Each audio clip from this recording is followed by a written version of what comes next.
Magical beasts possessing mystical powers are known as mythical creatures. A select few of these mythical creatures have been granted human form by God. These incarnations deliver prophecies to benefit humanity. However, this power also gives rise to evil manifestations, which mankind calls demon kings. The very name inspires fear, but not in the hot-blooded youth Ananta. While others tremble before a demon king, Ananta activates his beast lord transformation. Blood and sweat, bone and flesh, I will devour you whole and turn you into my weapon. How exactly he does that, we'll find out together. Read more exciting stories at BameyOcean.com. There was once a mighty beast who asked a brave warrior. Wolves surrounded Ananta in his transformed state, their golden eyes and sharp fangs gleaming in the dark forest night. Sharp wolf claws scraped the ground, leaving long gouges. They waited only for the alpha's command to pounce and devour what they perceived as prey. They had once asked Ananta, "Your teeth aren't sharp, your claws aren't strong." Surrounded by the wolves was Ananta in the form of a black dragon. They had asked him, "What is your weapon?"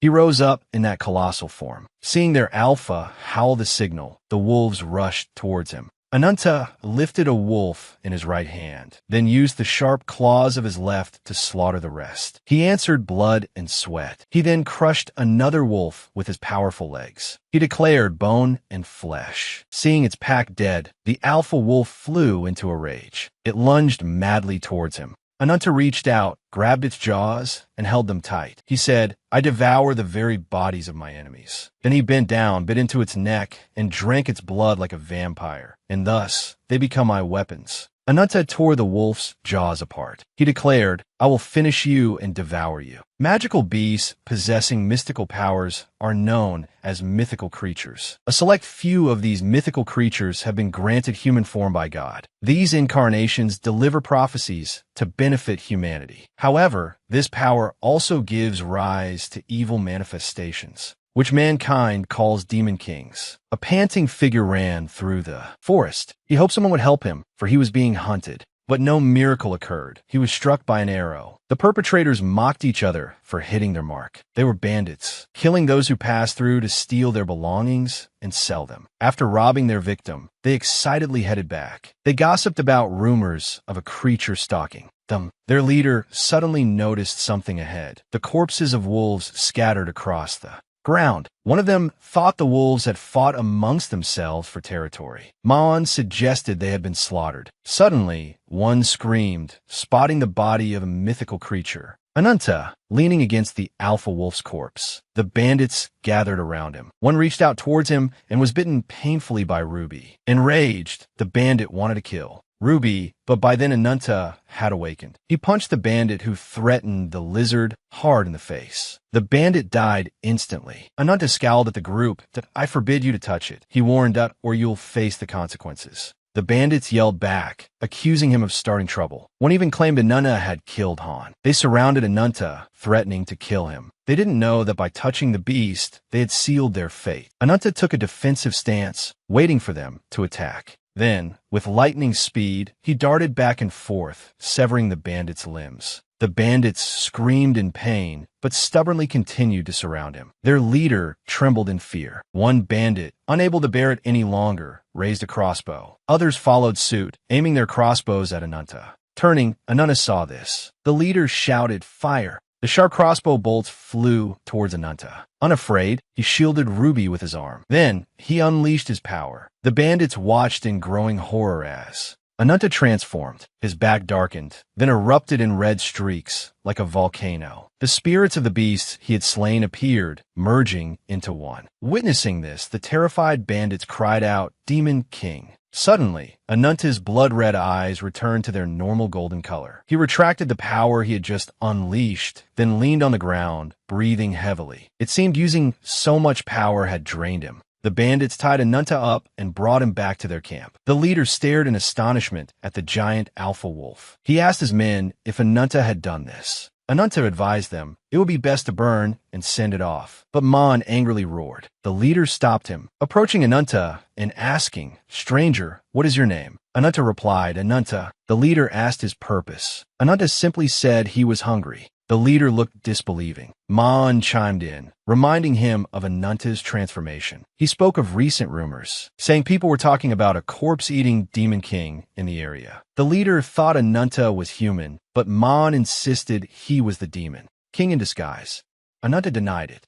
Suddenly, a crow flew overhead, dropping blood on the leader's head. The seemingly dead alpha wolf revived. Ananta said, "It's a creature that no longer exists, but it's a servant of the demon king." The camp was attacked by wolves. A figure wearing a deer skull led the attack on the camp. The wolves jumped the barricades, entering the camp and biting the bandits. A fire erupted, burning the wolves. A figure leaped from the flames. Ananta, consumed by hunger, he roared, "Gather together and burn." In his black dragon form, with blood and sweat, crimson eyes, bone and flesh, Ananta approached the deer skull figure. "I will devour you whole," he declared, lunging towards where the deer skull figure stood. "I will crush you." Ananta taunted, "Let's make you look more like the dying prey you are." The deer skull figure stamped his foot in rage and screamed. From deep within the forest, the spirits of beasts rushed out. They lunged at Ananta. However, he grabbed them by the necks, slamming them into the ground. Then Ananta stomped his foot, launching into a flip kick that sent the pack of monsters flying. He unleashed an attack towards the deer skull. The deer skull used shadow manifestation. He let out a roar,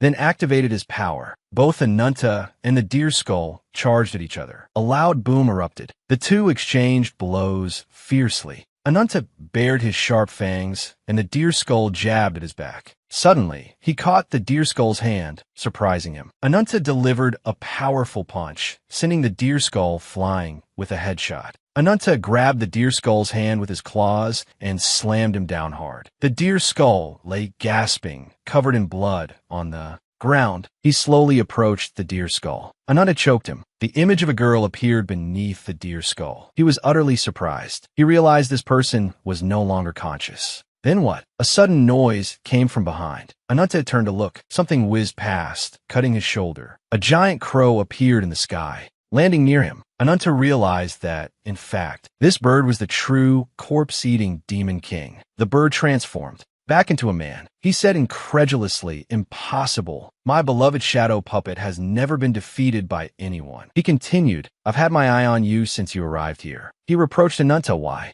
Before he could finish, Ananta shoved the deer skull girl towards him. He said, "Your mumbling almost put me to sleep. I'm not interested in your monster monologue." He challenged the man, "Come on, I'll finish you off." Provoked, the man summoned his power. "Oh, my power, grant me control over the souls of the dead." He transformed back into the crow and looked at Ananta with interest. "If I kill and control you, I'll have a puppet bigger and stronger than those deer and everything else." Then he used shadow manifestation. The souls and bodies of the monsters and bandits under his control stood up to fight, surrounding Ananta. The crow yelled, "You unknown entity, let my bloody army of the dead tear you apart and devour you whole." A wolf lunged, snapping at his leg, while the vengeful bandits thrust spears into his body. The crow gloated, no strength left to fight back. Then he slashed at Ananta with his wing, a truly savage scene unfolding. He reveled, "Well, let me hear your cries of anguish before you die." Ananta remained silent,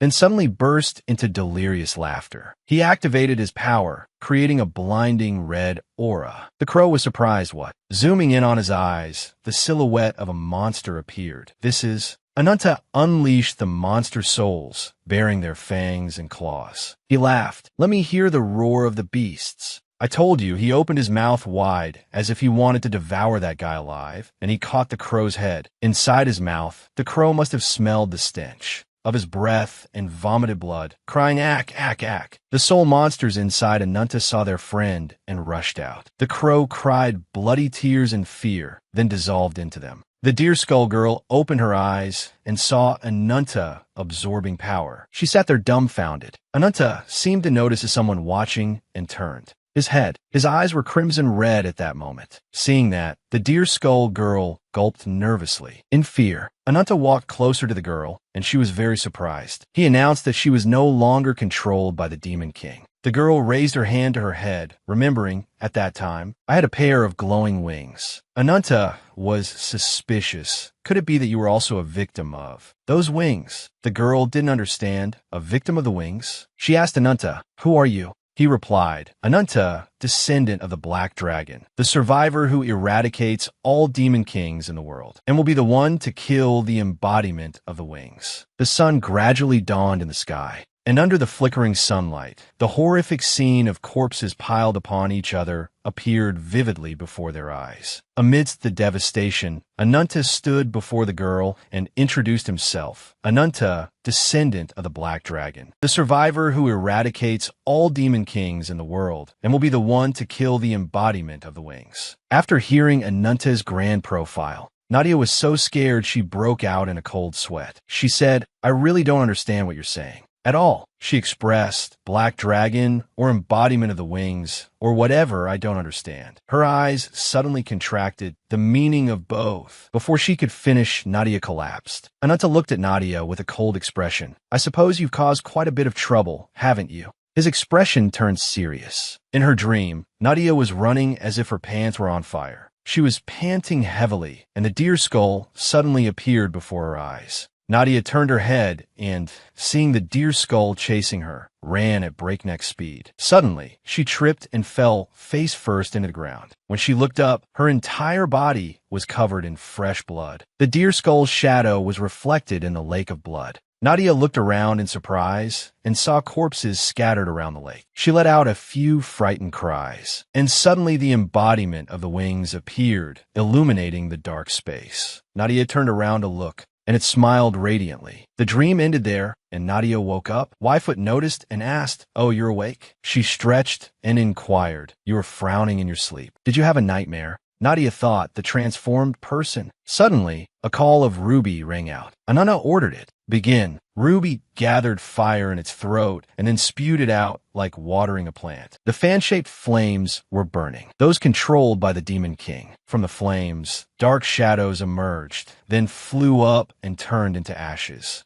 Ananta coldly observed the scene before him. Wyfoot explained to Nadia that monsters controlled by the Demon King had to be dealt with in this manner. The sycophantic girl ran over to praise Ananta. You're pretty good at this, huh? He angrily grabbed her by the neck, making her yelp. He snapped, Shut up, you gossip monger. Wyfoot giggled nervously. Pointing at Nadia, he said, This incident also happened because of your garbage information. He then roughly threw Wyfoot down. I'm done. Pay up. Wyfoot cried out in pain, rubbing her back that you're still as short-tempered as ever, huh? She turned to Nadia. Miss, may I ask your name? Nadia stared blankly for a moment before introducing herself as Nadia. Wyfoot teased. Oh my, I never thought there'd be another victim of the wings like Ananta. Nadia asked in surprise what? Ananta angrily interrupted their conversation, yelling, Hey. Wyfoot finally remembered what she needed to do, but she still teased Ananta first. So impatient. She then took out something resembling a pendulum clock, its face engraved with a rabbit. Pressing a switch, the cover sprang open, revealing what looked like a circular constellation diagram inside. A large hole suddenly appeared where they were standing. While Ananta and Wyfoot calmly slid down the hole, Nadia screamed. She squeezed her eyes shut, fearing she would land on her backside. But nothing happened, so she opened her eyes in astonishment. Before her appeared a city with a giant tree at its center. She asked, Stunned, where is this? Wyfoot quipped, as the saying goes, a clever rabbit has 3 burrows. My apologies for the delayed greeting.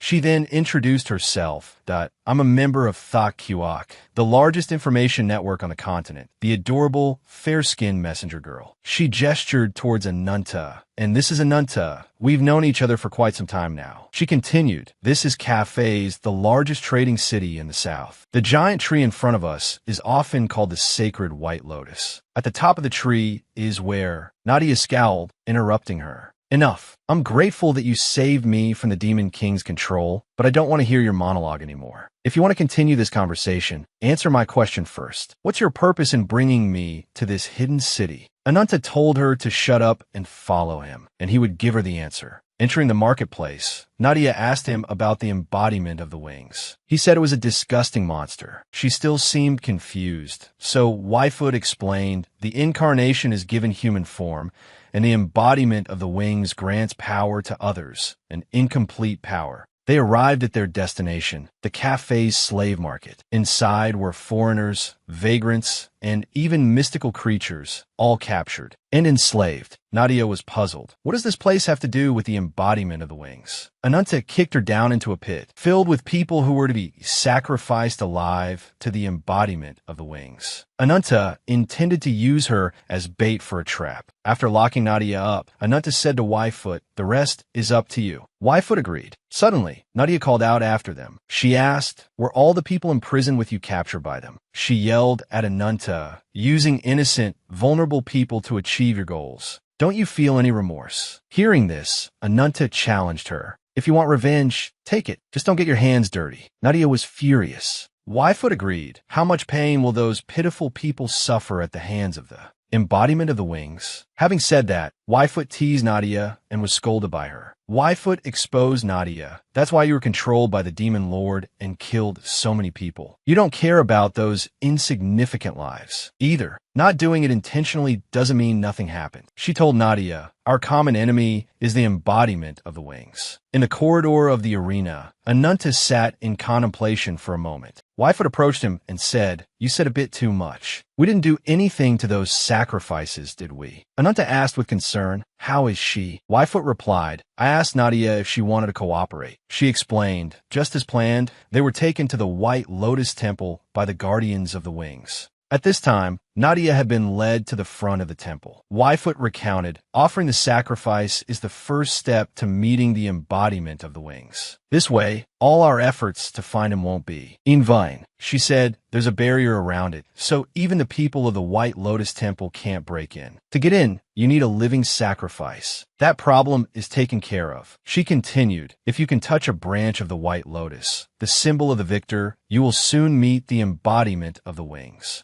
But Whitefoot knew it won't be that easy. She thought if Ananta were to transform into a monster, a single act of carnage would be enough to attract the enemy's attention. She narrowed her eyes. However, there's a limit that must never be crossed. She knew Ananta hadn't mastered his power when transformed into a beast. She thought to herself about Ananta. As a monster, are you trying to draw a line between your human and beastly sides? She knew there were many ways to achieve that. Such a contradiction. Ananta caught Whitefoot not paying attention. He swung his blade, just finished a satisfying meal, time to move around a bit for digestion. He told Whitefoot, "Sit quietly and watch." Ananta, holding two blades, declared, "This is how I hunt monsters." Seeing this, Whitefoot said awkwardly, "Don't cause too much of a commotion, okay? You know what will happen if I do." Ananta coolly replied, "I'll consider it." In the arena, Beer Hat was commanding his troops to fight the monsters. He yelled, "Spearmen, the units carrying those two things, form a horizontal line and prepare to confront the beast." A giant panther was surrounded in that formation. Around the panther were scattered dead soldiers, and it growled. Beer Hat reassured his troops, "Don't be afraid. Hold the formation." Suddenly, a hand appeared and landed on the shoulder of a soldier. Ananta violently shoved the soldier to the ground. The other soldiers, seeing this, angrily shouted, "Hey, what are you doing?" Ananta angrily retorted, "Annoying fools." The panther bared its fangs and claws in front of him. Then it lunged at him with its massive paw. Ananta fearlessly head-butted the panther. Beer Hat was utterly astonished by this sight. Whitefoot, chin in hand, remarked, "This is going to be troublesome." Meanwhile, Ananta severed the panther's right foreleg. Beer Hat couldn't believe his eyes. How is this possible? A normal human overpowering a mystical beast. Ananta took a stance. He then leaped in front of the beast, knocking out the panther with the two blades in his hands. The spectators in the stands were stunned. After slaying the panther, Ananta roared in fury. Turning towards the White Lotus tree, he declared, "Just you wait. I will tear you apart and swallow you whole soon enough." At the same time, at the White Lotus Temple, the tree was glowing. The temple gates opened and then quickly closed. Nadia, among the group of sacrifices, was extremely anxious. A man walked out and stood in the center of the temple. He spoke, "Oh, my fearful subjects." He reassured them, "Do not be afraid." He extended his hand in welcome. "Welcome to the divine temple." Nadia wondered, is he the embodiment of the wings? A little information about the White Lotus tree. It's surrounded by a strong barrier and is also known as the sacred tree. For unknown reasons, the embodiment of the wings has made its nest there and begun accepting living sacrifices. Those who offer living sacrifices are granted the privilege of fighting in the cafe's arena. And the warriors who survive the battle against the spirit beasts and demonstrate their abilities will be given a branch of the White Lotus tree. Those who prove themselves useful to the embodiment of the wings will receive unparalleled power and become the wings' protectors. Back in the dungeon, Yfoot had discussed with Nadia, to get past their defenses, we'll have you disguised as a living sacrifice to infiltrate them. Nadia asked Yfoot why Anunta wanted to kill the embodiment of the wings. Does it have something to do with his power? Yfoot didn't directly answer her question, instead saying, if the embodiment of vengeance truly exists, there would be no one more fitting than him. Yfoot recalled the image of Anunta holding a charred person in his arms, weeping tears of blood. Back in the present at the Divine Temple, the man standing in the center addressed the crowd.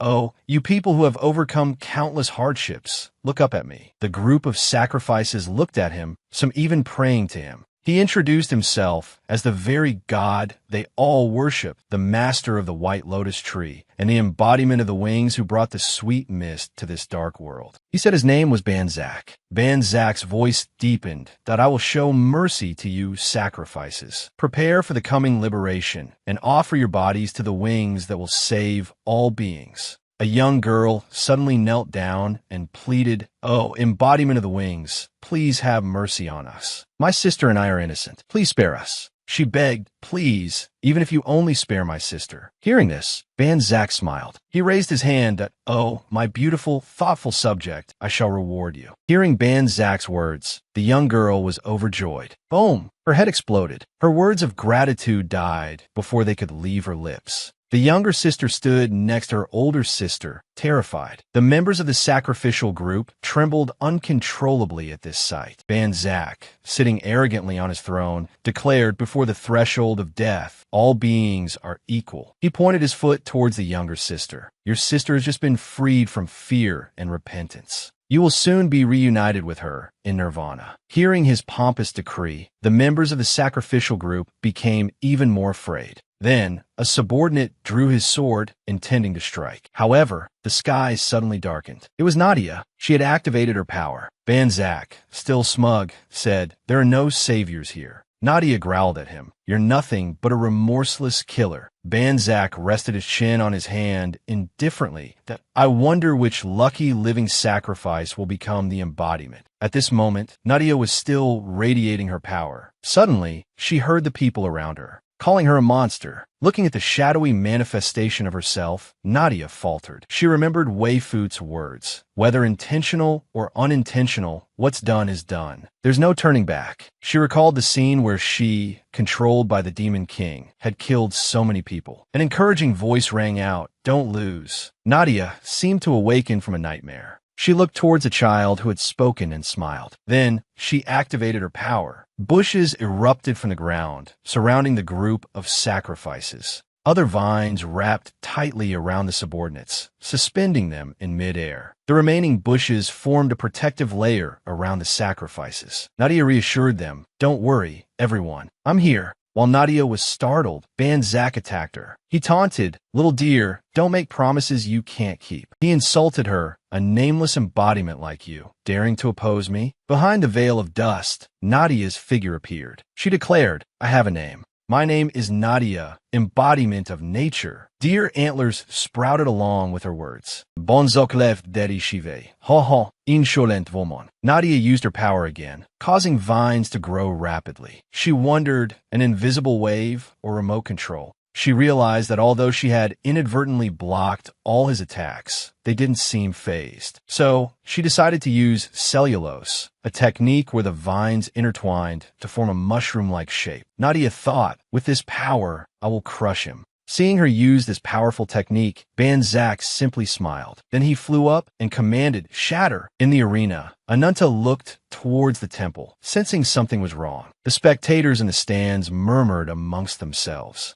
Back at the temple, Nadia's attack had been destroyed by Banzak with a single blow. Banzak looked at her with utter contempt. He then summoned his loyal servant to fight Nadia. It was a dragon with human skulls. covering its head. The dragon plunged one of its sharp horns into Nadia's chest while she was distracted. At the arena, in the stands, the crowd roared with excitement at the bloody spectacle below. Ananta stood before the white tiger, its body covered in wounds, holding his blade. The tiger snarled and growled. Seeing this, Ananta narrowed his eyes. Ananta commands the tiger, "Show me your rage." With that, he swung his blade. "Death comes. Don't turn back." With a thud, the blade struck the tiger's head, killing it instantly. Beerhat watched this scene silently. A subordinate beside him spoke. "Lord Beerhat, this sudden turn of events has caused quite a stir." He glanced at his comrades who had slumped to the ground, but it's clear that he's secured victory. "According to the plan, you were supposed to be the victor." Ananta, covered in blood, panted heavily. "I hereby announce to all the people of cafes, the victor has emerged."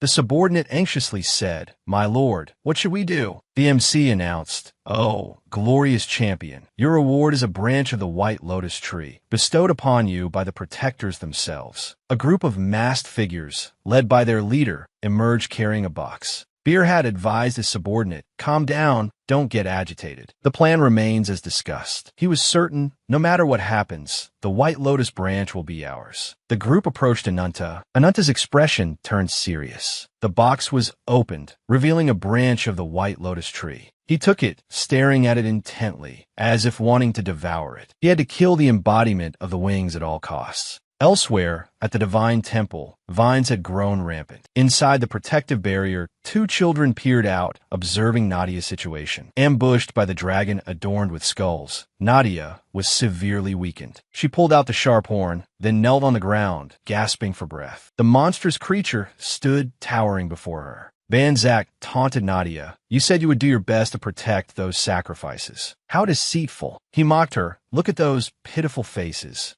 Come and save them from their fear. That would be true mercy." Nadia retorted, "Don't make me repeat myself. You are no savior." She shouted angrily, "You are nothing but a horrifying demon, sowing death and fear upon everyone." Hearing Nadia's words, Banzak's face darkened. "Allow me to demonstrate. True repentance stems from despair." He used his magic, causing vines to sprout from the ground within the protective barrier. They impaled the sacrifices inside. Nadia watched in horror as a massacre unfolded, everyone inside perishing. Nadia cried out helplessly, "No, stop!" The vines reached towards the monstrous creature, piercing its flesh. Banzak radiated a brilliant aura, a villainous smile on his face. "Receive the blessings of these repentant wings from my servants. It is your honor." The vines drained the energy from the sacrifice group. Nadia stood, dumbfounded. She wondered, is there something within the White Lotus branch? Banzak laughed. "It's quite clear. This is hell, where life and death coexist." He raised his hand. "Unlike the immortal Nagua, humans are mortal. Only I can save your meaningless lives." The monster's power flowed through the vines to the sacrifices. He said, "Look, your life force is now nourishing the White Lotus tree. They will create immortal warriors.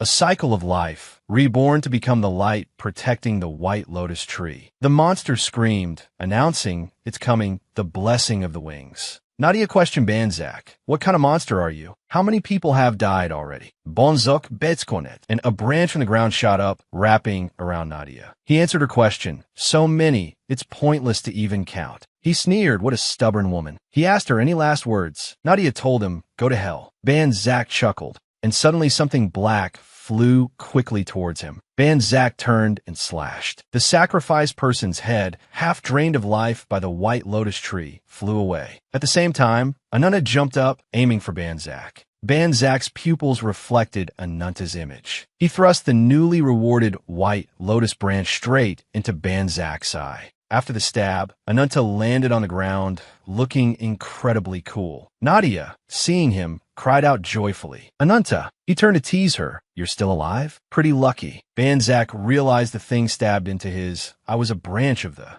White Lotus tree." He turned to ask Ananta, "You're the victor of the arena?" He couldn't believe it. "Impossible, you won? I never thought anyone would make it this far." Ananta turned to ask Nadia, "Hey, where's the embodiment of the wings? How did you get caught up with this lunatic?" Nadia was surprised. "What are you talking about?" Ananta said, without his permission, this isn't enough to enter Ayel's territory. Hearing Ananta mention Ayel, Banzak became furious. How dare you? How dare you insult Ayel, the great embodiment of the wings?" Enraged, he transformed. "Your disrespectful mouth, I will personally tear it apart." Ananta said something to him. He spoke, exposing him. "Hey, you know he's not the embodiment of the wings, right?" The Guardian suddenly swung his sword, directly attacking Beerhat on the opposite side, but he quickly dodged the blade and immediately counterattacked. With a swoosh, the Guardian was cut across the body by Beerhat's spear and immediately died. Having successfully killed the Guardian, Beerhat slightly raised his face. He gripped his spear tightly, his face full of authority as he ordered his men to quickly execute everyone present. His subordinates, upon receiving the order, went berserk, relentlessly attacking the Guardians. Looking at the chaotic scene unfolding before him, Beerhat felt extremely suspicious. He was waiting for the results to be announced to bring the winner into the fold, but he still hadn't seen anyone holding a branch of the White Lotus tree. He even suspected that this was a trap laid to capture him. Beerhat slowly stepped into the room. After seeing the whole scene inside, he was horrified, thinking that someone else was also targeting the embodiment of the wings just like him. Back with Ananta, he and Nadia were currently tied up, silently facing Banzak. Looking at the madman transforming before her, Nadia worriedly said, "If he's not the embodiment of the wings." Wings? Could he actually be an imposter? After hearing Nadia's incredibly naive question, Ananta, who had been standing silently beside her, became extremely irritated and quickly retorted. He bluntly stated that her eyes were merely for show, because to him, the embodiment of the wings was an extremely prestigious title. The true embodiment possessed 3 pairs of white wings. Having said that, Ananta seemingly unintentionally glanced over at Banzak. He scoffed, saying how could Banzak be the embodiment of the wings when he didn't even possess a single proper wing? Furthermore, he mocked Banzak, suggesting he should focus on improving his own appearance before even thinking about impersonating someone else. Ananta's disdain was palpable. He criticized Banzak for being all talk and no action. Upon hearing Ananta's words, Banzak was immediately speechless. Perhaps to maintain some last shred of dignity, he could only put on an enraged expression. He darkly stated that Ananta's nonsense wasn't worth a response, and then immediately ordered his underlings to eliminate him. At that very moment, Ananta quickly unleashed his power and fury. He slammed his fist into the ground, and the vines binding Nadia instantly released her. After struggling free from the vines, Nadia looked around and noticed 2 other people also bound by the vines. Without hesitation, she immediately ran to their aid. Back with Ananta, he relentlessly unleashed devastating blows upon Banzak's underlings. And while he was fighting fiercely, a monster covered in skulls appeared and directly attacked him. Seeing the situation escalate, Ananta immediately transformed his entire body, becoming a terrifying fire salamander clinging to a white pillar. He then charged towards the giant monster with lightning speed, delivering a powerful blow to its body. Without a moment's rest, Ananta continued his assault. He launched himself like an arrow towards the monster, unleashing his energy and delivering a critical hit, successfully tearing the monster apart. However, just as Ananta finished off the monster, Banzak suddenly transformed and directly attacked him from behind. Caught off guard, Ananta was immediately pinned to the ground by Banzak's sharp claws. Looking down at him with a condescending gaze, Banzak declared that Ananta had given him a full display of divine power. With that, he raised his claw, intending to end Ananta's life. However, as those present watched, Ananta managed to block his power, and the 2 began to clash. They relentlessly exchanged blows, each strike aimed to kill. Ananta had one of his arms severed by Banzak's claws. It seemed as though Ananta was defeated, but he immediately focused all of his strength. With his strength, he finished Banzak with a single blow. He wasn't any weaker either, immediately deploying vines and activating his defense mode. However, his power was no match for Ananta's. His vines were quickly cut down. The terrifying blow pierced right through Banzak's body. Just then, another monster suddenly appeared behind Ananta. He directly attacked him, saying he would teach him a lesson, show him the true wrath of a god. At that moment, countless cracks suddenly appeared in the clear blue sky. After a part of the sky shattered into pieces, a giant hand emerged, standing within a purple halo with a dignified appearance. Byron looked down at the scene below. He seemed to be pondering something in his mind. Back to Ananta's battle. After landing a powerful punch on him, the cruel monster began to boast, telling everyone to admire his magnificent wings. However, his joy was short-lived because while he was still off guard, Ananta quickly counterattacked. He seized the opportunity, using all his might to deliver a powerful blow to his body, catching him completely off guard. The terrible damage from the punch caused the monster constant pain. Seeing the situation becoming increasingly unfavorable, Banzak then began to use a skill. He gestured, ordering the vines to tightly bind Ananta's body. The monster who had been seriously injured earlier had now healed himself. He glared at Ananta, who was bound by the vines, with boundless rage. He declared that he would chop his body into hundreds of pieces. As soon as he finished speaking, he immediately shot up into the air. The thorns within his body now resembled sharp needles, constantly shooting towards Ananta at the speed of light. But at this moment, Ananta seemed to begin unleashing all the power within his body. A bright red light radiated out, followed by a bang, and Ananta successfully broke free from Banzak's slimy vines. While the monster was still surprised, Ananta flashed past him. He used all his strength to charge straight at where the monster was standing. His speed was so fast that it created double helixes, taking out almost half the life of the arrogant monster with a single blow, leaving him only enough time to let out a loud curse. Waiting until the thick fog gradually dispersed, he could clearly see Ananta's appearance at this moment. The monster seemed unable to believe his eyes. He looked utterly surprised as he witnessed Ananta's transformation. Nadia, watching the entire battle scene from afar, was also surprised because she didn't know when Ananta's body had begun to change. Noticing that Ananta's movement speed was now faster than the naked eye could follow, Banzak started to feel anxious, silently wondering if his power lay in regeneration and shape-shifting. If that were the case, he decided to use his own overwhelming power to crush him into pieces. Putting thought into action, Banzak launched a direct attack on Ananta, who quickly adopted a defensive stance. With his agile body and superhuman strength, Ananta skillfully evaded all of Banzak's consecutive attacks. Glancing at the crazed Banzak, Ananta thought to himself that no matter how many times he attacked, this madman would just keep regenerating thanks to the White Lotus tree. He realized that prolonging this would only put him at a greater disadvantage.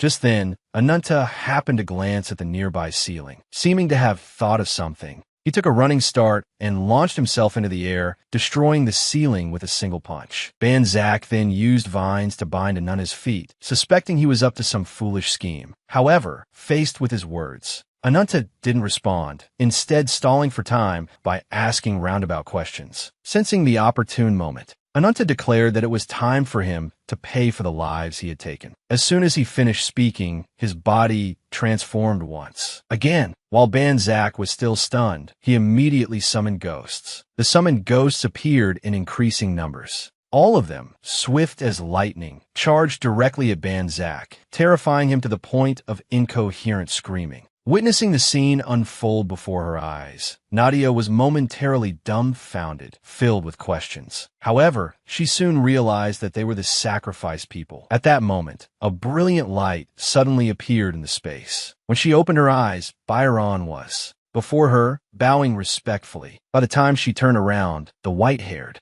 man behind her had dropped his disguise with a laugh. It turned out he was you, the true embodiment of the wings. At this moment, in a certain forest, Waifu reported the specific situation to her superior via walkie-talkie. She reported a strange crack appearing in the sky. If her prediction was correct, that crack was indeed a sign that the Wings Guard had appeared. It was highly likely that the embodiment of the Wings had now revealed himself in this city. Back with you, he now wore a grim expression, slowly walking towards Byron. Seeing the presence of you, the true embodiment of the Wings, Nadia's chest suddenly tightened with pain. Clutching her left breast, her face paled with the unrelenting pain, clearly showing her unease. Just who was this person standing before her? As for Banzak, he now seemed completely drained of strength, his body covered in serious wounds. He struggled to look up at the one who had defeated him. Banzak, collapsing, felt a sudden surge of panic at the sight of you, wondering why he was here at this time. Facing Banzak's bewilderment, you coldly asked if he still remembered who he was. Hearing this, Banzak immediately displayed a look of disgust, saying how could he forget his cruel and cold-blooded former master. Maintaining his indifferent attitude, you slowly replied that he stripped Banzak of his wings as punishment for his complacency, lost in a delusion of glory. With that, you calmly ordered Byron to tighten his grip on Banzak's neck, immediately causing him to gasp for air, staring intently at Banzak, now reduced to only his upper body. You warned him that those wings were only for those worthy of soaring through the sky. After hearing you finish,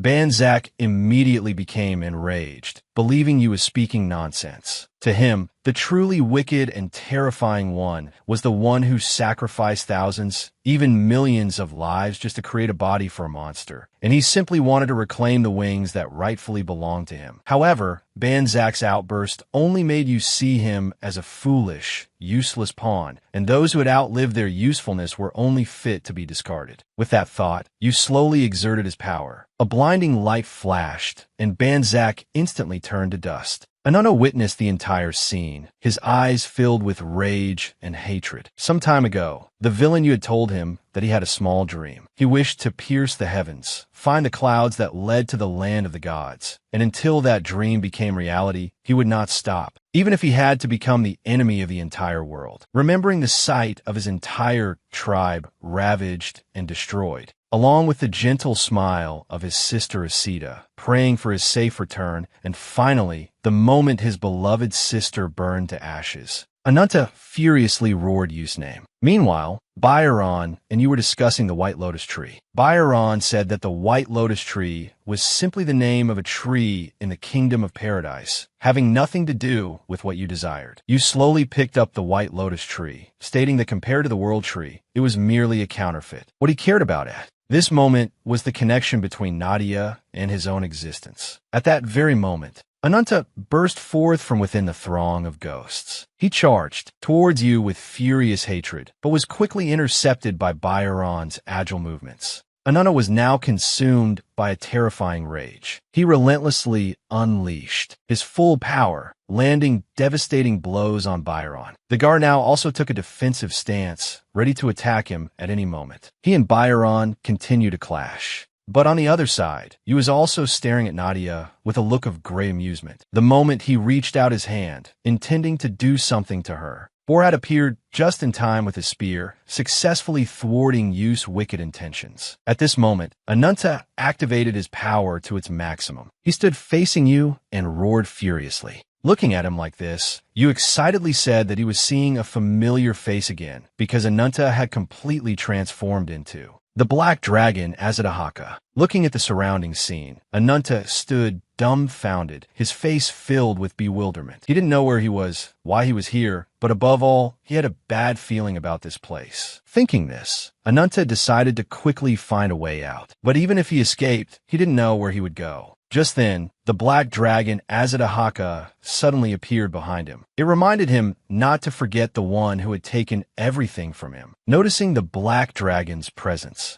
Ananta couldn't believe his eyes, because appearing right in front of him was the one who carried the curse of death. Azadahaka stared at Ananta. Before he escaped from this illusory realm, it told him to immerse himself in rage and unending tears, returning to reality. Ananta relentlessly unleashed brutal and fatal blows towards Byron, losing all control. This made the guard think he had gone mad. Thinking this, he quickly channeled his power, focusing all his energy into his arm. Before aiming his fist at Ananta, he scoffed, saying he looked pathetic. The moment he finished speaking, Ananta immediately exhaled a large flame directly at Byron. Byron wasn't one to back down and used his power to block the attack. The intense power of the two colliding immediately created a tremendous shockwave. Zwa quickly used his wings to shield himself. Then, he looked over at Borhat, who was on the opposite side. With an indifferent expression, he said he didn't know if Borhat was cooked yet, but he was holding up pretty well. Although they were enemies, he had to admit that Borhat was truly strong. Back to Borhat. He gripped his spear tightly, telling himself he had to make Zwa die here, and he definitely wouldn't let them reunite. However, life wasn't a dream. Just as Borhat was about to swing his spear down, Zwa quickly struck him. He then used his power. A green light instantly pierced through Borhat's body, killing him on the spot. After swiftly eliminating Borhat, Zwa looked over at Nadia, who was trembling with fear. He contemptuously taunted her, saying she wasn't like she used to be because he had just killed Borhat, and she was already shaking like this. Nadia remained silent, biting her lip angrily at his insults. From Zwa, it turns out she had also met this villain before. Zwa now believed that Nadia was also a chosen one because she resonated with the branch. This branch was the magic that weakened the boundary of rebirth, but also brought superior strength. And it was also Zwa's desire to continue maintaining the sky of this world. He then slowly walked towards his younger brother, who was born from countless lives,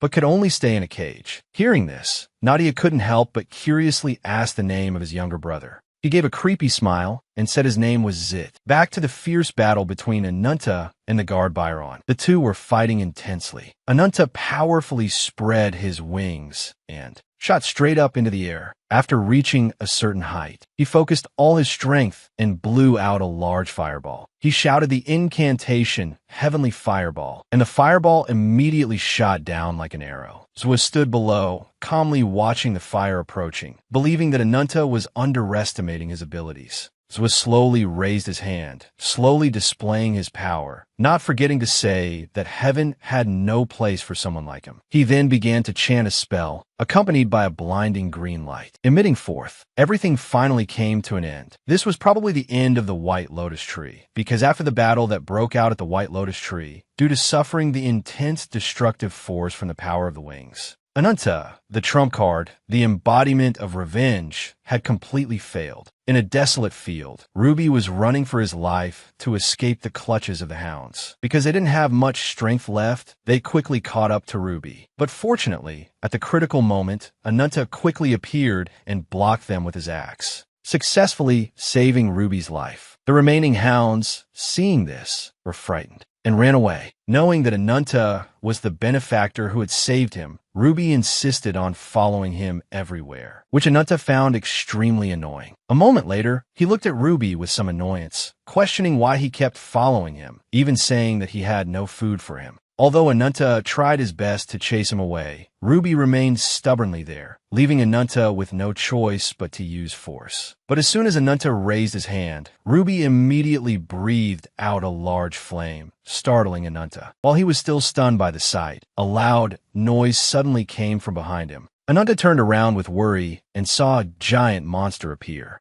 right in front of him. They stared at each other for a moment, and then the monster began to chase after Anunta and Ruby. Anunta, with Ruby on his head, ran for his life without daring to look back. The monster continued to chase him relentlessly. In a moment of desperation, Anunta jumped down the cliff face and landed safely. He then saw, on the opposite side, a man in a black cloak, sitting silently like a statue beside a withered bush. However, Anunta was more focused on the monster. He glared at the creature, which was staring down at him from above. Feeling utterly helpless, he assumed it was determined to hunt him down. Anunta quickly put Ruby down, gripped his axe tightly, and defiantly challenged the monster, declaring he would make it taste the power of the black dragon's descendant. Just then, Zwa suddenly appeared behind him. He calmly removed his hood and looked directly at the monster, causing it to flee in terror. Having dealt with the threat, he kindly inquired about Anunta's well-being. That encounter completely changed Anunta's life. The scene changed. After a while, Anunta finally returned to the village. Everyone was concerned and asked him where he had been,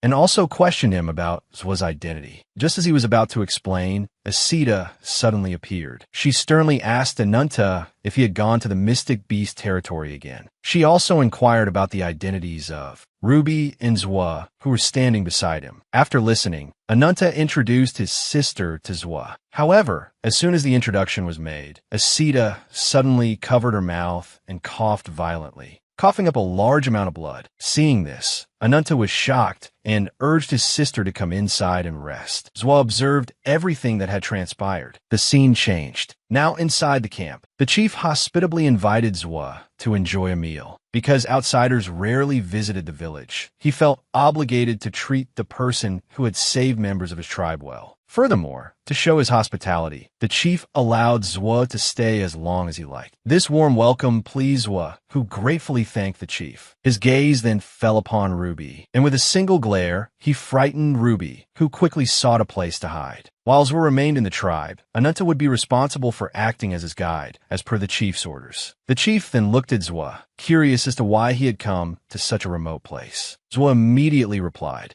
that he was an explorer, researching the geography, customs, and gods of various lands. He then produced a map, explaining that he had traveled from south to north, journeyed across continents, and learned countless customs and legends. He was currently following the story of the death of the god Hanwa in this desert. More precisely, he was searching for the god named Azadahaka, the first being granted divine power, also known as the six great deities. It is an entity worshipped and greatly feared by people, the embodiment of the devil, the black dragon, Azadahaka. Night fell, and everyone gathered around the fire. After taking a sip of medicine, Asita's health had improved. It turned out that the medicine was a type of herb with extraordinary properties. It boosts the body's immune system, helping to improve the user's overall health. Seeing that her health had improved, Asita gratefully thanked Zwa. Seeing that Asita had finished drinking, Zwa quickly left, reminding her to rest. Ananta, upon hearing this, couldn't help but wonder where he was going today. Zwa didn't intend to hide anything. He immediately replied that he was going to investigate the rivermouth area. Hearing Zwa's answer, Ananta quickly suggested they go fishing together today. So, the next day, at the crack of dawn, Ananta cheerfully said goodbye to his sister Asita and quickly set off with Zwa, promising her that he would definitely be back. Early, as soon as he turned to leave, Asita called out to him, telling him to be careful on the road and to return to the village safely. After hearing this, Ananta smiled brightly and assured her that he would be back soon. However, as he turned to leave again, he felt a chill down his spine from the strange looks the villagers were giving him. The scene changed,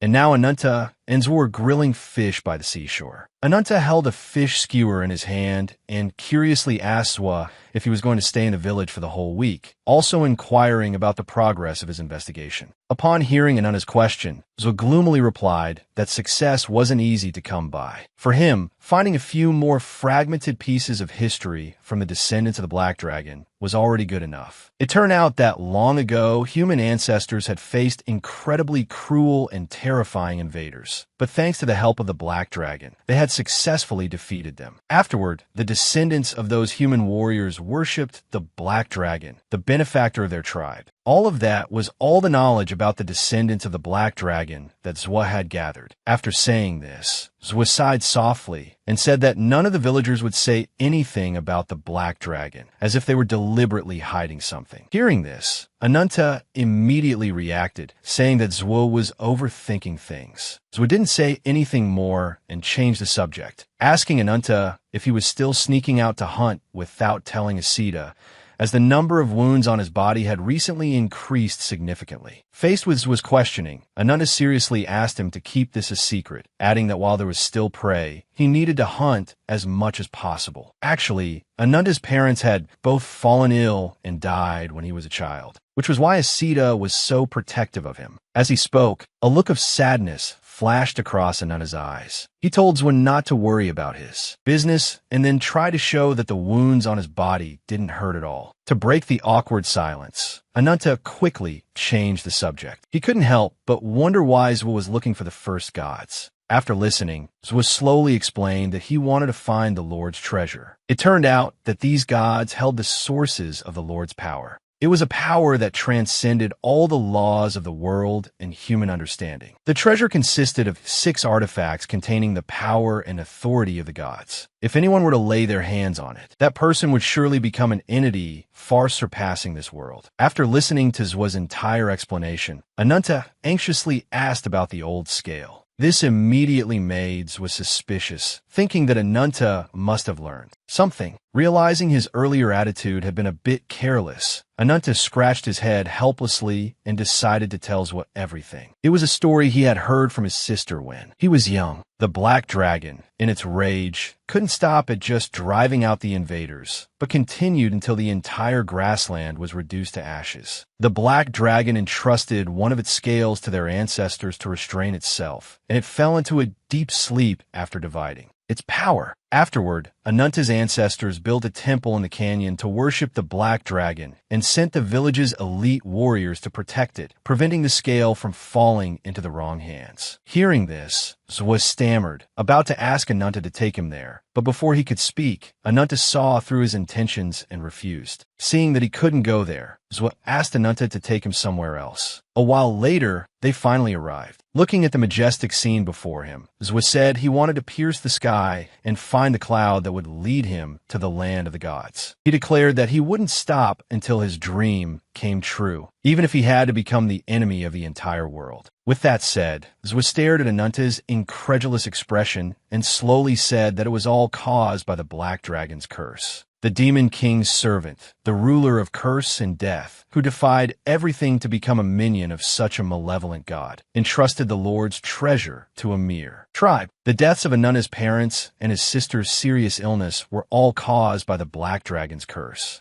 At night, the space around the village was enveloped in a silent darkness. After waking with a start, Asita sleepily opened her eyes, looking over at Anunta's sleeping place beside her. Realizing he had been gone all night, Asita, with a restless heart, slowly stepped out of the small hut. The cold night air made her cough uncomfortably a few times. She worried about where Anunta had gone so late at night. Looking up at the sky, Asita hoped her brother wouldn't catch a cold. The scene changed. At that moment, in front of a cave entrance, two guards were vigilantly watching. Looking around, they were surprised by Zwa's sudden appearance in the distance. Noticing him, they immediately took a defensive stance, pointing their spears directly at him and ordering him to halt. Despite Zwa's clear annoyance at their actions, the guards remained steadfast, stating that no one was permitted to enter without authorization. Yet, Zwa seemed unfazed by their warnings and continued to advance. Seeing Zwa's continued defiance, one of the guards became enraged and lunged at him with a spear. But before he could strike, Zwa swiftly grabbed the spear shaft, and to the guard's astonishment, he delivered a powerful punch, taking him down with a single blow. Witnessing the entire scene, the other guard was momentarily stunned. While he was still trying to comprehend what had happened, Zwa unleashed his special move, successfully defeating the remaining guard. Having dealt with them, Zwa coldly turned his gaze towards the boulder behind him and demanded that the person hiding there come out. Anunta cautiously emerged, holding a glowing flower in his hand, silently marveling at Zwa's terrifying power. With just a few simple moves, he had easily defeated the tribe's elite warriors. Turning back to Anunta, Zwa noticed his apparent distraction and urged him to hurry, as he wanted to complete everything before sunrise. After entering the cave and fighting the guards, they had finally arrived. At that moment, the flower in Anunta's hand began to glow even brighter. He was astonished, staring at the flower, then glancing at Zwa with a questioning look. However, Zwa didn't bother to answer. He simply reassured Anunta and walked towards the wooden box in front of them. Gently pushing open the lid, the final scale was revealed. Noticing that only this scale was placed in the opposite direction, Zwa was elated, recognizing its significance. He then expressed his gratitude to Anunta for his help. But as soon as Anunta mentioned curing his sister, Zwa immediately went back on his word. He quickly grabbed Anunta's hand, which held the flower, and directed it towards the scale. Instantly, a powerful light emanated from the dragon's scale. Along with a violent tremor, the black dragon was successfully summoned and soared towards the light. Witnessing this spectacle, the tribe's people were in a state of panic, which God had unleashed the Lord's power. Back with Anunta, he had now lost both his arms. Weakly watching the triumphant Zwa slowly reached out and grasped the strange flower within the pillar of light, then plunged it into his chest. A blinding green light erupted, spreading throughout his body. After a moment, the black dragon finally reached the dragon's scale. It warned that Zwa had touched the dragon's weak point, expressing extreme danger and telling him about the consequences. Following that, the black dragon solemnly declared its name. Then, It ordered Zwa to state his name. As soon as he spoke his name, the black dragon immediately merged with him. From that moment, the embodiment of powerful and terrifying wings finally appeared. Ananta fell face first onto the ground. He looked up, breathing heavily. Before him appeared the image of Zwa, the embodiment of the wings. Azadahaka, with glowing red eyes, sensed a divine treasure within him. How could Zwa in the sky, with his normal embodied form, withstand it? Azadahaka questioned him about the previous owner of the treasures. He said Azadahaka was asking unnecessary questions. He spread his wings, revealing glowing projectiles, and replied that he had finished them off and taken the treasures. What else was there to say? He fired the projectiles towards Ananta, creating a massive explosion. Smoke billowed from the ground due to the impact. As Azadahaka approached, he remained aloft, looking down, and saying that because it had separated the Lord's treasure from its body, its energy was depleting. He gave a sinister smile. The ghosts of the gods, he would personally bury them. Azadahaka glowed bright red with rage, challenging him to see if he had the strength to do so. It opened its mouth and spewed a stream of red fire. Towards him, Zwa flapped his wings, dodging the flames. Azadahaka, with a furious expression, beat its wings powerfully and flew into the sky. It soared with rapid speed straight towards him. He was also flying, evading its pursuit. Many fire projectiles surrounded Azadahaka. Then it swung its wings, firing the fire projectiles towards Zwa, startling him. At this moment, he also used a light technique, converging a large source of light in front of him to block the fire projectiles. The two forces collided, causing a large explosion. Azadahaka, still with glowing red eyes, glared at him and growled. It beat its wings harder, surrounding itself with a crimson glow. With a powerful flap of its wings, a surge of red energy flew straight towards him. Zwa scoffed at this action, spreading his wings and gathering energy. Beams of light from the wing beats flew back towards Azadahaka. The two forces of fire and light collided, creating continuous small explosions. Azadahaka was suddenly surprised by something flying towards it. A beam of light was hurtling towards it. The enormous beam of light created a tremendous explosion. The light and sound caused a commotion throughout the area of everyone's tents.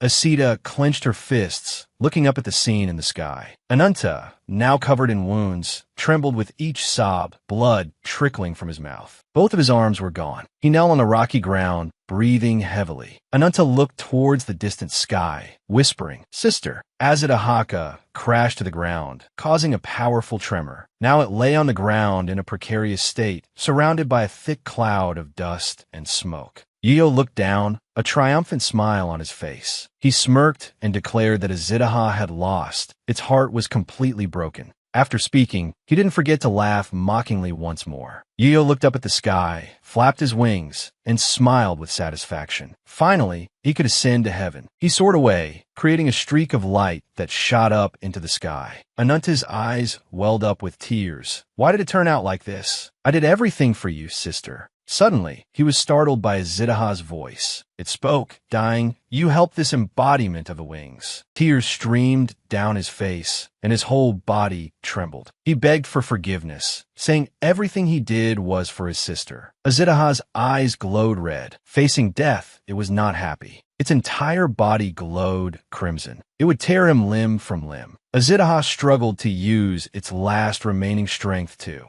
get up. It beat its wings, which were glowing crimson. As its wings spread, it lifted its face to the sky and roared. Ananta looked up at the scene before him, his face streaming with tears, and uttered two words, "Demon King." Azadaha beat its wings powerfully and began to ascend higher, soaring straight ahead. He widened his eyes, following its form as it headed towards the village. In no time at all, Azadaha reached their village and breathed fire directly down upon it. The village was consumed by flames. People screamed and ran desperately, but they still couldn't escape. His sister was also burned in the flames. The fire blazed fiercely, interspersed with cries of anguish. Ananta could only stand there and cry out, "Sister." Azadaha returned to where he was sitting. It charged straight towards him, and his body was enveloped in a curtain of red fire. Every cell was stained red. Azadaha roared, "Foolish human, Using all its remaining strength, it said, "You will be forever surrounded by death and countless calamities." Then it faded away like a dying ember. Inside the prison, Ananta was still collapsed on the ground. He slowly woke up, opening his eyes. The sky was bright and the tree was bare.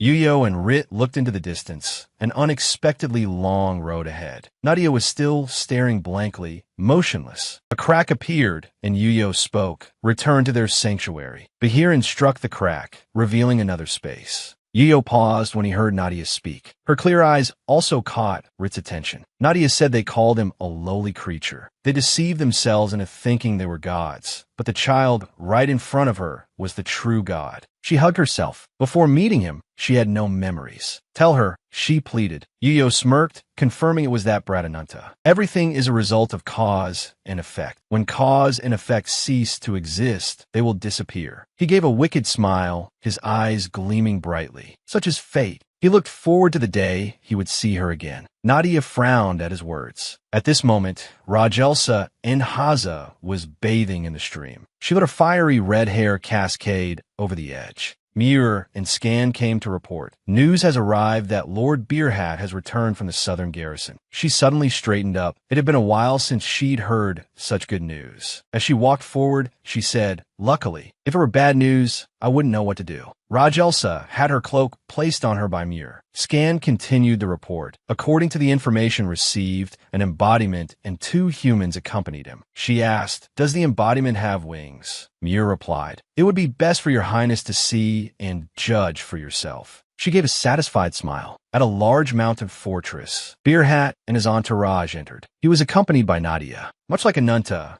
he claimed to have a deep-seated hatred for the embodiment of the wings. Therefore, he invited them to the organization's headquarters, ostensibly to fight together, but clearly, what he wanted was Ananta's power. And after the battle ended, the rabbit girl's whereabouts became unknown. Nadia walked with a determined expression. She could have gone elsewhere, but somehow she chose to come to the Northlands to meet someone. That person was Duke Beerhat has arrived. Inside the room, everyone was present and standing in a neat row. Rupa glanced in the direction everyone was moving, while Takin crossed his arms and closed his eyes. An announcement. "Her Majesty, the Empress, has arrived." Rajelsa entered with Muir and Scan. Nadia watched, frowning in thought. That person is Princess Moon Gukvanquaria of the Warrior Kingdom, a militia organization that holds a grudge against the embodiment of the wings. Rajelsa sat on her throne, giving a hearty laugh that projected an image of powerful femininity. Beerhat bowed his head respectfully to greet Rajelsa, and she returned the greeting, congratulating him. She asked him to recount the results of the expedition. According to the original plan, to reach the cafe's shrine,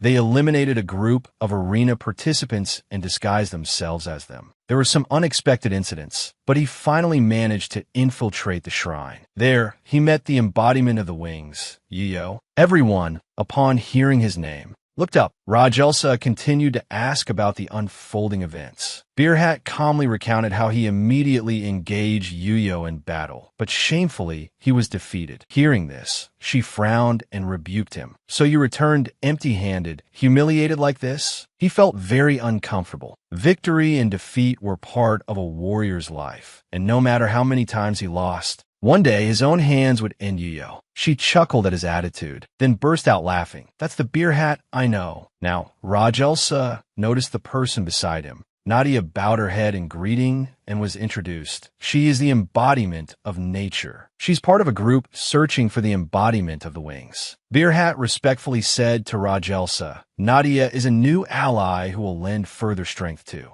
Leviton, thanks to her help during the expedition, he was able to bring her here to meet her highness. She asked, "Where are the others?" Muir then spoke up. "Calling them people is a bit much. It's just a barbaric man and an ordinary young woman." She offered to cooperate in exchange for their care and protection. The girl's health has stabilized, so she'll be transferred to a foster home soon. That savage is being treated at a medical facility. His condition has improved somewhat, but he's still in critical condition, in a deep coma with no response. Muir suggested, "If you want to use force, you can bring him along too," but she refused. Rajelsa walked towards Nadia to greet her. Rajelsa approached and extended her hand. Nadia took her hand and bowed politely, greeting her. "Thank you for your warm welcome, Your Highness." But that wasn't all. Rajelsa then pressed Nadia for the reason behind her alliance with Levitin. Rajelsa suspected her of being a spy. Nadia responded quickly, I want to make a deal. Regarding the branch that has merged with me, I want to know all the information Levitin possesses about it. Someone called Rajelsa's name, and the two turned to look. Kupa, feeling angry, yelled, There's no need to listen to her. As soon as I entered, I could smell the stench from the embodiment of the wings. She pointed directly at Nadia and asked, Weren't you given the branch by the embodiment of the wings? At this moment, Beerhat also glanced towards her, and Rajelsa turned to him questioningly. Nadia touched her chest. Kupa wasn't wrong. Ever since she encountered him, the branch had been resonating with her. But the fact that it had merged with her was clear proof that she didn't have any information at all. Rajelsa turned to Beerhat and asked if he had told Nadia about the branch. He replied that he hadn't revealed any information yet without permission. If Nadia was the person the embodiment of the wings was looking for, this was clearly a golden opportunity for them. While she was speaking, someone called out to Her Highness. Rajelsa angrily snapped, What is it? Why are you interrupting? The person apologized for the interruption, but it was urgent. There was a massacre happening in the residential area.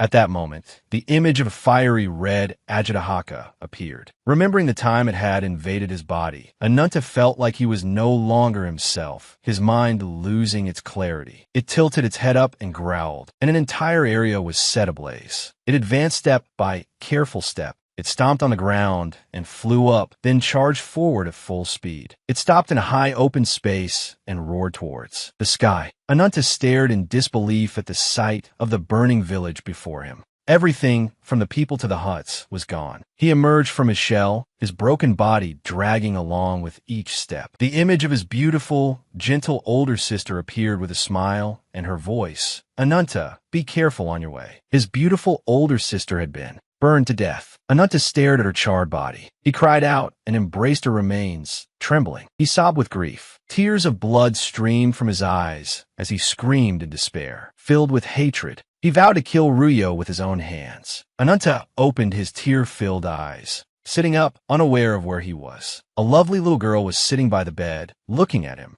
Sound of Coco Nene. He wondered who she was, then he paused. Could this girl be a god? Ananta braced his hands on his legs, preparing to stand. There was no more time to think. His face hardened with anger. He had to find Rio now. Suddenly, his cousin coughed. The little girl looked up, concerned. He gasped, choking, his vision blurring.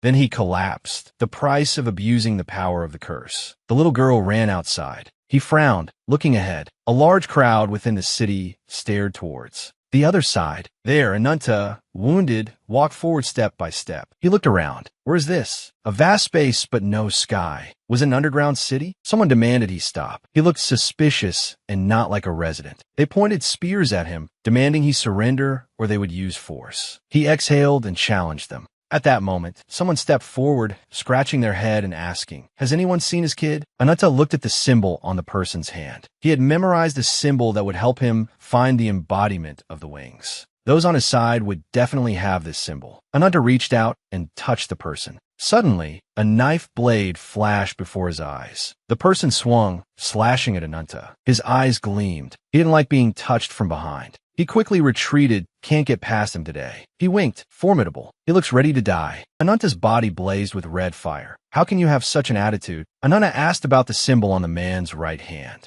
He glared, clenching his fist. Oh, you have any connection to the embodiment of the wings. But the man said nothing, grabbing his blade and charging straight at Ananta. Ananta quickly dodged, though a bit startled. The man swung his blade, launching a continuous series of attacks, but Ananta evaded them all. Ananta pressed against the wall, facing the man. The man swung his sword and declared, If you want something, take it with your own strength. With that, he swung his sword, using static serpent claw. He swung hard, sending smoke billowing. The smoke cleared, and the man froze, seeing Ananta with giant, glowing red arms. Ananta glared at him with murderous intent. The man smirked, What's with those arms? A soldier yelled, Inform a queen. Request emergency reinforcements. Ananta's eyes flashed. He lunged at the man, using his massive, clawed arms to attack with terrifying speed. The man nimbly dodged Ananta's attacks, observing him while thinking, This is dangerous. Direct confrontation, even with my sword, won't stop this. However, he hadn't been in ideal condition from the start. After attacking relentlessly without success, Ananta paused, then suddenly stumbled, seemingly weakened. Pain. It was as if he had been waiting for this moment for a long time, for an opening, and then lunged forward, thrusting his sword straight through him.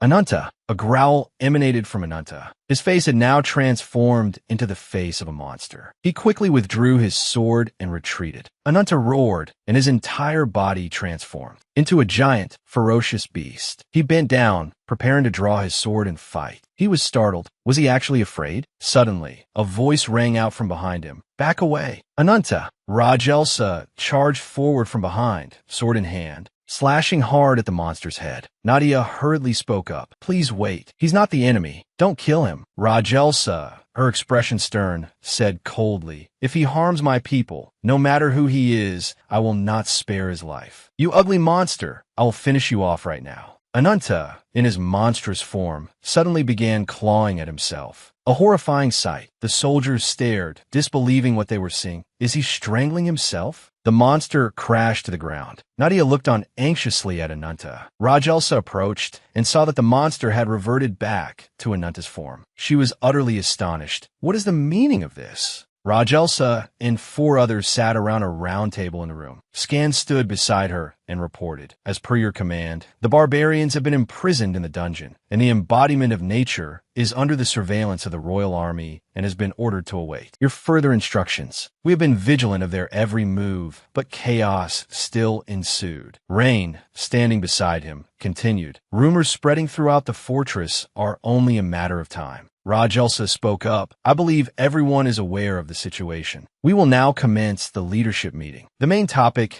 is the upcoming arrangements for the man named Ananta. The final decision will be announced after we have gathered sufficient input from everyone here. Rupa, resting her chin on her hand, said, how much longer do you intend to keep such a dangerous individual within the fortress? There's no need for further discussion. Just eliminate him. I chuckled. Why so tense, Rupa? He seems interesting. Let's just exploit him thoroughly. Takan crossed his arms, frowning. Shut up. I'm not interested. Rajelsa asked Borhat. Do you know anything about him? Borhat politely replied, I do, your highness. Rupa slammed her fist on the table, angrily shouting, are you kidding me? Bringing a monster into the fortress without any warning? What were you thinking, Borhat? Borhat's face darkened as he replied, his presence alone has caused unrest within the fortress. No matter what anyone says, I was determined to bring him here. Queen Rajelsa. I didn't expect his power to be so unstable and terrifying, but it's true that he has a grudge against the embodiment of the wings. If we can harness that power under our command, it will be an invincible weapon. I urge you to consider allowing him to join the Ribbleton forces. Rupa slammed the table and stood up abruptly. Rajelsa, are you actually going to listen to that nonsense? Hey, you fought him already. Why didn't you just fight him properly and kill him? Sits cross-legged, chin in hand, charging in and starting a fight, then saying this is a bit thick-faced, but Borhat has a point. This guy will be useful to us. If we had gone all out then, both of us would be either crippled or one-eyed. Rupa's eyes widened in surprise. What? Rajelsa spoke up. Come forth, messenger with the rabbit's feet. Whitefoot stepped forward with a bright smile. The lovely girl with the prominent rabbit feet, heeding her majesty's summons, has arrived. At the place where Ananta was being held, Blackfoot was taunting him. How are you, Ananta? I thought you'd run away. Seems I worried for nothing, but the way you look at me is quite amusing.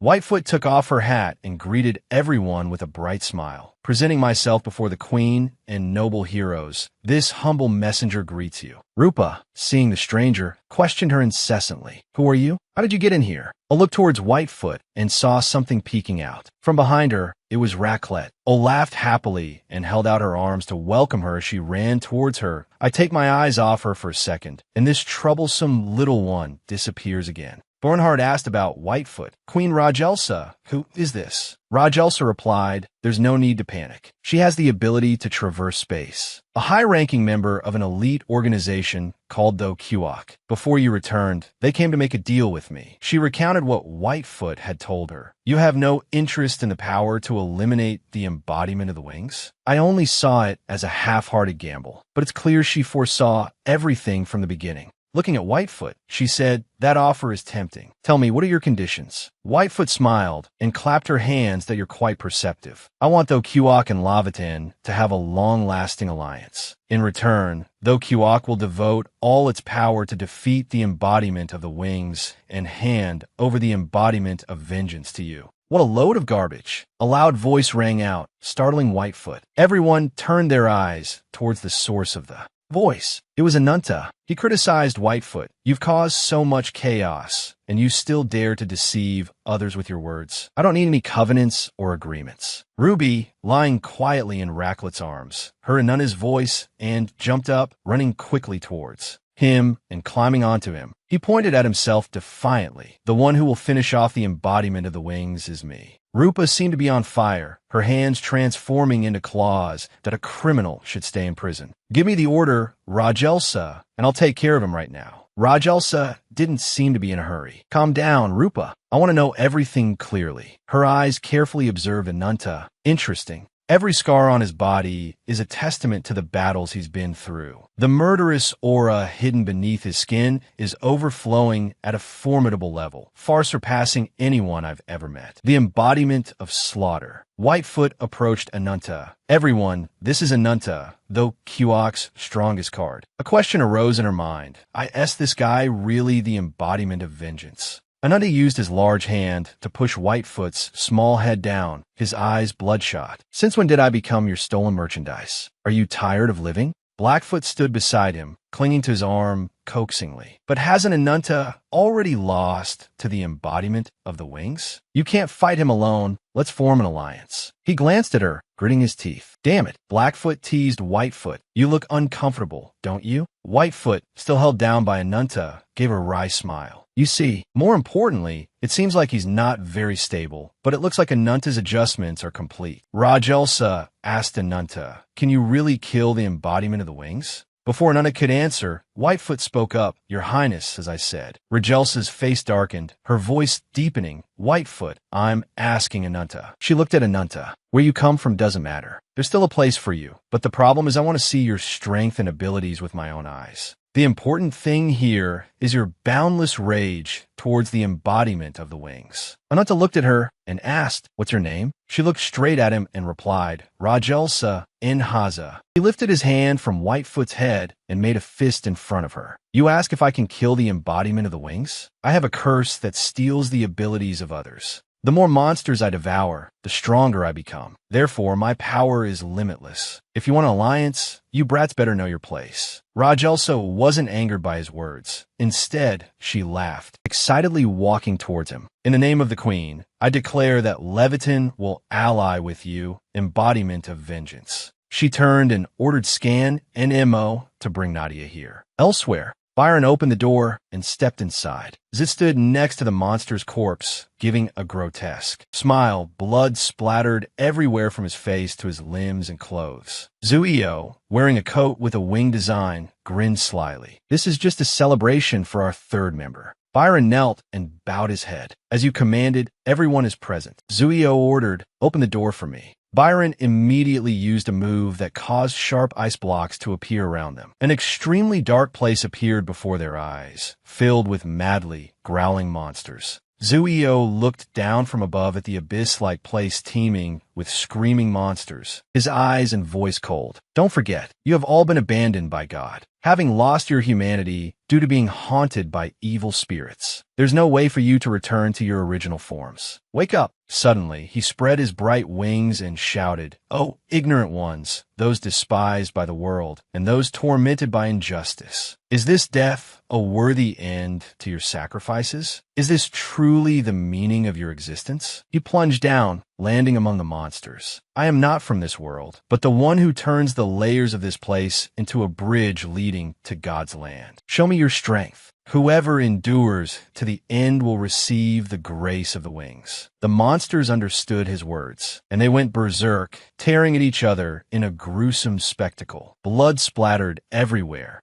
And he stood there, unafraid and unmoving, laughing grotesquely. Meanwhile, Nadia was brought to Rajelsa. Her eyes widened as she saw Nunta and Whitefoot as well. Whitefoot raised her hat and greeted her with a bright smile. "Lady Nadia, it's been a while, hasn't it?" Nadia looked at Blackfoot and asked, "Who is that?" Rajelsa reassured her, "Don't be so tense. I've ordered the other commanders to withdraw, so you can be at ease." Nadia glanced at Ananta thoughtfully, that he was clearly unstable just now. "Is this just a coincidence?" Rajelsa continued, "I just had a conversation with Ananta over there. You two, I hereby declare, are officially members of Leviton." Ananta frowned, displeased. "When did I say I was joining sides with you?" Borhat quickly persuaded him, "It's just a temporary alliance. It's fine. We need your strength to capture the embodiment of the wings. And, as a temporary ally, you can also use our help. Isn't that convenient? As for you, Nadia, if you want answers, you must. Cooperate with Leviton from this moment forward. The road ahead will not be easy. I only hope you are ready to receive the answers you've been searching for." Nadia's gaze was firm that I've made my intentions very clear. "Please tell me about the branch embedded in my body." Rajelsa spoke, misting, "It also has another name, a branch of the world tree. That's what Borhat's report said. During the battle at cafes, you must have witnessed how a brutal creature became a god. Haven't you?" Nadia immediately thought of Zit, that child. Rajelsa continued, "The true nature of the branch bestowed by the embodiment of the wings is often a catalyst for the evolution from a vicious creature into a god." Borhat added, "You were also affected by Zuio, which is why you became a god. You are someone who was born with the blood of the embodiment of the wings. Your current form is the result of the branch's power. Perhaps your original form was some kind of demon." Her face paled, and she stammered, "No, that can't be. If the embodiment of the wings truly possesses power comparable to the Supreme Being, why would they use it on a demonic creature instead of a god? The branch also has the power to turn a god into a demonic being." Rajelsa grimaced, explaining to Nadia while recalling her childhood,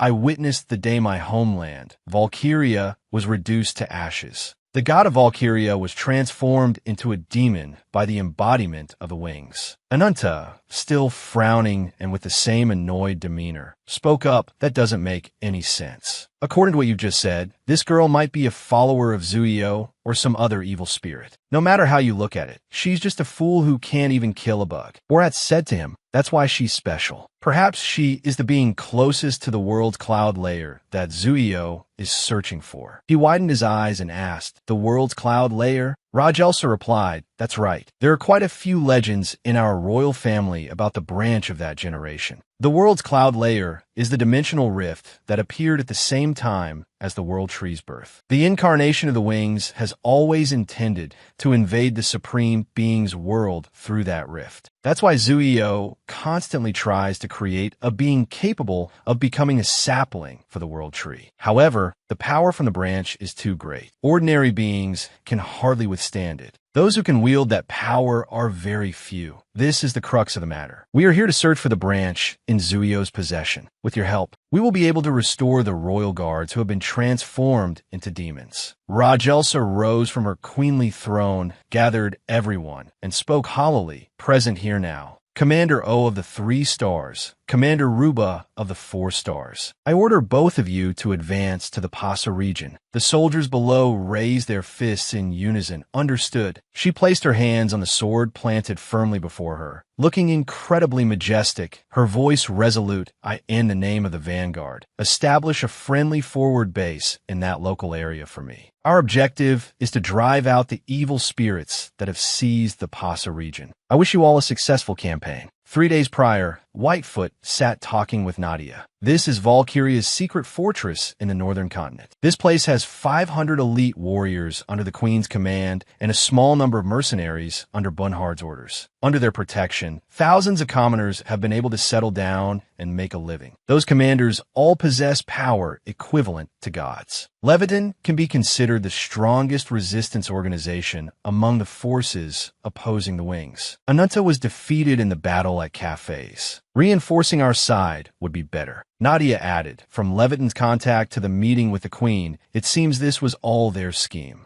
Whitefoot continued. Right, but Nadia not escaping was unexpected. Oh well, at least we've gained a powerful ally. Ananta's power is a double-edged sword. It can bring the strength and power of demons. But if he doesn't immediately accept that power source, he'll lose his mind and turn into a monster. The two looked over at Ananta and Blackfoot sitting nearby. Nadia asked, but who is that? Whitefoot answered her, this is Blackfoot, also a member of the JUS organization, like me. She has the power of hypnosis to suppress Ananta's rage, but that's only a temporary solution. Quickly hunting demons to quell the curse is what's necessary. Speaking of which, Nadia, would you like to make a pact with us? Nadia, surprised and slightly suspicious, exclaimed, a pact? What kind? Whitefoot smiled amicably and extended a hand. Please help Ananta subdue the incarnation of the wings. In return, we promise to guarantee your safety, Lady Nadia. You possess a branch that can attract the incarnation of the wings. When that happens, it will surely reveal its true form to you, Nadia. Nadia frankly replied, I don't agree. I just want there to be no more living sacrifices.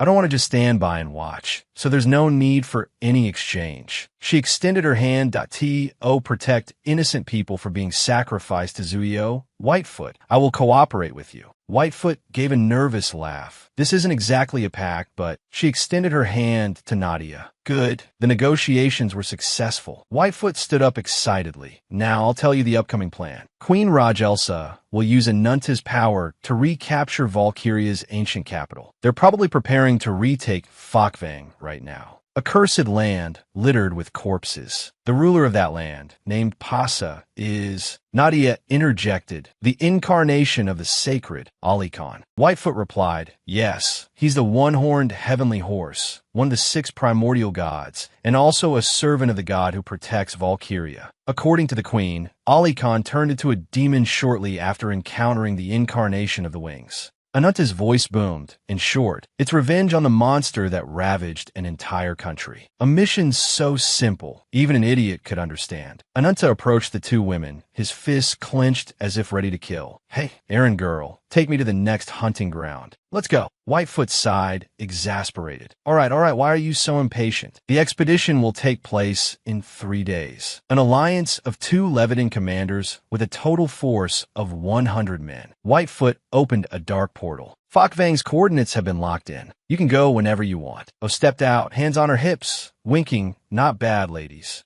Ruba clenched her fists, brimming with fighting spirit. Don't die out there, everyone. It's too early to go to Valhalla. Ananta was sweating profusely, breathing heavily. Blackfoot chuckled. Feeling sick, Ananta? Ananta glared, his eyes filled with murderous intent. Of course, I'm strong enough to kill anyone right now. A dark, gloomy, and cold place appeared, the trees bare of leaves, only trunks and branches remaining. Oh, and Ruba ran to the edge of the dark portal. Ruba suddenly noticed something and yelled, oh, below. Looked down and saw a ferocious monster opening its jaws towards them. Nadia, following close behind, quickly conjured tree branches, twisting them into the shape of a horse to confront the monster. But the monster was too strong. It immediately pinned Nadia's branches down. Ananta appeared and punched the monster's head with his massive arm. Oh, and Rubo watched the whole scene. Oh, smirked. This mission is more interesting than I thought. All the soldiers had also descended. Ananta leaned against a tree trunk. Blackfoot stood beside him, looking at his watch, then closing it and observing the surroundings. This place, it seems not even a single ray of light can penetrate it. Inside the fortress, Rajelsa leaned her hands on a table with a map on Aktita Ayuruba. From now on, I will explain the upcoming expedition of Teams 3 and 4. Fanwang, including the adjacent northern coastline, is largely covered by grasslands, as it was originally the habitat of fish and spirit tribes. Previously, thanks to their help, Valkyria was able to withstand invasions. But now we can only watch as that deadly army spreads, suffering everywhere. Building a strong fortress is our top priority. You two will lead the vanguard and establish the front line.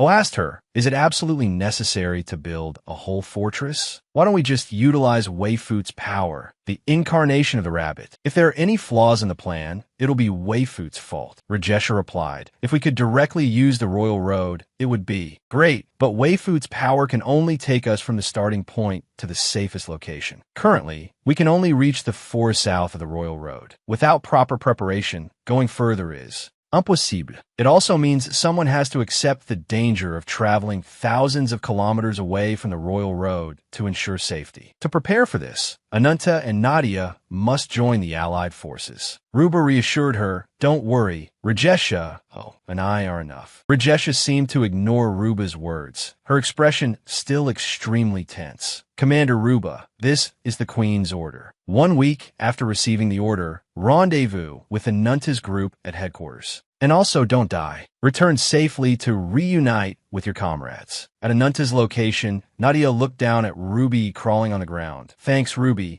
Ruby went forward, opened its mouth, and breathed fire. A large flame incinerated the monster. Ruba looked towards Ananta, who was leaning against a tree with his head down, while Blackfoot squatted, hands on the ground, looking at him. Ruba clicked her tongue, showing her annoyance. Seeing this, handed her a piece of paper. "Why are you so openly displeased, Ruba? Relax. We're about to enter the forest. And hey, from now on, we'll be comrades fighting together again." Ruba retorted without holding back. "That's disgusting to hear. Comrade is a term to mock those who are abandoned. A true comrade is someone you're willing to entrust your life to at all times and in all things. That nobody doesn't deserve to be called my comrade." Ruba walked towards Ananta and spoke loudly and frankly, confronting him. "Looks like someone's all bark and no bite. I didn't expect you to be so much weaker than I imagined. Someone who can't do anything without a protector, yet you're our ally." Ananta frowned. "Just say what you want." Ruba continued unabashedly. "It seems Rajesha is very interested in your abilities, but I don't think so. You can't even control your own power. Even if you defeated a god before, have you learned to control yourself in a fit of rage?" Nadia, holding Ruby, came over and asked in surprise, "Really? What happened?" Ruba replied to Nadia, "He looked like a ticking time bomb." Ananta couldn't stand it anymore, stood up and walked closer to Ruba, saying loudly, "I told you to just say what you want." Ruba looked like she was about to explode. "I want you to stop running your mouth, you bastard. You and your gang should just get lost. I'll let Rajesha know that you were too scared to. Stay." She extended her claws, her eyes flashing red. "If you don't agree, I'll tear you apart right here." Ananta, also angry, prepared to transform, his eyes flashing with murderous intent. "Shut up before I—" Blackfoot held out a hand, a scent emanating from it. "That's enough." Ruba found herself standing alone, surrounded by the bones of monsters. Then she saw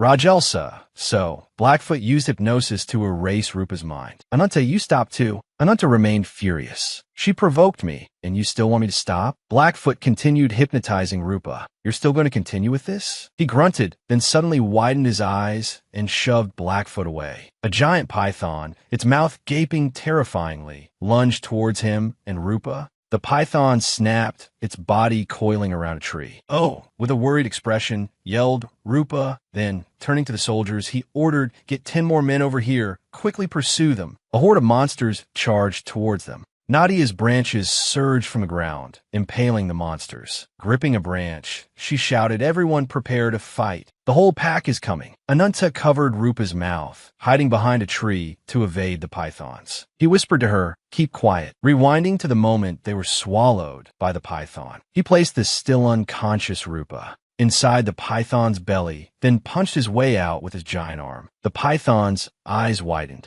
It roared in pain and collapsed to the ground. He picked up Rupa and laid her down. A moment later, she woke up. He leaned against a nearby tree and asked, awake now. "You're lucky." Still not understanding what happened, she snapped at him. "What's with that attitude?" Looking down at her chest, she suddenly realized that the fighting had torn her chest covering. Blushing, she covered herself with her hands. He explained, "You forgot you were swallowed by a snake and are now trying to get out." Her expression softened, her eyes wavering. Could it be that he really did protect her? Ananta looked at his hand, thinking, energy regeneration is too slow. "It'll take a while before I can move again." He told her, "This place is a bit polluted, isn't it? We must be close to the acid solution." Rupa stood up in a panic. "We were swallowed, and you're still so calm? How long has it been?" "My comrades." Ananta's eyes flicked behind him, and he suddenly pulled Rupa down beside him. Startled, she asked, "What were you doing?" He covered her mouth with his hand. "Be quiet." Ananta looked around. Giant pythons were searching for them. They were completely surrounded. Is this the snake's territory? More importantly, why do I feel so uneasy? Are they demons? No, or are they gods? Rupa pulled Ananta's hand away from her mouth and whispered, "Are you going to fight them?" He continued to cautiously observe the pythons, replying, "No, like you said, I can't fully control the curse yet. Without Blackfoot, using my full power could easily lead to uncontrollable rage. But I don't want to be eaten by them either. Now, there are two options. One is to take the hit and confront them. The other is to try to avoid fighting and return to the Alliance. It's your decision," Rupa immediately continued. "And the third is to break through the encirclement and follow the original route out of the forest. I can smell it. Countless snake bodies are searching for prey around us. If we rush out now, we'll be trapped. Just by sniffing, I can tell. We're surrounded by countless snake bodies hunting for prey. If we charge out now, we'll be walking right into a dead end. Even returning with reinforcements will only lead to unnecessary losses." Hearing that, he asked, "Do you have a more viable option?" Her face flushed slightly, a bit unwilling. "I don't like this, but get on my back." She knelt down so he could climb onto her back. He didn't understand what she was planning and just stood there. "What were you doing?" She didn't bother explaining, just said, "Don't ask questions, just do it." Her eyes glowed bright, red like a beast preparing to hunt. "Hold on tight, don't fall." She transformed into a wolf, carrying him on her back, running at a terrifying speed. The pythons, sensing the movement, roared one after another. She darted past, snapping at one, severing its body in two, blood spraying everywhere. She continued running quickly forward. The pythons chased closely behind. Ananta yelled, "We're almost shaking them off." Rupa also shouted, "We're almost out of the forest, just a little further." She thought of her comrades who were fighting. This way, they would be somewhat less in danger. Thinking they were about to leave the forest, she suddenly realized something was ahead. "Wait, there's someone there." His pupils dilated. He looked at the image on the old man's coat ahead. It was an old man wearing glasses on his left side. His right eye looked as venomous as a snake's. He was reading a book, legs crossed, sitting on top of a giant python. "I'm sorry, but no one is allowed to leave here. Go." As he finished speaking, a group of pythons emerged from the ground, opening their mouths wide towards Ananta and Rupa. Ananta sweated, his face showing worry. "They're so fast. Can we dodge them?" Rupa suddenly grabbed his arm and flung him away while she was bitten by the pythons. She cried out in pain. Ananta quickly rushed forward, punching the pythons. Rupa transformed back into a human. Her face was now pale, her voice weak. "You owe me one now." After saying that, she collapsed unconscious. Ananta reached out to catch her. The old man closed his book, his tone mocking. "Trying to protect your companion? Futile." Ananta was incredibly furious, his power surging outwards. He held Rupa in his arms, gritting his teeth. "Do you want to be beaten to death?" The general python opened its mouth and roared in terror. On the other side, had already drawn his sword, waiting in ambush. The moment the general python pounced, pierced it through the chest with a single thrust. Just one sword strike brought the general python down, sending its soul to its ancestors. Despite having finished off the monster, it didn't show any joy, instead revealing a worried expression. Just then, Nadia arrived with her staff, sighing in relief upon seeing the fallen General Python. "It seems our side's casualties aren't significant." With a frown like he'd just run into an ex-lover, stepped forward and called out to Nadia. Ananta thought something wasn't right. Looking at the way they attacked, it seemed these monsters weren't targeting their side. On the contrary, they looked more like they were trying to escape a predator. Ananta recalled the previous horrifying scene, which reminded him of the giant snake that had swallowed the two people earlier. As the atmosphere grew tense, Blackfoot appeared out of nowhere, walking towards the two of them. Spoke up, reminding them, "Stop chatting." "You too." They froze for a few seconds. This girl acted like they had all the time in the world to chat. The one who needed correcting was her. Was being nice. If it were me, she'd be getting an earful. Implied their current mission was to find Ananta as soon as possible, before everything turned into a mess that even she couldn't resolve. Elsewhere, in the quiet night, something suddenly hurtled towards the ground. Looking closer, it was Ananta carrying Rupa. Both were severely injured. In a weak voice, Rupa told Ananta, "It's useless to try. This is an extremely potent toxin from her clone. Even evil spirits die instantly upon contact." A voice echoed, "If not treated in time, that incarnation will die." A short distance away, an old man stood, his long white hair flowing down. This British ghost hairstyle was truly unbearable to look at directly, for fear of polluting one's eyes. He even uncovered his eyes, posing dramatically. Add to that the gigantic black serpent behind him. It was a combo of destruction. Calling him a ghost seemed a bit harsh, but with his appearance, even a demon would be scared, let alone a ghost. One would think that with such a cool entrance, he'd be able to show off, but after waiting for a long time, there was still no response from Ananta. Truly embarrassing himself, Ananta placed Rupa on the ground. I'll be back after I peel off that old man's skin. Rupa looked at Ananta's retreating figure with worried eyes, yelling don't, but it was completely hopeless. He walked towards the old man, having transformed into his majestic myriad fragment lizard god form. He was burning with murderous intent, ready to fight the old man, Asin. Ananta reassured Rupa that he would destroy that old demon and bring her to Blackfoot. The old man, who had been observing from afar, muttered, "Barbarity is deeply ingrained in his bones. It seems he's the one Baiharan's report mentioned." Then he stepped forward, spreading his arms to summon his divine beast, saying something about the name of this ancient skeleton being Azing, the embodiment of gullibility. As soon as he finished speaking, the black serpents lunged at the lizard spirit, but a second later, the shattered remains of the black serpents were scattered everywhere. The only thing remaining was the lizard's rage. The white-haired old man calmly watched its actions, and just as it was about to attack him, his true form, the black serpent, was revealed. But the lizard was too fast. It managed to injure part of the black serpent's tail. Taking advantage of the opportunity, it charged at the old man, thinking it could defeat him, but it seemed it had never heard the saying, the older the ginger, the spicier, right? Even I could see the flaw in the old man's tactics, while he, supposedly a super VIP pro lizard, fell into his trap, just a moment away from reaching the old man. It was immediately entangled by the revived black serpents. The white-haired old man laughed triumphantly.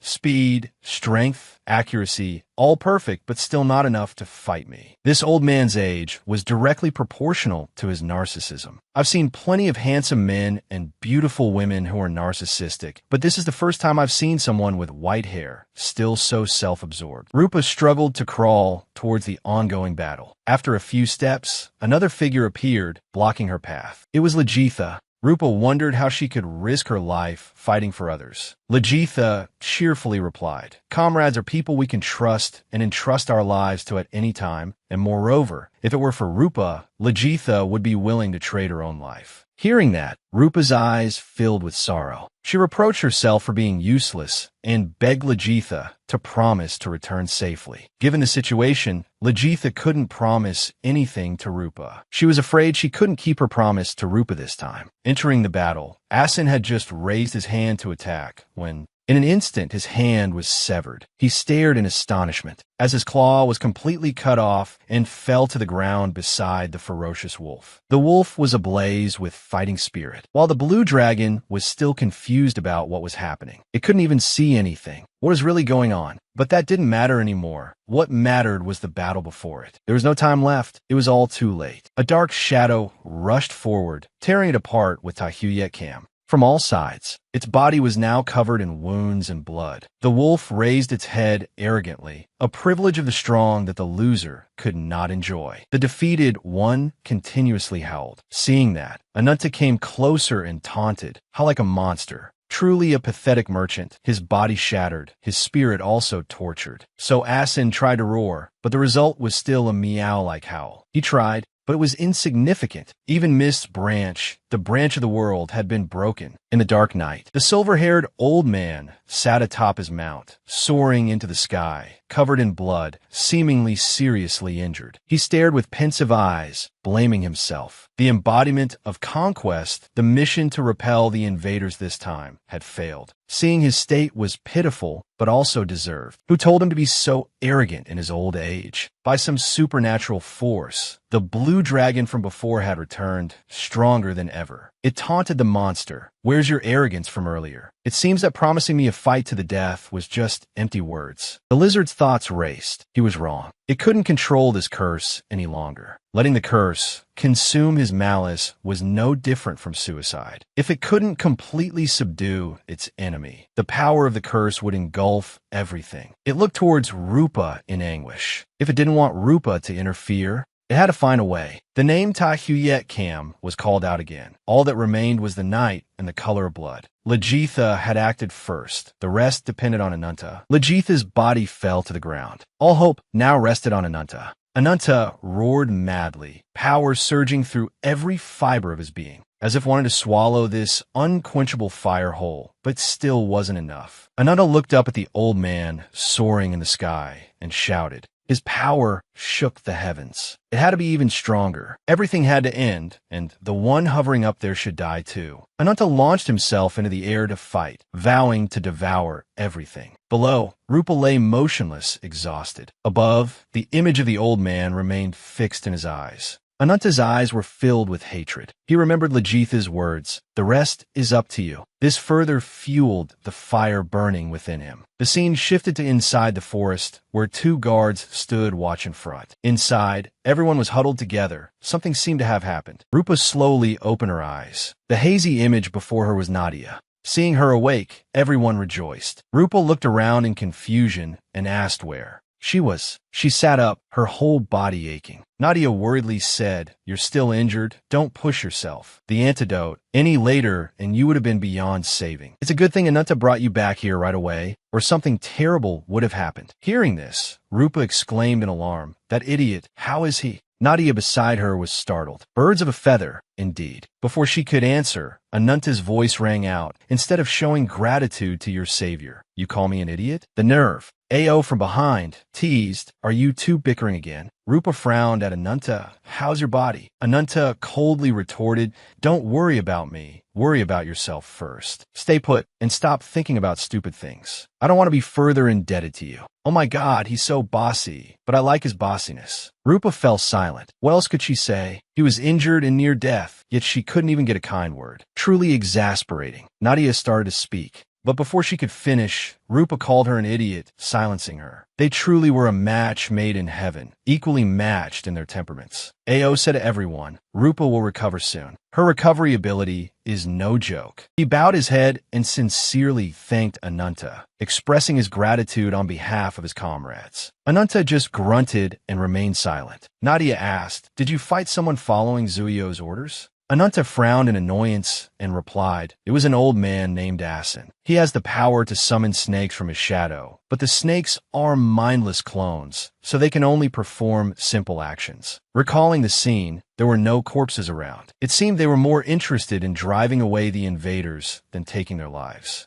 Ananta speculated that they had likely captured those who wanted to enter Pasa territory and then seemed to have been ordered to immediately return to their master. Nadia still couldn't understand. What are they doing that for? Ananta lowered his head and shook it, unsure about the situation. However, he could clearly feel the branch taking root within his body. Blackfoot chuckled beside him and replied, "Right on." Ananta's curse has been noticeably more stable lately. Just one vial of the herbal elixir had that much of an effect. "Already," she said, sidling up to hug Ananta, who looked genuinely terrified. "Who knows what she's up to now?" She teased him, saying if he absorbed the entire branch, who knows what he'd turn into. Nadia was like, "Are you happy now? Look at my face. I'm obviously thrilled. Whatever he turns into, he won't be your husband, honey. And that strong whiff of the other woman is just too much." Ananta pushed her aside, looking annoyed that I haven't mentioned it, but I'm already taken. "Back off. And what's this about the 6 Sephoros being the embodiment of naivete?" Ao wondered what Sephoros was. According to Ananta, the Sephoros were elites chosen to protect the embodiment of the wings. It was a title given to the 10 strongest individuals granted power from the branch, and the top warriors were known as his 5 disciples, responsible for keeping an eye on the others. Asin's emergence suggested that one of Zuyo's 5 disciples would also appear. The power of a top-tier Sephoros disciple could be described as causing tremors with the slightest movement. Asin seemed to be returning to his hideout, standing before someone. The other person sneered, "You look like nothing more than a frightened animal. Do you have any shame left, Asin?" He responded in a low voice, "It seems I can hardly escape you. Embodiment of conquest." The other person asked what his mission was. Asin, sweating, replied that his mission was to prevent anyone from approaching the land of Pasa and to eliminate anyone who hindered him from doing so. Second Sephiro's Gain, embodiment of domination. He was pretty impressive during the fight, even narcissistic, but now he's curled up like a puppy in front of Gain. Well, it makes sense. Any more narcissism, and he'd be sent to meet his ancestors in one hit. After hearing his explanation, Gain's face tightened. He told him to lead the way so he could deal with him properly. With that said, the two turned and left. Just a few steps later, two strangers appear before them, and one of them reached out to stop Gain. He told him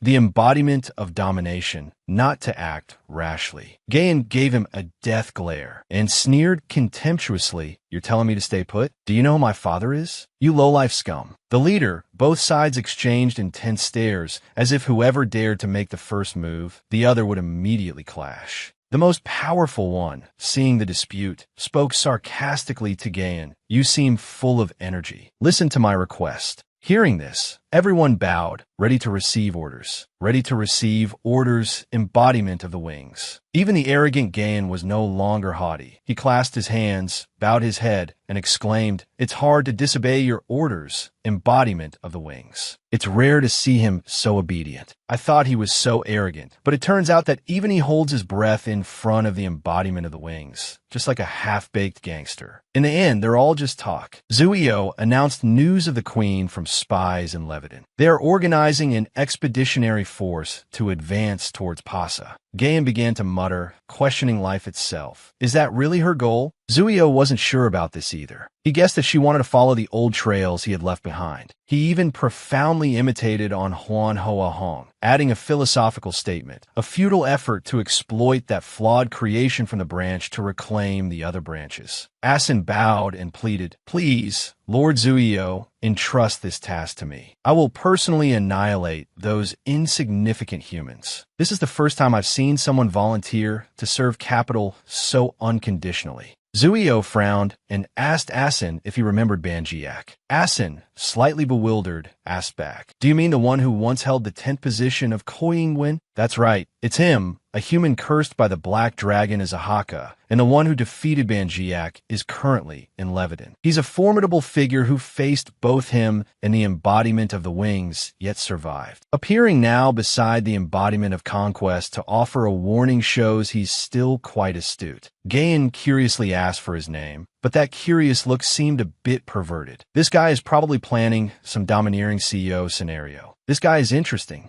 The answer, of course, was none other than Ananta. Asin, filled with resentment, thought about Gain, the embodiment of domination. He is also the strongest spear, and Byron, the most steadfast shield, is his unparalleled partner. No wonder he's both one of the supreme powers of Sephiroth and one of the most formidable opponents. This guy has never shown any loyalty to Lord Zuio. Being assigned the 4th or 5th position would have been more than enough, but why would Lord Zuio entrust him with this mission? Lost in thought, he was suddenly called, "Asin, do you know what this is?" Startled, he looked at the object in Gain's hand and replied, "That is a flawed branch embedded in the heart of a crocodile." Gain explained, "Compared to what's inside them, this branch is just an inferior material. But isn't that better? With it, they've almost completed the task Lord Zuio entrusted to them." Asin's words were met with a cold action from Gain as he flicked the branch into a deep pit. Seeing this, Asin angrily shouted, "What are you doing?" Gain paid no attention to his attitude, instead laughing heartily, giving the old man a look full of amusement.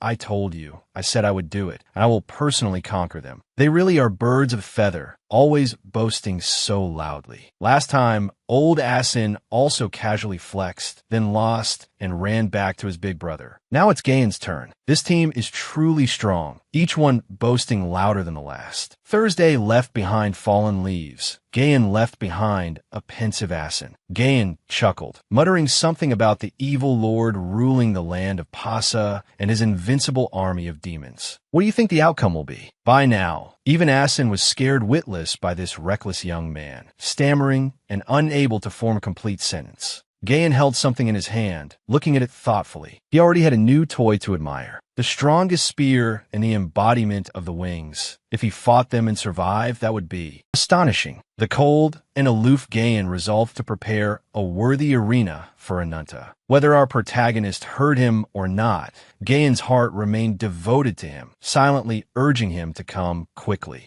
A week passed. Everyone stood before their new home. The preparations were finally complete. Lagatha and her guards emerged from inside. Our excitedly greeted Lagatha, saying they thought they'd wait until they died for her arrival. Lagatha happily approached everyone. It's good that the entire vanguard is safe and sound. Ananta and Nadia, you both did well too, but it seems neither of you is very happy. Lagatha then turned and called a scan and Mo, asking if they were sure no one was missing. Mo looked up and replied that all 50 of the Queen's guards, also serving as the defense force, were present. Ananta spoke up, asking Lagatha, "Hey, how does it feel to step foot on your homeland, only to find it utterly devastated?" Lagatha's smile faded. She silently turned and looked out into the distance. "Seriously, Ananta, it's best you just keep your mouth shut. Every time you open it, you leave people speechless." Lagatha, lost in thought, was about to speak when Blackfoot interrupted, saying, "According to the reports sent earlier, you must already be aware of the current situation, right? And a week ago, a light appeared from the direction of the royal capital. Perhaps it's a sign that another branch's power has emerged. The sixth of Sephiroth revealing himself and the appearance of the branch's power. It's as if someone has meticulously planned this all out. With the current situation, things have far surpassed our previous predictions. Even if you want to use my power for an emergency, it will take at least 3 days to arrive. If that's the case, do you still want to proceed?" Lagatha fell into thought again, then raised her voice. "My brothers and sisters, this is the homeland where we were born and raised. But it was all taken from us by the embodiment of the wings, and we were forced to leave many years ago. I swore to my fallen comrades, for the sake of our people who have suffered and lost so much in this ravaged land, that one day I would return and revive Valkyria for them. When that time comes, I will proclaim loudly to the spirits of our departed countrymen that their sacrifices were not in vain. It is thanks to their sweat and tears that we have come this far." Her voice grew louder with each word. "My brave and indomitable people, please fight alongside me to the very end." Everyone shouted in unison, "Long live Her Majesty the Queen." The scene before them was truly moving. Even Ananta's face showed determination. The order was given, and everyone advanced towards the capital. Charge!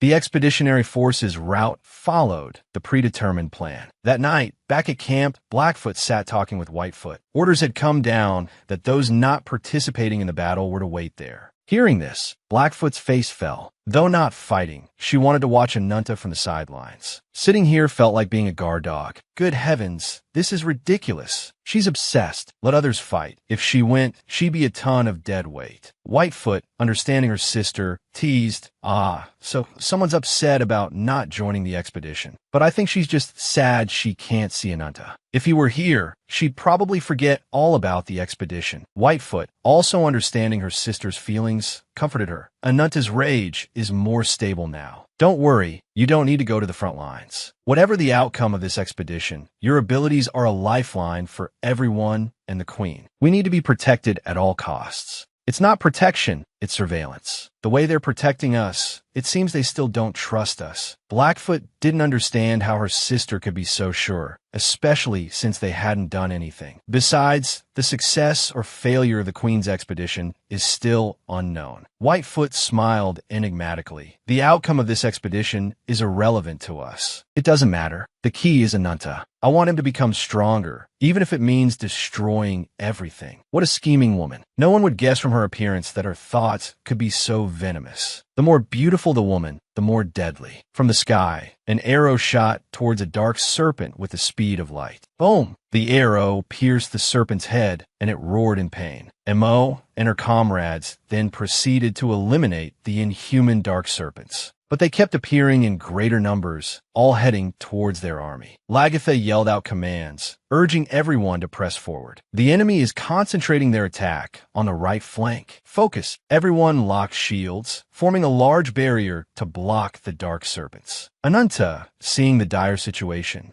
called out to Ruby, "Wipe them out." Receiving the order, the small lizard leaped in front of the shield and unleashed a torrent of fire, as if to incinerate everything. Ananta observed the situation from behind. For a moment, he wondered if his involvement was even necessary. Nadia, too, was fighting fiercely. Dark serpents that approached were impaled by her and the tree roots. She successfully led the charge, breaking through the enemy's encirclement. This was a risky tactic. Even a small slip-up could lead to their annihilation. Looking at the female generals fighting, Ananta wondered if they were truly capable of fighting. This battle was already difficult for men, let alone women. Facing his well-trained army with their naive, gullible forces based on faulty intelligence, they shouldn't stand a chance. Our troops have reached the edge of Pas's heart. Why haven't the Ali Khan army and the demonic creatures shown themselves yet? Montag suddenly shouted, "Staatling Lagerta." She informed them they're about to reach the vigorous watchtower. Welcoming Lagatha's army was none other than the old man, Asin.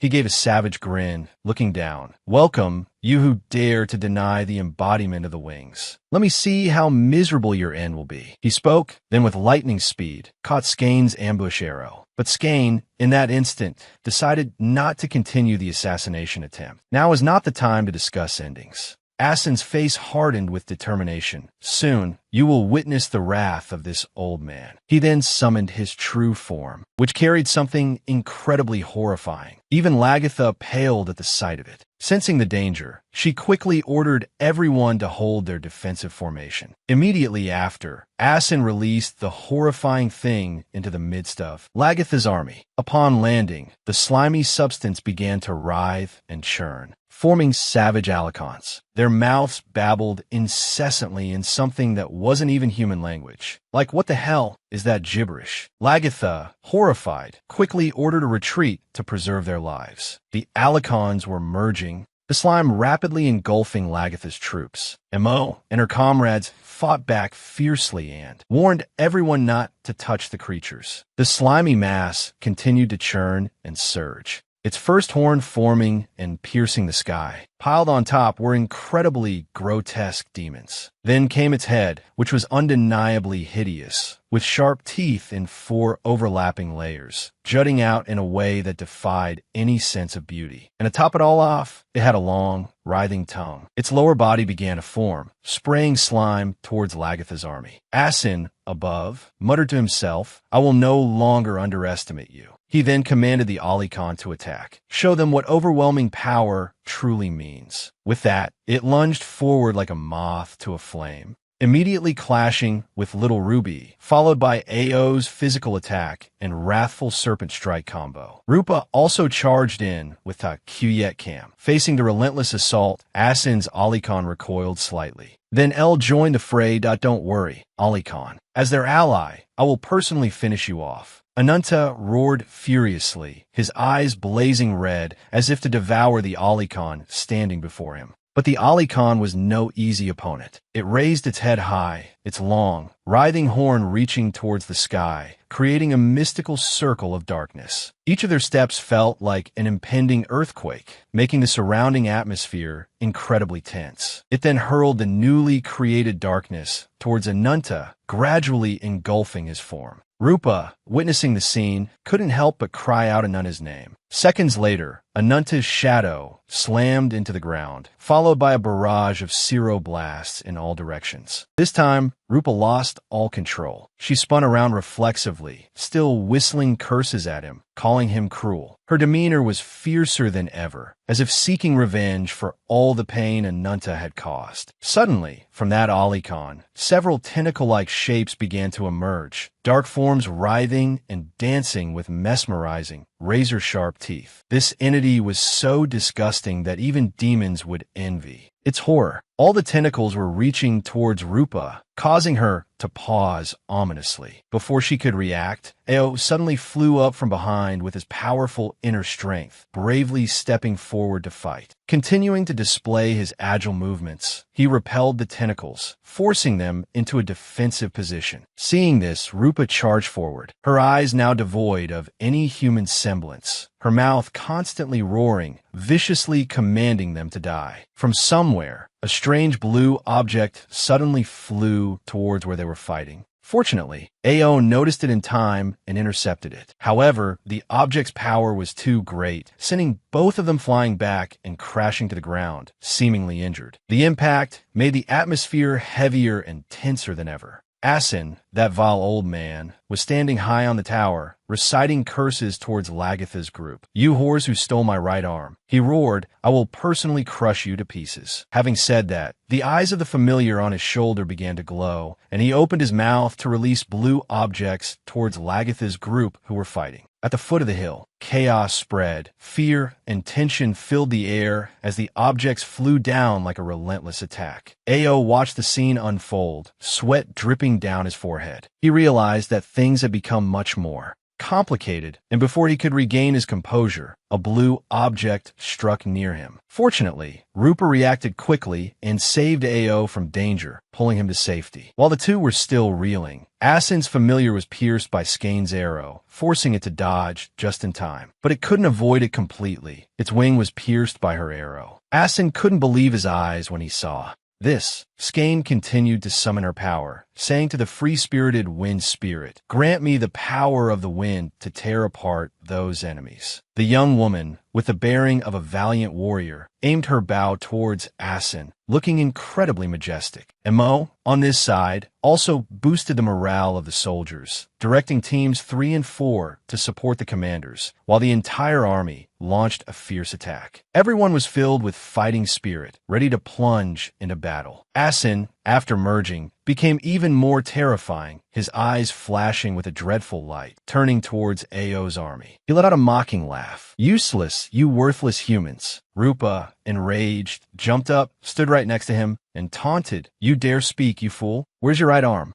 Asin couldn't respond, only able to spew curses to vent his anger. The situation became more tense than ever. Ao leaped up, brandishing his sword to fight, joining forces with Rupa's support. Ao's fierce sword strike pierced Asin's body. In just a few minutes, the battle was decided. Although Ao's sword was broken, Asin had collapsed. Ao, seeing him not miserable enough, called Rupa over to taunt him further. Rupa glanced towards the other battle. It seemed something had happened to Ananta. Below, the warriors were still fiercely battling Asin's familiar. Ananta's situation wasn't looking good. He lay motionless on the ground, Nadia beside him, her face pale with fear. Ananta was gravely wounded and needed immediate medical attention. Nadia repeatedly called for him to wake up, but it was all in vain. He couldn't even move. Elsewhere, the battle between Lagartha and Ali Khan remained unresolved after its recent attack. Lagartha retreated behind her shield to regain her strength, and the soldiers moved forward to protect her. But with a single swing, Ali Khan sent them flying. While it was distracted, Lagartha launched a surprise attack, putting all her strength into a horizontal slash across its neck. It was so swift and deadly that Alakon's head was nearly severed before it even knew what was happening. Lagartha then ordered Nadia to quickly heal Ananta, explaining that to win this battle, they needed his strength. Lagartha raised her sword, focusing all her power into it. In other words, Fragarak, the legendary sword from Irish mythology, often wielded by the hero Luff. Taking her stance, Lagartha leaped high and brought the sword down directly on Alakon's head. The impact was explosive, incinerating everything around them. After the smoke cleared, only Alakon's skeletal remains were left. Lagartha approached it, lamenting, "What a pity, Ali Khan." She reminisced about his former handsomeness, the figure she once admired. That image was gone, replaced by a mere skeleton. How could you have become so hideous? She wondered. Lagartha raised her sword again, addressing Ali Khan one last time. She would at least grant him a proper send-off. Suddenly, before her eyes, in its final moments, Ali Khan called out her name, Princess Lagartha.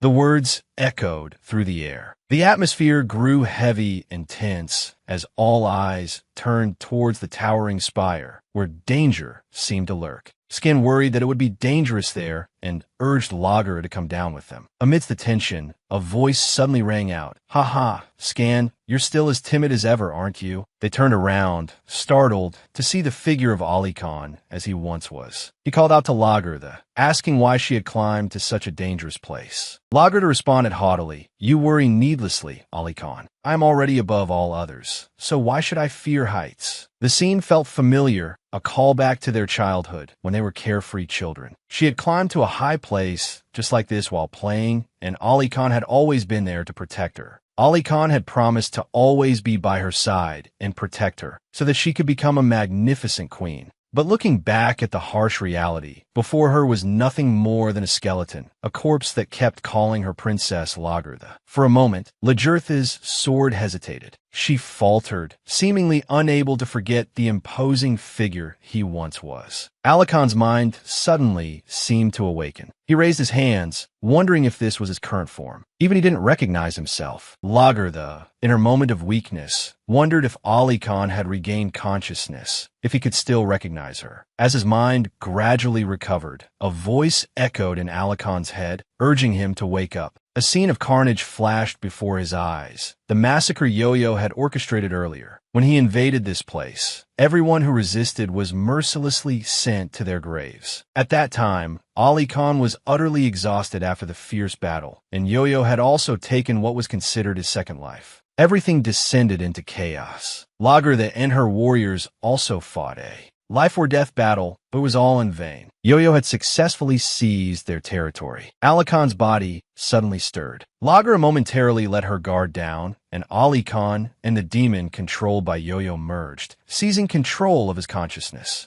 Tendrils erupted, attacking everyone around them. Even Nadia and Lagertha were ensnared. It thrashed like a man-eating demon, terrifying even little Ruby. Its target shifted towards Ruby. Sensing the danger, the small lizard took a fighting stance. Nadia and Lagertha were thrown to the ground. Nadia worriedly urged Lagertha, "Your Majesty, at this rate, the casualties will only continue to rise." She advised Lagertha that they should retreat and tend to the wounded. But Nadia's plea was rejected. Lagertha roared that the fight must go on, that she had just lost control for a moment, and that Ali Khan had reached his limit. Lagertha stood up defiantly, raised her sword, and signaled to Nadia that it was time to join forces and deliver a fatal blow. She turned and ordered everyone to move aside. Just then, Ananta, ablaze with fire, approached. He warned Ali Khan to get out of the way if he didn't want to be reduced to ashes. Lagertha stared at Ananta, momentarily stunned. What he now possessed was the fire spirit, capable of protection like Mo's spirit. Ananta advanced towards Ali Khan step by step. Ali Khan hissed at him menacingly, but it was futile. He was probably trying to scare him with those pathetic hisses. It might have been intimidating, but not significantly. Ananta raised his hand and conjured a massive fireball, then hurled it towards Ali Khan. The monster wouldn't be outdone. It created a black hole, a quasar, to clash with Ananta's attack. The two spheres collided, creating a tremendous explosion. After that, the two beasts clashed again like moths to a flame. Ananta started by giving him a legendary kick. He mocked Alakon's current state, saying that although both of them were victims of that damned winged yo-yo, Ali Khan was just a coward hiding in fear. While cursing at him, Ananta landed devastating blows, telling him to stop clinging to life and accept his fate. Ali Khan, on the other hand, was completely drained of energy, muttering Ananta's words to himself. Why cling to life? What was it all for? He didn't even understand what he was doing anymore. Meanwhile, Nadia was using her power to restrain Ali Khan's body. At this moment, Ali Khan seemed to have let go of everything. A beam of light appeared from the sky, radiating a powerful energy that shook the surroundings. It was Lagertha creating that beam of light. Raising her sword high, she recited an oath. "In the name of Queen Lagertha in Henza of Vanqueria, may my friend rest in peace." As the words left her lips, the beam of light shot directly into Ali Khan. The brilliant light descended, taking Ali Khan's soul with it. Everything vanished into nothingness. He had seen that beautiful light once before, in his past, when he was still with Elle. They had sat together, watching the sunset. He had sworn to himself that he would always be by Elle's side, but that was just a past filled with love. The reality now gave him no respite. Ali Khan's figure gradually faded away. Lagertha remained dazed, filled with regret, but it couldn't be helped. If things were good, he wouldn't have died. She couldn't blame him for his unintentional actions, only Yo-Yo's wickedness. In the final moments, Lagertha couldn't hold back her tears. Ananta finally came to his senses, but he still didn't understand what had just happened. What was that outburst just now? Ruby seemed to have done something. Lager, still overwhelmed by grief, collapsed to the ground. It was understandable. After all, they were childhood friends. He was someone who would have willingly given his life for her. Nadia approached Lager, trying to console her, but it was meaningless. Lager believed that mourning the dead was the right thing to do, nothing to be ashamed of. But Nadia disagreed. She reminded Lager of the soldiers still fighting behind them. One wrong move could cost all their lives, that we must continue to fight, so their deaths are not in vain. Roars echoed through the air. It was Rupa punishing the cruel old assassin. Her cries carried the resentment of the fallen soldiers and those still fighting. Because of him, countless innocent people had perished, so he shouldn't expect a peaceful death. Despite her words, Assassin's face remained smug, which was truly infuriating. His expression only fueled Rupa's anger. She was still remarkably calm. If it were me, that old man would have been dust long ago. Assassin looked at Rupa with a sinister smile, claiming a trap awaited her. As he finished speaking, a beam of light shone down from above, and Gaheng stepped out. A message quickly spread that an intruder was approaching from the royal road. All eyes turned towards Gaheng. At the climax, something shot forward at lightning speed, piercing the tower, and then a fist stopped right in front of Gaheng's face. Yes, it was none other than our server's top player, Ananta. He gently landed a tender, affectionate steel punch on Gaheng's cheek, almost dislocating his jaw. Ananta remembered the earlier report mentioning Zwa having an extremely loyal subordinate. From above, AO couldn't predict what was happening. It was known that the Sephoros were elites carefully selected to protect the embodiment of the two wings. It's a title given to the 10 strongest, granted power from the branch. The top warriors are considered his 5 main disciples, and each position is interconnected, constantly monitoring each other. Aeson revealing himself suggests that one of the 5 under Zwa might be similar, meaning Gaheng's power is likely comparable to Aeson's. After recovering from the fateful punch, Gaheng spoke arrogantly, even boastfully challenging Ananta, threatening to crush him. So scary. Don't count your chickens before they hatch, buddy. We don't know who'll be biting the dust before the sun sets. This is a fight, not a talk-off, so tone it down. Ananta waited for his cue to charge, roaring to build momentum before the battle. Then the two clashed, and in this encounter, both were genuinely surprised. From Ananta's perspective, Gaheng wasn't a pushover. He seemed to have extraordinary regenerative abilities. Gaheng pulled back his hand, unleashing a mountain piercer on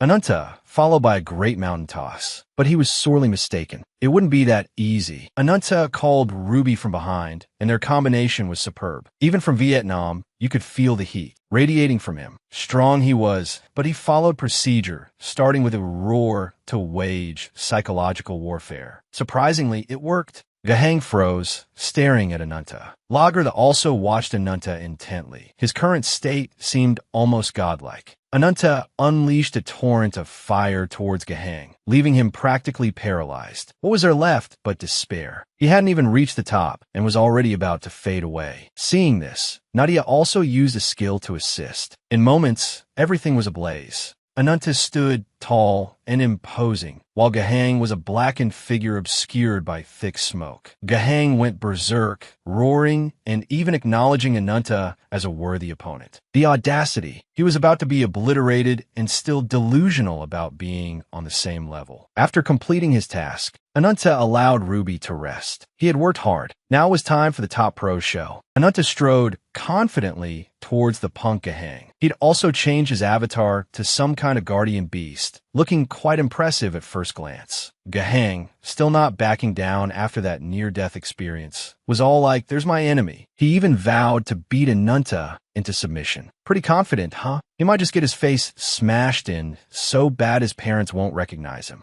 Ananta leaped into the air without hesitation. This playground was his. All that mattered was taking down the enemy before him. The literal showdown officially began, starting with a spectacular head-to-head clash, followed by a flurry of slaps to the face, like a wife confronting her husband's mistress. Ananta, slightly outmatched, stumbled back. His eyes suddenly lit up. He'd realized Gaheng was using some kind of mountain-piercing technique, combined with a flowing palm strike. He charged towards Ananta like a whirlwind. Definitely not someone to be trifled with. Gaheng's power couldn't be underestimated. A single touch inflicted significant damage on Ananta. Next came a masterful pressing escape maneuver, like a spinning lizard. Attacking left, then right, the two circled each other like a cat toying with a mouse. Finally, Gaheng seized the opportunity and grabbed Ananta's arm, pinning it behind him. Elle and Nadia, watching from the sidelines, looked more tense than the combatants themselves. Despite Ananta being on the defensive, Elle didn't show any disdain. On the contrary, he considered Ananta a true immortal. The curse had granted him endless regenerative power and an indomitable spirit, fearless in the face of any pain. The source of Ananta's destructive power remained a mystery. His form further showcased his fighting spirit and mental fortitude. So, one could say, a warrior clad in full armor couldn't be brought down by a petty curse. She glanced at Nadia, signaling her to do something to help Ananta. Nadia understood and produced a branch. It seemed to be the best they could do at the moment. Ananta emerged from the debris, still with that confident air. No big deal, just a little dirty, but still undeniably handsome. Gaheng thought, a fortress made of iron is hard to break. But no matter how strong, it surely has a weakness. Suddenly, a voice calling Ananta's name echoed, startling everyone. Good thing he didn't have a heart condition, or he'd have fainted right there, and they'd all be doomed. The caller was none other than Rupa. She held Aeson like a rag doll and announced that he was safe. Honestly, Rupa was probably the only one who dared to call him, so casually. Then, from the ashes, a raging fire erupted, seemingly pulling Aeson towards it. Old man Aeson screamed for Gaheng to save him, but it was too late. Even if he screamed his lungs out, it was useless. He could barely save himself, let alone anyone else. The power intensified,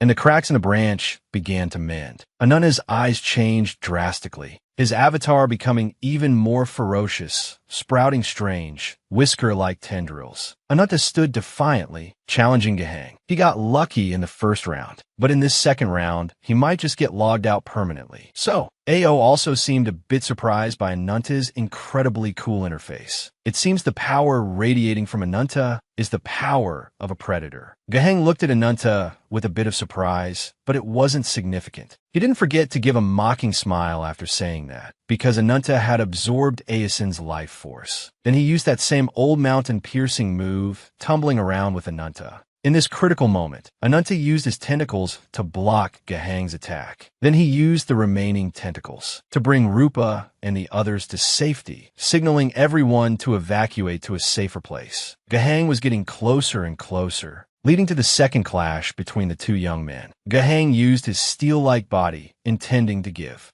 Ananta a punch from above, but Ananta saw his intention. He quickly transformed. Those tentacles simultaneously emerged and wrapped around Gaheng's arms and legs. With a move like this, how could he fight? A voice suddenly appeared in his mind, asking why he let himself get distracted. Because in a fight, you should never take your eyes off your opponent for even a second. The words echoed in his mind, making Gaheng feel incredibly suffocated. Noticing his opponent's distraction, Ananta seized the opportunity and charged straight at him. Gaheng tried to react, but it wasn't enough, resulting in him taking a direct hit from Ananta's pounce. In that moment, memories from the past suddenly flooded back. It was a beautiful sunny day. Gaheng, while strolling, encountered a wild boar, which he promptly devoured. At that time, he arrogantly mocked the boar's weakness, wondering where he could find a worthy opponent. He was as cool as a toilet, really. Turning around, he encountered a large figure. Usually, these large, loudmouth types only have a tough exterior and a boastful mouth, but are useless in reality. And yes, true to expectations, after some accusations and boasting, the battle began. Initially, when approaching the opponent's destructive aura, Gaheng hadn't used his full strength, so he was pushed back. The other guy saw that and thought Gaheng was done for. But oh no, he was still young and naive. From within the hazy smoke, Gaheng's figure emerged.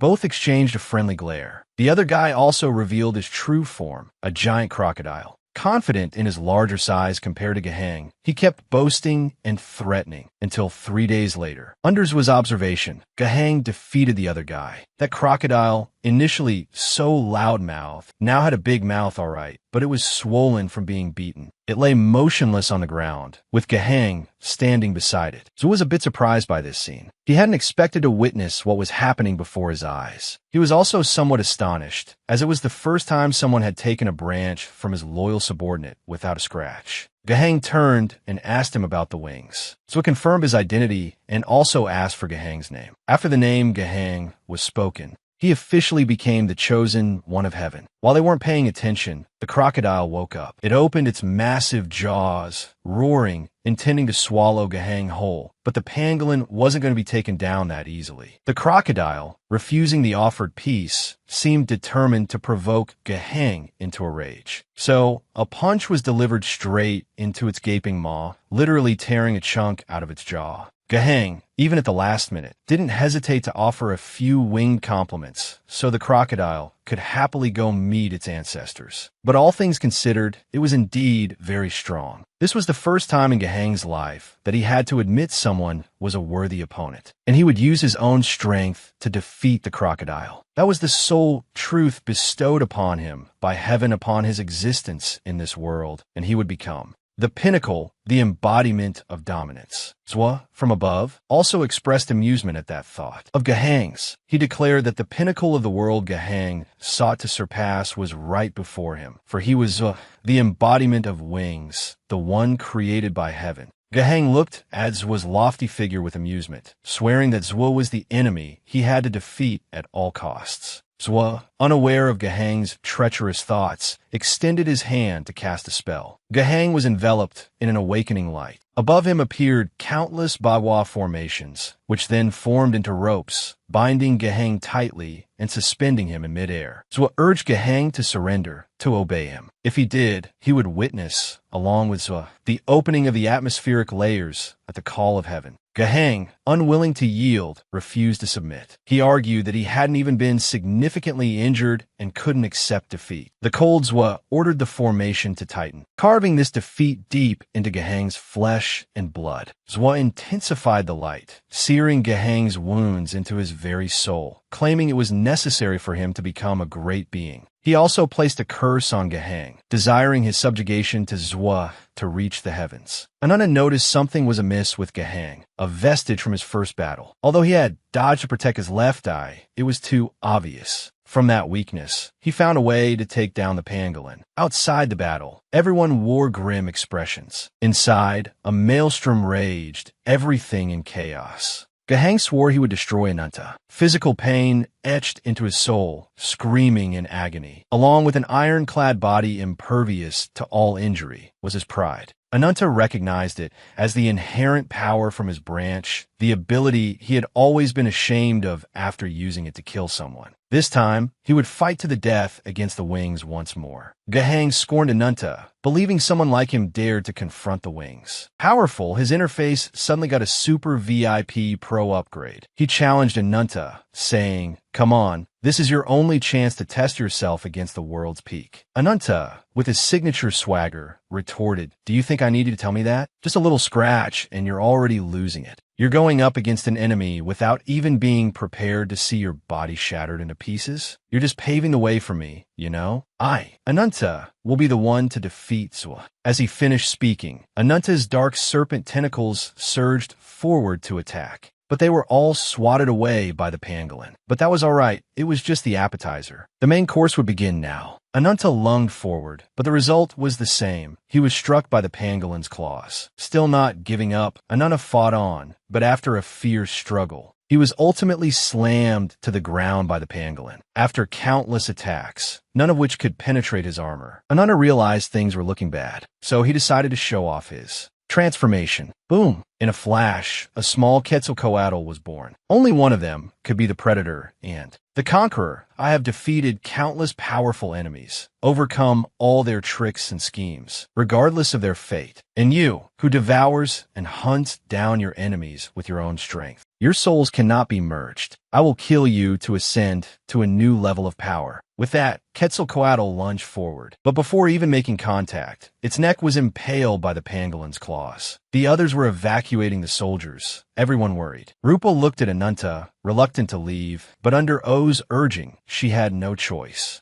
but to obey. Seeing everyone evacuated, Loy felt somewhat relieved. The only thing left was Ananta's battle. Nadia was focused on casting a spell. She could feel the branch embedded within her resonating with Alakon's branch. These branches contained immense power, enough to transform their wielders. If they couldn't handle that power, they would go mad and be consumed by it. Because of this flaw, the branches could hardly maintain their form, but Alakon's branch still held a great deal of power within. If she could unleash all of the remaining power, the ultimate spear could pierce any armor. With that thought, she began to act, fusing her staff with Alakon's embedded branch. Nadia called out to Alikon, asking to borrow the power of Jerizo to protect his loved ones. Indrastra was ready. The light it emitted was so bright that the pangolin glanced over, and in that moment of distraction, he was seized by Quetzalcoatl. The pangolin heard a familiar voice in his mind. "You're distracted again. Even if you lose everything, you must continue." Having gained the upper hand,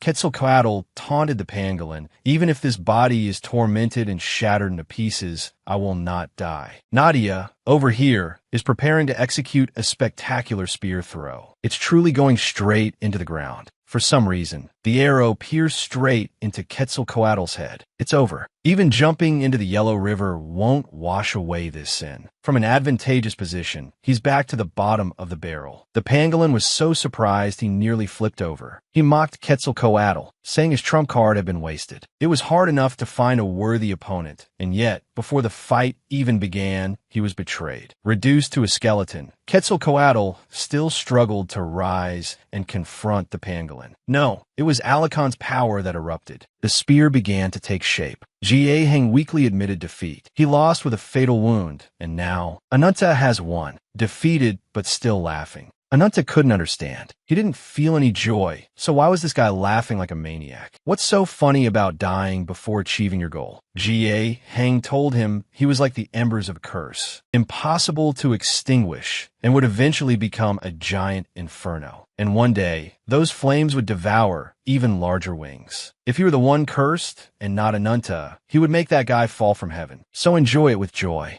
Ananta, bored, asked if he was finished talking. Since he asked, Jieheng replied, promising to see him in hell. He truly was the embodiment of revenge. After enjoying a delicious meal of spicy grilled chicken, Ananta sat listlessly with Ajitahaka behind him. He felt tired. He didn't feel any joy at all. Responding to his sadness wasn't comfort, but Aji's scorn. Foolish mortal, fire tests gold, adversity tests strength. Only after facing hardship can you become strong. You must have forgotten the pact we made that day. Ananta coldly denied it. Nothing has changed. Even his curse is just a tool for my revenge. I only need to kill Zuio. Your life doesn't matter anymore. In that case, Aji replied, I'll wait for the day you meet your foretold destruction. The scene shifts to evening. As Ananta opened his eyes, he saw a faceless person. Who was this? A strange warmth spread throughout his body. In the camp in the distance, Lajurtha's solitary figure stood in the center, where the bodies of the warriors were neatly arranged on wooden racks, their swords planted upright in the ground. She ordered her subordinates to light the final fire, sending their comrades to the afterlife. In the blazing fire that lit up the night, everyone's heart was a cold, reluctant peace. Rupa couldn't hold back her sobs.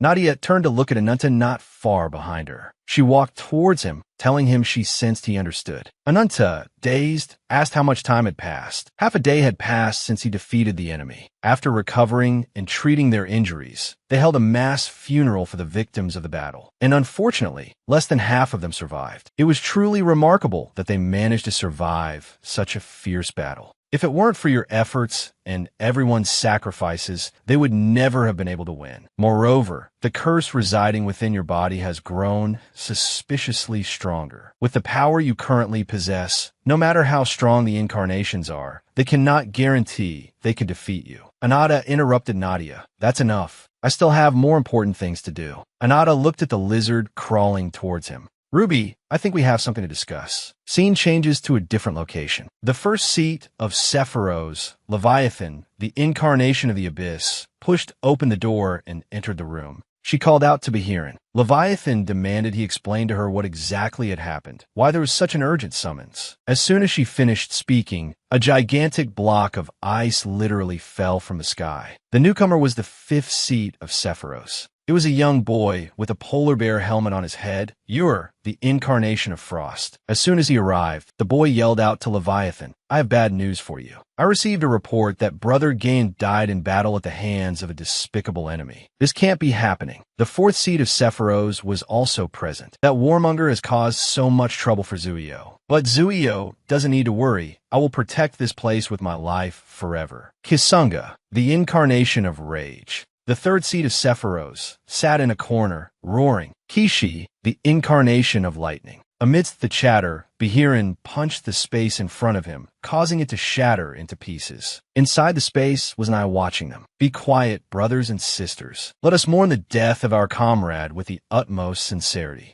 This sadness seems to have vanished. It can only be washed away with blood. I will prepare a memorial service to soothe the soul of Gain." Back with Anata, Lupa approached Nadia to chat, asking if Anata was alright. Nadia told her to let him and Ruby talk alone for now. Lupa curiously asked her if he had said anything else. Nadia shook her head wearily, remembering Anata's past. He once knelt before his sister's corpse and swore that he would definitely return to this place one day, begging her to wait for him until then. He would return with Zuio's heart and offer it to her. Back in the present, Anata, with a nostalgic expression, talked with Ruby. On the day his sister died, the death of his sister and the other villagers, he truly wanted to believe it wasn't his fault. If it weren't for Ruby, he probably wouldn't have been able to maintain his sanity. Since that day, he has buried his heart in hatred for Zuio. He has always had to suppress his emotions, except for his thirst for revenge. If it weren't for Ruby, he wouldn't have been able to endure it all. He hates all the incarnations of this world, including Zuio. Why was it his sister who died and not him? He has always been searching for the answer to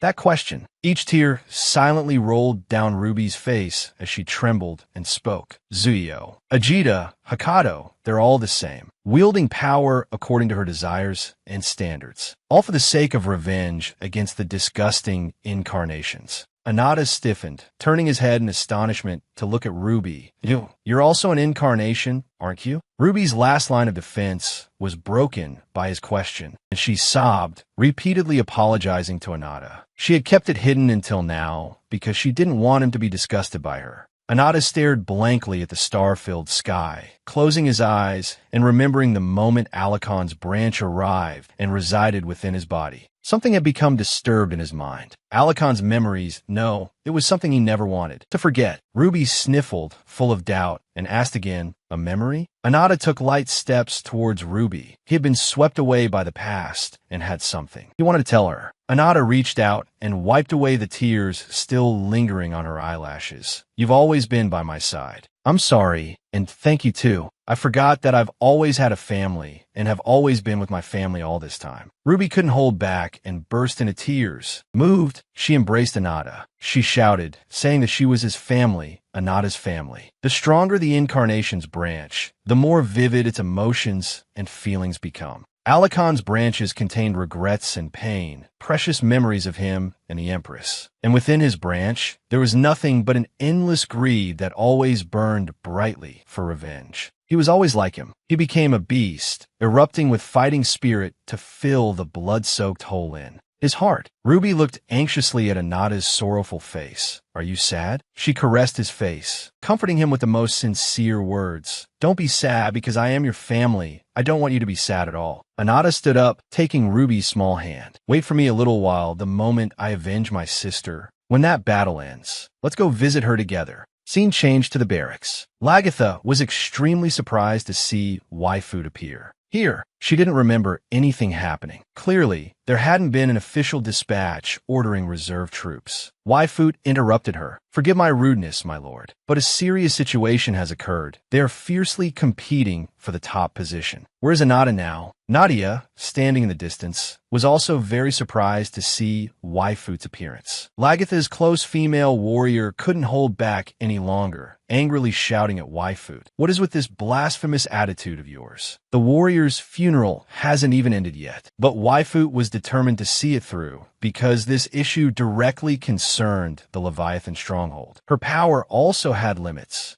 She could only teleport to the safest location at the destination. Blackfoot, standing beside her, took out a rabbit-faced pocket watch and looked at it. The safety of the areas within the spatial transfer is very likely being constantly monitored. Your younger sister is quite timid, so even her power reflects her personality. Lagatha angrily shouted, "So why on earth would you think the fortress isn't safe?" Waifoot retorted Lagatha's fury. "The only criteria your power uses to judge your safety is singular. For someone completely incapable of fighting, how could a threat to your life have any impact? There's a very high probability that Leviathan's secret fortress is currently being invaded by enemies. Long ago, when this world was still a blank page, a giant wave shook this universe. Space and time expanded infinitely, opening the horizons of the world. There were beings born among them. At the head of prayers and life, the god of angels. At the head of curses and death, the god of demonic nature. At the head of miracles and laws, the god of magic. At the head of cycles and melodies, the god of witchcraft.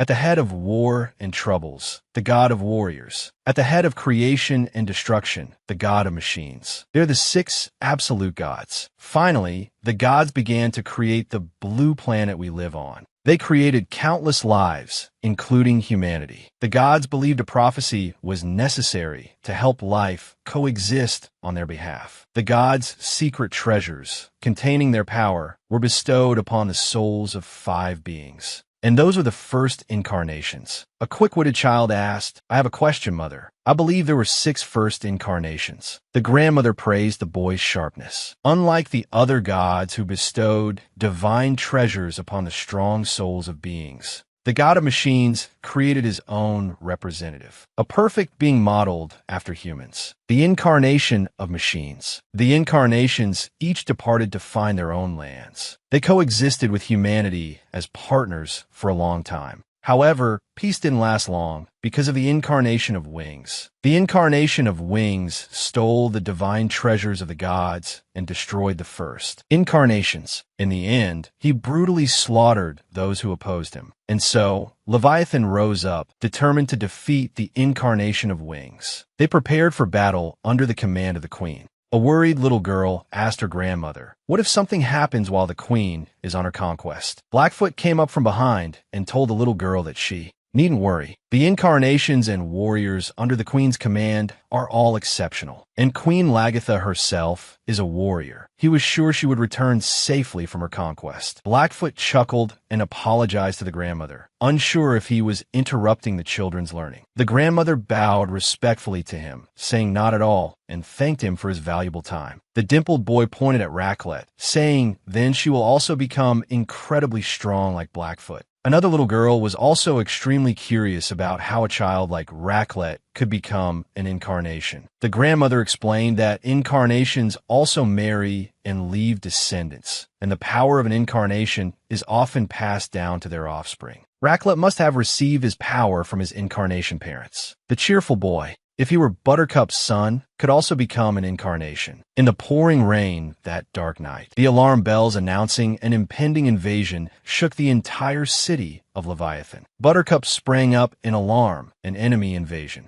Ur stood before the city gates. Could this be the entrance to the fortress? It would be incredibly valuable to hold it. Monsi, the 10th seat of Sephiroth, the incarnation of formidable strength, was also incredibly excited. The soldiers were terrified by the sight before them. Buttercup paled. Why did this have to happen while the queen was away? Ur swung his hammer, unleashing a blizzard to clear a path for Monsi. He shouted excitedly, "The time has come, Monsi!" Monsi, in the form of a mammoth, charged towards the city gates. The soldiers panicked. "Prince Buttercup, if this continues." Buttercup quickly gave the order, "All troops, prepare for battle." Just as Monsi reached the gate, an equally large figure knocked him away from the entrance. The second in command of Leviathan's army, Taken, the incarnation of obstruction. Taken stood firm before the gate like a guardian, blocking any danger from entering. Seeing Taken appear, Ur became incredibly excited. He scoffed at Monsi. "You were supposed to break down the gate, but you got knocked back in one hit. How pathetic and despicable." Ur taunted, "Do you want to trade places with me and take the lead?" Monsi furiously stomped on the ice. Those words are unfair. I will fight to the death. Stopping me with the power of a minor incarnation is impossible. That must be Taken's special power. I will slaughter Taken, turn him into mincemeat with my increased weight. Buttercup stood atop the ramparts, looking down at the fierce battle below, shaking his head at Monsi's arrogance. Monsi still hadn't learned humility, throwing his heavy body down to crush Taken, only to be stopped once again. Taken didn't have any special power at all. Taken looked at the arrogant Monsi as if he were already dead. He coldly struck Monsi's head with his staff. Taken was nothing more than a pure fighting spirit. He was favored by the god of warriors, and he was the strongest commander of Leviathan's army. Buttercup jumped down from the ramparts, saying, "Taken, you arrived just in time." Taken asked, "Are you planning to confront them directly?" The answer was obvious, of course. The weapon Ur was wielding earlier is the sacred weapon of the Frozen Bloodguard Guild in the north. This incarnation is incredibly frigid, and it is my duty to fight him. Ur's mischievous smile was the response to his words. The icy land belonged to the cold stone bloodline of the North. Because of the harsh and unforgiving environment, there had been no wars or invasions for a long time. This land was likened to paradise, where humans and incarnations lived together. One day, a stranger came to this paradise, a warrior who had earned his fame, winning countless prestigious military awards from battlefield across the continent. Buttercup, the incarnation of courage. Those who had never experienced war were afraid of Buttercup, but there was still someone who pitied him and welcomed him to paradise. That person was Tosca, the incarnation of white snow. Buttercup, who knew nothing but fighting, was saved by her kindness. They fell in love as a matter of course. They married with everyone's blessings. Not long after, their first child was born. However, they didn't know that they wouldn't be able to live happily ever after. How could they face their monstrous child? They worried about their child's future, as it would have to grow up amidst the disgust and ostracism of everyone around them. At first, they were filled with regret and sorrow until a savior appeared. And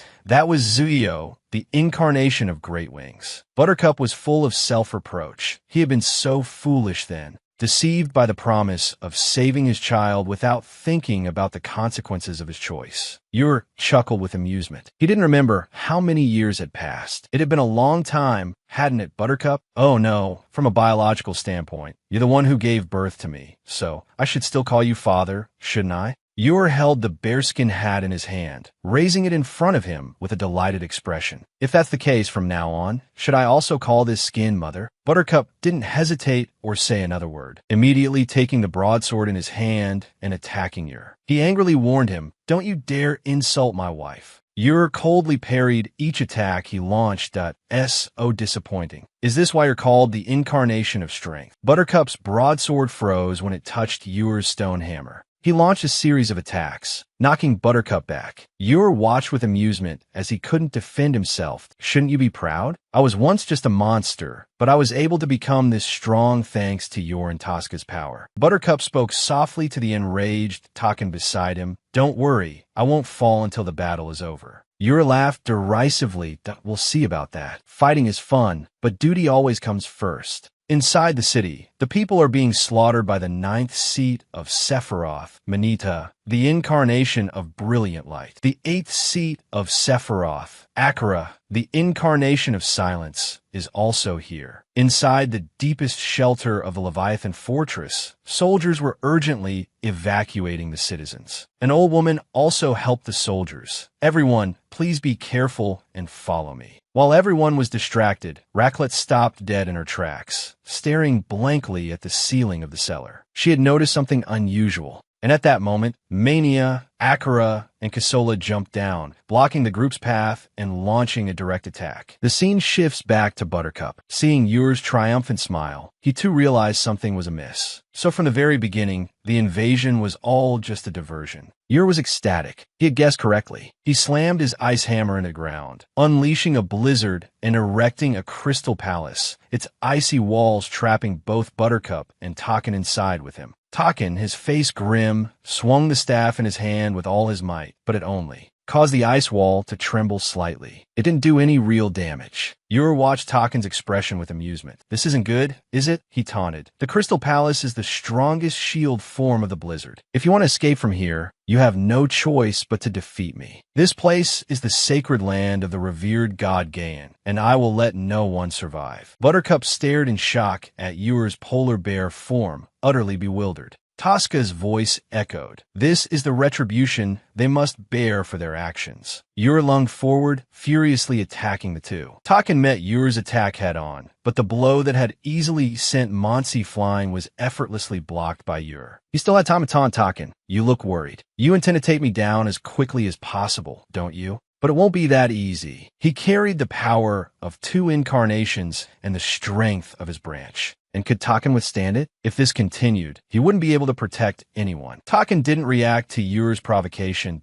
"If that's the case," he said, "then give it your all." Yor flinched, sensing a killing intent, and quickly retreated. What? Was he actually scared? While Yor was still in shock, Buttercup, in his grisly bear battle form, charged forward and delivered a resounding slap that snapped him back to reality. Yor stared in horror at Buttercup's battle form. These are the first and second commanders of the Leviathan army. The scene cuts back to the deepest level of the fortress. Mania and Acra were frantically trying to break down the door in front of them. Kisola said to Mania with disgust, "Stop it, you're too loud. You've been at it for a while now, and this door hasn't budged. Don't tell me you can't even break down one of these doors. You really are useless." Kisola turned around, pointing at the citizens running towards them from afar. "Instead of breaking the door, can you deal with those invaders? If they get any closer, don't you think it'll be a bit of a nuisance?" Mania and Acra were stunned by Kisola's expression. They understood. With maniacal laughter, they turned to deal with the citizens. Kisola strolled leisurely as if this were her own home. The people living in this fortress were the last ones left. Can you hear it? The fate of the warriors wasting away in misery who came to save you. Kisola laughed scornfully, placing her hand on the wall in front of her, this wall. Amidst the desperate cries of the people, the protective door before them was easily melted by her slime. Kisola gave a pitying smile to the crowd. "You thought this could protect you for how long? If she wanted to,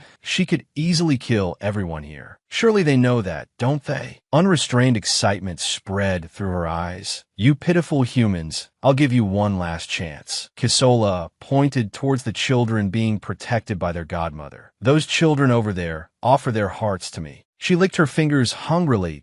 "If you do that, all the rest will be saved." The terrified children clung to their godmother's skirt. Their godmother roared furiously. "Everyone, snap out of it. Do you really think about harming these children? Don't let that monster manipulate us. You will not be allowed to lay a finger on these children." Kisola was enraged by the godmother's admonishment. She impatiently gritted her teeth in annoyance. How irritating. She's ruined my fun. I'll just have to kill them all. The godmother hurriedly embraced the children, protecting them. In this critical moment, Rackles quickly launched an attack against Kisola's slime, shielding everyone, and she was thoroughly amused, as if she had found a new toy. How disappointing, all the determined power from such flimsy leaves. I also have someone, little one, an existence more precious than anything else in this world. The most noble and revered being of creation. Even in this moment, her mind was filled with his image, and I won't let anything but me have his heart. Kisola went into a frenzy. Yes, do you know what this feeling is called? It's called love. Rackles was petrified by her terrifying serpentine form. The horrified girl fell to the ground, bursting into tears from fear. Kisola watched her cry with amusement. Yes, oh, what will you do now? She sighed regretfully. I was wondering if you had enough talent to play with me for a while. The godmother fearfully called out Rackles' name and rushed towards her, shielding her. She looked tenderly at the frightened Rackles. Are you hurt? But her voice was immediately cut short. Kisola pierced the godmother's back with her long tongue, wrapping around her and effortlessly ending her life. Just like an empty play. Don't ruin my amusement like that. She clutched the godmother's body in her hand, melting her with slime. Such a worthless old woman. Her attention fell upon Rackles, who was holding a small dagger in her hand. Muttering, I hate you. Kisola froze, as if struck by a pressure point. This little brat. Could it be that she just manifested a cruel soul? But Rackles was completely consumed by hatred. I hate you. Melt away. It was just a small dagger, yet it managed to sever one of Kisola's legs. She screamed uncontrollably in a frenzy. Mania, hearing her scream, was also incredibly surprised. Lady Kisola, Rackles seems to have lost control, swinging her knife around constantly. Melt away. Kisola struggled to dodge the girl's slashes and shrieked madly, "You damned, wretched brat." She wasn't one to back down, spitting slime in retaliation. Melt away, but her slime now posed little threat to the girl. Rackles blocked Kisola's slime with her own. Kisola, experiencing such a threat for the first time, screamed in hatred, "I will never forgive you. Even if you crush it while it's still alive and drink it, it won't do you any good." Mania and Akra rushed over. "Kisola, are you all right?" Kisola cursed uncontrollably. "All of you are equally useless animals. It's such a nuisance to have to play the advisor role so precisely." Before she could ramble further, something resembling a gigantic tree trunk charged forward, sending Kisola flying 10 meters. Kisola's surgically altered face was likely smashed to pieces. Watching Kisola flung away like a squashed, filthy centipede, Mania froze in shock. What the hell was that? Before they could think further, Lagatha and Aula rushed in, swords swinging, attacking both of them. Lagatha glared at them hatefully. "You disgusting wretches, the queen has come to feast upon you." Meanwhile, inside, Nadia held the distraught Rackles tightly. "You were scared, weren't you? You're trembling. You must have been so afraid. There's no need to be scared anymore. I won't let anyone hurt you. So please, come back to yourself, so you can return to the arms of those you love." A tear slowly rolled down Rackles' cheek. The dark splotches on her body gradually disappeared, and her eyes returned to their clear, golden color. Unable to hold back any longer, she burst into tears of anguish. The children hurriedly gathered around and embraced her. Nadia stepped out from behind the tree barrier she had just erected, once again creating a door to protect everyone inside. Kisola roared in a furious frenzy, having heard that the enemy had abandoned this basement along with the elites. "But where the hell did all of you come from?" But that didn't matter anymore, because she would skin them all alive and tear out their insides. Nadia spoke softly, "It must be you, the one who caused this brutal tragedy." Kisola scoffed maniacally. "So what can you do about it?" Nadia smiled faintly. "Thank you for being such a thoroughly evil villain. Because of you, I don't need to hesitate any longer." Kisola froze in astonishment. What? Is this deja vu? It was like when she was still a child, long ago. The kind of malice that only truly demonic souls could exude. Was it hatred? She looked down at Nadia haughtily. "Don't look at me like that, you damn bitch. Even if the ice melts, who gives you the right to look at me like that?" But Nadia's calmness answered her frenzy. Although she had lost her memories of the past, she couldn't think of anyone she had ever killed with her own hands. This time, Kisola was truly terrified. This wasn't deja vu. This familiar feeling. Only those at the top of the food chain,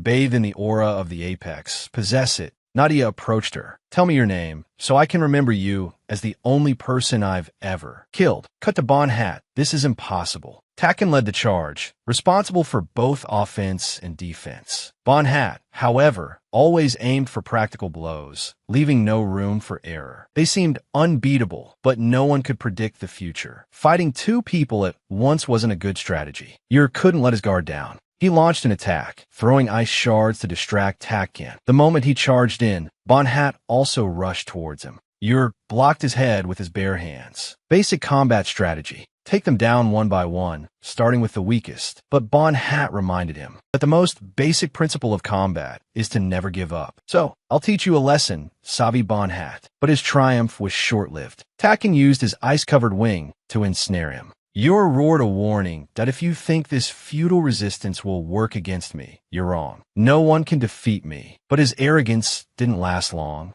as Ananta's flames incinerated his ice armor. Bon Hat was still trying to process what was happening when Ananta scoffed. Having this much trouble with a single opponent? Pathetic. Rupa waved a greeting. Before they could exchange more than a few words, "You're interrupted. Leviathan's reinforcements. You dare chat while I'm still here? How disappointing." He encased himself in a layer of ice. Bon Hat looked at Yur's form, Amo. He stopped Ananta. "He's the 5th seat of Sephiroth. He's not an easy opponent." But Rupa reassured him, "Calm down, Ananta. I'm not that weak." Yer was surprised, in a way. "You're going to fight me alone?" Ananta taunted. How much longer are you going to keep running your mouth? Infuriated by his words, you're immediately attacked. Ridiculous. But his punch didn't even faze Ananta. Rupa smirked. Ananta, you even fought the second seed of Sephiroth. Yours stammered in disbelief. That's incredible power. Could you be? Ananta, incarnation of vengeance. With a single, effortless punch, Ananta sent Ur flying out his ice armor. Ur remembered Byron's words. In case of emergency, call me immediately. He used his power to open a portal. Bernhard watched the portal open. Could that be? Ananta finished his sentence. It's him. The incarnation of wings. Meanwhile, something unforeseen happened. O betrayed them, turning the tide of the battle. Kisola was still defiant despite being intimidated to a sweat by Nadia's aura. Don't look at me like that. She would show her how vast the difference in their power was. Kisola unleashed a cloud of poison, surprising Legitha. She hurriedly called O to her side and used a shield. This is my undivided form. Suffer and die in my wave of poison. Nadia simply calmly pierced Kisola's dark heart. You are struggling in fear and humiliation. All of Kisola's attacks were blocked by Nadia. She could only curse in frustration. Damn it. Her corrosive poison had no effect on Nadia. If that's the case, then I'll tear you to shreds with my bare hands. But before she could lay a finger on Nadia, she was pulled into a dark, inky space. Kisola was bewildered. What is this? She seemed to collapse from exhaustion, falling out of her giant centipede form, and oh no, this is ridiculous. Nadia had intended to overwhelm her in direct combat. Legitha, sweating, looked at Nadia. Oh, that's your original power. O spoke up. It seems you've won. And at a moment no one expected, O took a sword and pierced it through Nadia's heart. While Legitha was distracted, Mania and Akra restrained her. Kisola burst into triumphant laughter. Legitha cried out in disbelief. Why? Why would O betray us? O simply said coldly, I'm sorry. One day, the truth will come to light. Legitha was stunned by the scene before her. This can't be. Even now, I can still sense the anger directed at the incarnation of wings within you. O calmly replied, that's why I was able to deceive you so easily, to distract your all-seeing eyes. The anger directed at the incarnation of wings can't be a lie. Mania smugly stomped Legitha's head into the ground. Shut up, little queen. O told them, if you want to easily eliminate the remaining commanders of the army, it's best not to harm the queen. He turned and urged Kisola, clean up this mess quickly. Kisola had realized he was the spy Zuio had mentioned. But even so, how dare you order me around? O glared at her disdainfully. Who do you think this is all for? If you weren't about to die, I wouldn't have needed to intervene. Now that the incarnation of conquest is lost, his power will return once more. But before he could finish, Nadia, who had just been stabbed, slowly stood up. O stared in astonishment as Nadia revived, seemingly unharmed. How is this possible? I clearly pierced your heart. But Nadia, at this point, was no longer Nadia. O quickly hoisted Kisola onto his shoulder and spread his wings, flying away, leaving Mania and Akira in a state of panic. What is this? Nadia's curse consumed them. Let the light guide you. In Nadia's mind, a man greeted her gently. It's a pleasure to meet you, sister. I think I can get closer to the person inside you now. The key to opening the world's horizons is the sublimation of the branches within the owner's yearning. These two things are the world of vivid imaginations seeking to change the world whenever it desires. Look how bright and beautiful the world you dream of is, a place without a single stain. Would you like to join me in leading the change of this world, embodiment of nature? No, it should be Cernunno's, the embodiment of magic. Nadia drowsily woke up, finding herself lying on a sandy beach, facing a crimson ocean. Where is this? Just now I was still fighting, and my heart was pierced. Nadia touched her gaping wound, wondering why she was still alive. Suddenly, a voice came from behind, because from the beginning, you were neither alive nor dead. It's a pleasure to meet you, Nadia. A girl with a figure and face 8 or 9 parts similar to Nadia, but with red eyes, was approaching her. Who are you? It seems you don't know anything. That explains why you didn't hesitate to call me out at all. She laughed and announced shocking news. Right now, your heart has stopped beating.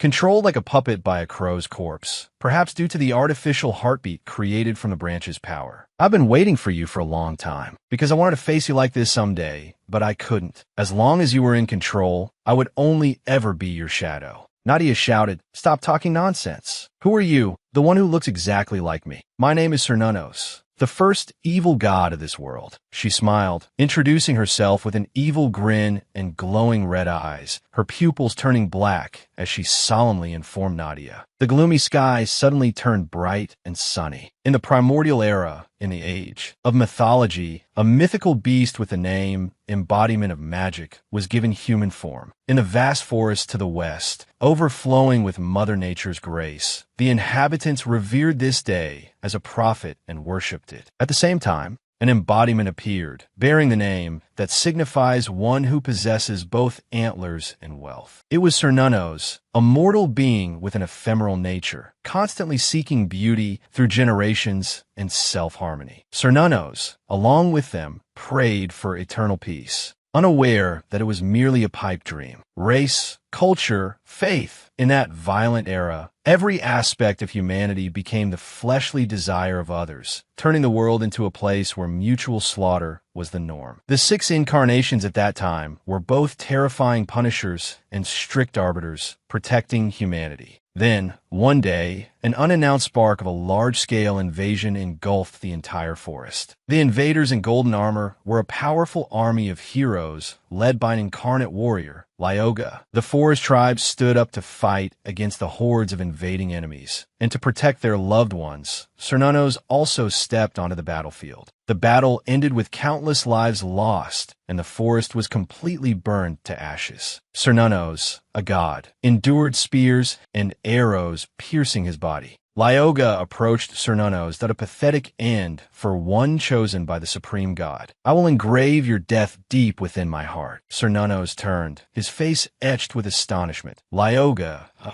renowned warrior, the revered Lion King, how could you be the mastermind behind such a brutal massacre? I don't expect your forgiveness, for I am prepared to bear the stigma of a ruthless killer." "What's more," he continued, "there was a prophecy from Luna, the embodiment of magic, with the ability to foresee the future. That prophecy foretold the destruction of all life on this land and the emergence of a terrifying, unprecedented world. Luna, the bearer of that prophecy, lost her life and was stripped of her divine power. Do you think this was the work of one of the other 6 embodiments?" Cernunnos, enraged, stood up. They dared to take the lives of innocent beings based on a baseless prophecy. Lyoga gradually transformed into a ferocious lion. "And who can guarantee that my people won't be the next victims? I will never sit idly by and wait for death. If things have come to this, I will deal with them first. Obediently hand over your divine power, protector of the forest." Cernunnos felt a sense of foreboding. The great embodiment, who always valued the lives of all beings, had developed a malicious desire to kill everything,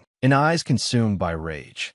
And with a roar, the figure of Cernunnos, the embodiment of magic, vanished. He too transformed, becoming a half-deer, half-monster, ready to face Lyoga. A fierce and arduous battle ensued, and Cernunnos emerged victorious, leaving Lyoga defeated and lifeless on the ground. Zuyo appeared after the battle ended. "The world calls us, those granted human form, embodiments. But what about embodiments who harbor malice like humans? What should they be called?" He casually plucked one of Lyoga's fangs and toyed with it in his hand. Cernunnos finally calmed down and turned to Zuyo. "What do you think of the name Evil God? Catchy, isn't it? Are you the one mentioned in Lyoga's prophecy? I'm the embodiment of wings. Cernunnos, the sacred treasure you hold will be mine." He quickly reverted to his true form, ready to battle Cernunnos. Cernunnos, however, showed no desire to fight. He casually broke off one of his antlers and said, "If I've abandoned the meaning of reincarnation and harmony, sooner or later I'll become a monster consumed by malice, losing all motivation. I regret it. Take it if you want." He offered the antler to Zuyo. "But I have one condition. Return to the scene within Nadia's pre-consciousness. That day, I made a pact with the embodiment of wings. If you can gather all the sacred treasures, one day he will also give me a branch. I want to expand the atmosphere of this world, envelop this land in a surreal world, and return it to the primordial world I so cherish. But there's one thing I didn't anticipate. Your appearance has extinguished my malice. We're like two sides of the same coin, ruling this surreal world together. You are the representative, another version modeled after me. Nadia, who's been watching this whole time, finally speaks up. That explains why I always have that dream. A dream where I'm constantly running from an unknown monster inside me. I'm still scared thinking about it now, but I don't know why. I feel like that monster isn't happy. The reason you want to change this world, even borrowing power from the branch, is because you regret your own helplessness, your inability to protect what's precious to you. If I truly am a part of you, then I also have a responsibility to bear this burden. That's why I will fight against this malice with you and protect what I need to protect, including the countless people on this land. Sir Nunos chuckled. Such resolve is good if you have the strength to back it up,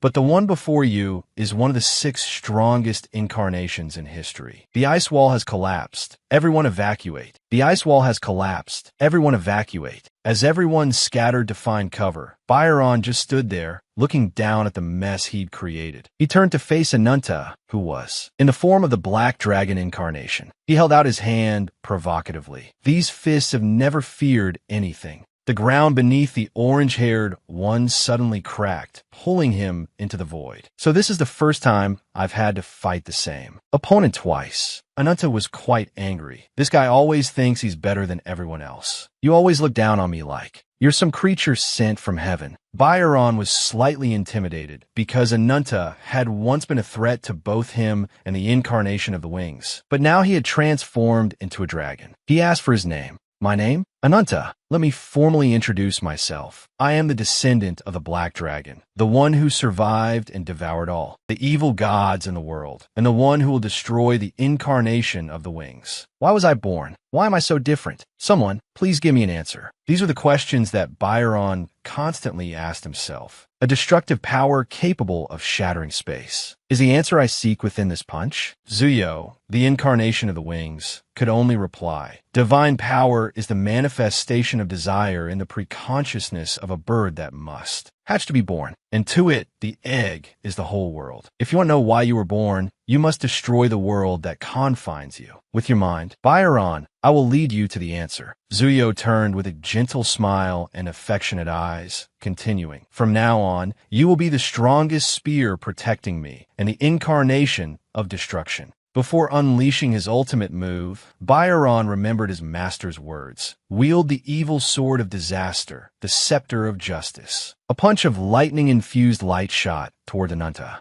and pierced right through him. Rupa, holding a miniaturized ruby, stood in a corner, constantly calling out his name. But unexpectedly, after the light subsided, Ananta was completely unharmed, aside from being slightly scorched. Pitch black. Will I destroy everything that gets in the way of my strongest spear? Has he already deployed his strongest barrier around himself? Because Ananta's entire body was black, it was impossible to tell if he was injured or not. Sharp spikes erupted from both of his hands as he charged into battle. Byron raised his arms to block. The earth-shattering impact forced him back 8 meters. Rupa was surprised that Ananta could push Byron back. At that moment, Takin and Baran also ran over to ask about the situation. Where's Her Majesty the Queen? Is she safe? Don't worry, Lagertha is in the fortress with O and Nadia. Suddenly, a pillar of light from the castle made the 3 of them freeze. The pillar of light disappeared, and someone's wings appeared, carrying a person away. It was O. That person shattered the ice and escaped. Seeing this, Baran hurriedly chased after them. We must find Queen Lagertha immediately. Hurry, Takin. Rupa looked towards the battlefield beside them, worried about Ananta. He had entrusted Ruby to her care. Looking at Ruby, she felt that something was about to happen and was filled with fear. So that I can help him, lend me your strength. Ruby, back to Ananta and Byron's fight. The two continuously clashed, swords without pause. After devouring the incarnation of conquest, he had attained superhuman physical strength. Byron felt he was holding back too much, so he unleashed a powerful blow, intending to make it the final one, causing Ananta to stagger backward, because he knew the true power of the incarnation of conquest was an invulnerable body. This was a battle between spear and shield to see who was truly the strongest. How ironic. Ananta took a long stride, punching downwards with a black, spiked fist towards Byron. He also used his old thunder punch technique to counter Ananta's attack. The two attacks collided, creating a thick white smoke that obscured both of their vision. While blinded by the smoke, Byron didn't realize that Ananta had taken advantage of the situation to dive beneath the ice and attack his feet. However, he quickly dodged just as Ananta emerged from the ice. Ananta didn't let him off, attacking while declaring, "Remember this well, Ananta is the name of the one who defeated you." A powerful attack from Ananta broke through Byron's outer armor. He cleverly used his hand to shield his forehead. That single blow was enough to directly impact his heart. The ring on his head also cracked. However, Ananta immediately sensed something was wrong. Byron quickly regained his composure, and an immense blue light suddenly flashed, turning into an explosion that shattered the surrounding ice. At the entrance to the rabbit hole, Koi Fut stood at a crossroads. This will be our last resort in case Lok Fut and I are in danger, at the cost of permanently losing the ability to freely travel between any two locations, regardless of distance. It's the same with the emergency escape. She continued, speaking to Lager, but each rabbit hole can only hold 3 people, so a maximum of 6 people can travel. Using this method, since we must reduce our forces, choose the elite you will bring with you carefully. I've decided. The main entrance is the path to both the fortress and the deepest shelter. To protect everyone, we must secure an escape route from the fortress.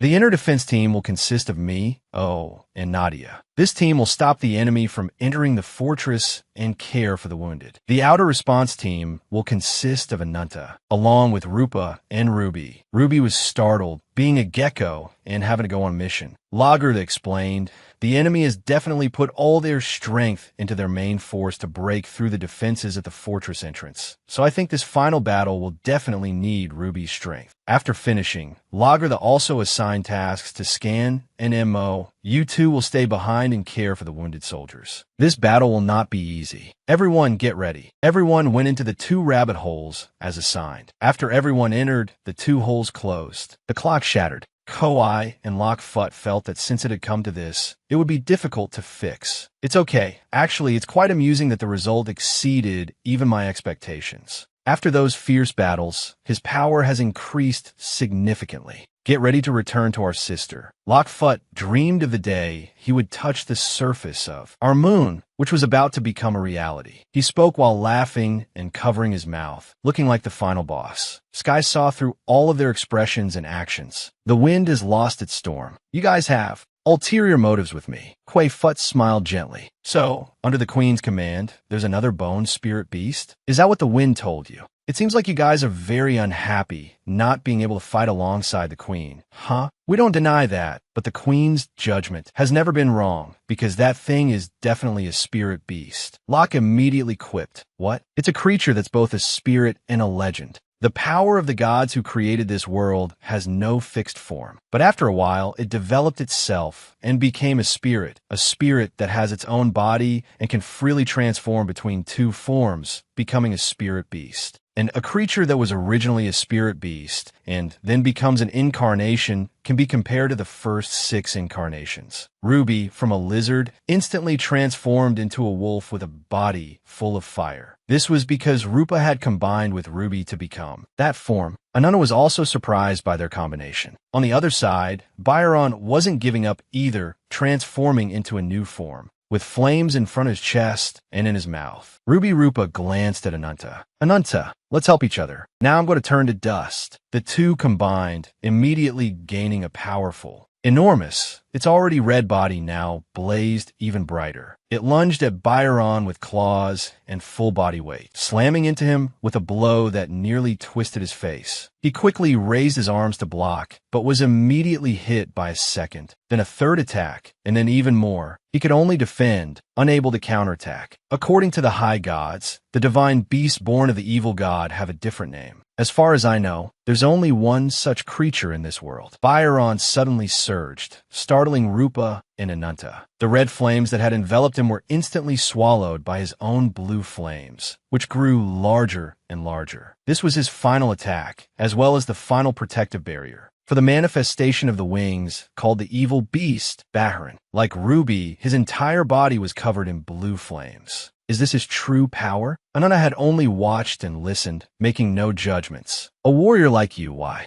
Did you choose to follow Zuio? Do you realize you chose the wrong civilization? Byron intended to explain, but he'd completely forgotten. Despite claiming to have forgotten, his next words were that if Ananta wanted to know the answer, he'd show him the power of his fist. Well then, let's get down to business, buddy. Which of us will destroy the other first? A blinding light suddenly cut through the battle just as they were about to throw down. The final pieces for the world's atmosphere were now in place. Zuio ordered Byron to get out of there and return to their pantheon. Zuio carried Nadia in his arms and flew into the air. Rupa and Ruby were surprised by Nadia's current appearance. In reality, Cernunnos was possessing her body. A stream of black blood flowed from her eye, worrying Zuio. Cernunnos explained that it was because her willpower was so strong that it was still a bit difficult. But her weak heart will soon shatter into pieces and become one with me. Ananta and Byron were about to fight when Zuio interrupted them. Rupa and Ruby, looking at the person who both resembled and didn't resemble Nadia in Zuio's arms, couldn't help but wonder what he had done to her, since even Ananta didn't recognize her. The black dragon within Ananta didn't care much about this. Whatever, it didn't matter. That cursed human, when the pact is complete, submit to this all-consuming wrath. A wave of red and black power enveloped the entire battlefield, accompanied by Ananta's tremendous roar. Cernunnos immediately recognized it as the black dragon's energy and asked Zuio who that was. That's Ananta, a foolish human obsessed with revenge.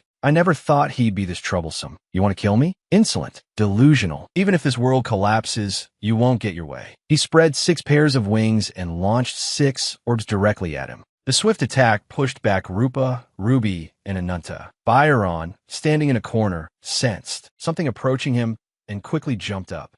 Ananta had completely transformed into a gigantic black dragon. He only accidentally brushed Byron with his tail because his target was Zuio. Inside Ananta's subconscious, the black dragon was trying to coax him. You cursed human, surrender to this all-consuming rage. Ananta didn't listen at all. Don't talk nonsense. My anger has reached its peak. My only thought right now is to destroy you. Interesting. The little chick has finally grown its wings. This barren and desolate land is just a boring place. Anyway, quite fitting for someone like you whose only desire is to burn everything to ashes. You're the one who should be baring your fangs at others, the one facing a very powerful enemy, unlike those you've encountered before. And you, in your current state, are being consumed by the curse, entering a state of rage. You, and he are sworn enemies, the incarnation of the wings. Ananta remembered their first encounter when he was just a child. Just a touch on the shoulder, a single sentence, and one of his actions had made him hold a grudge until now. Thinking of this deep-seated hatred, Ananta immediately told the black dragon to take him back to that place so he could fight him one-on-one.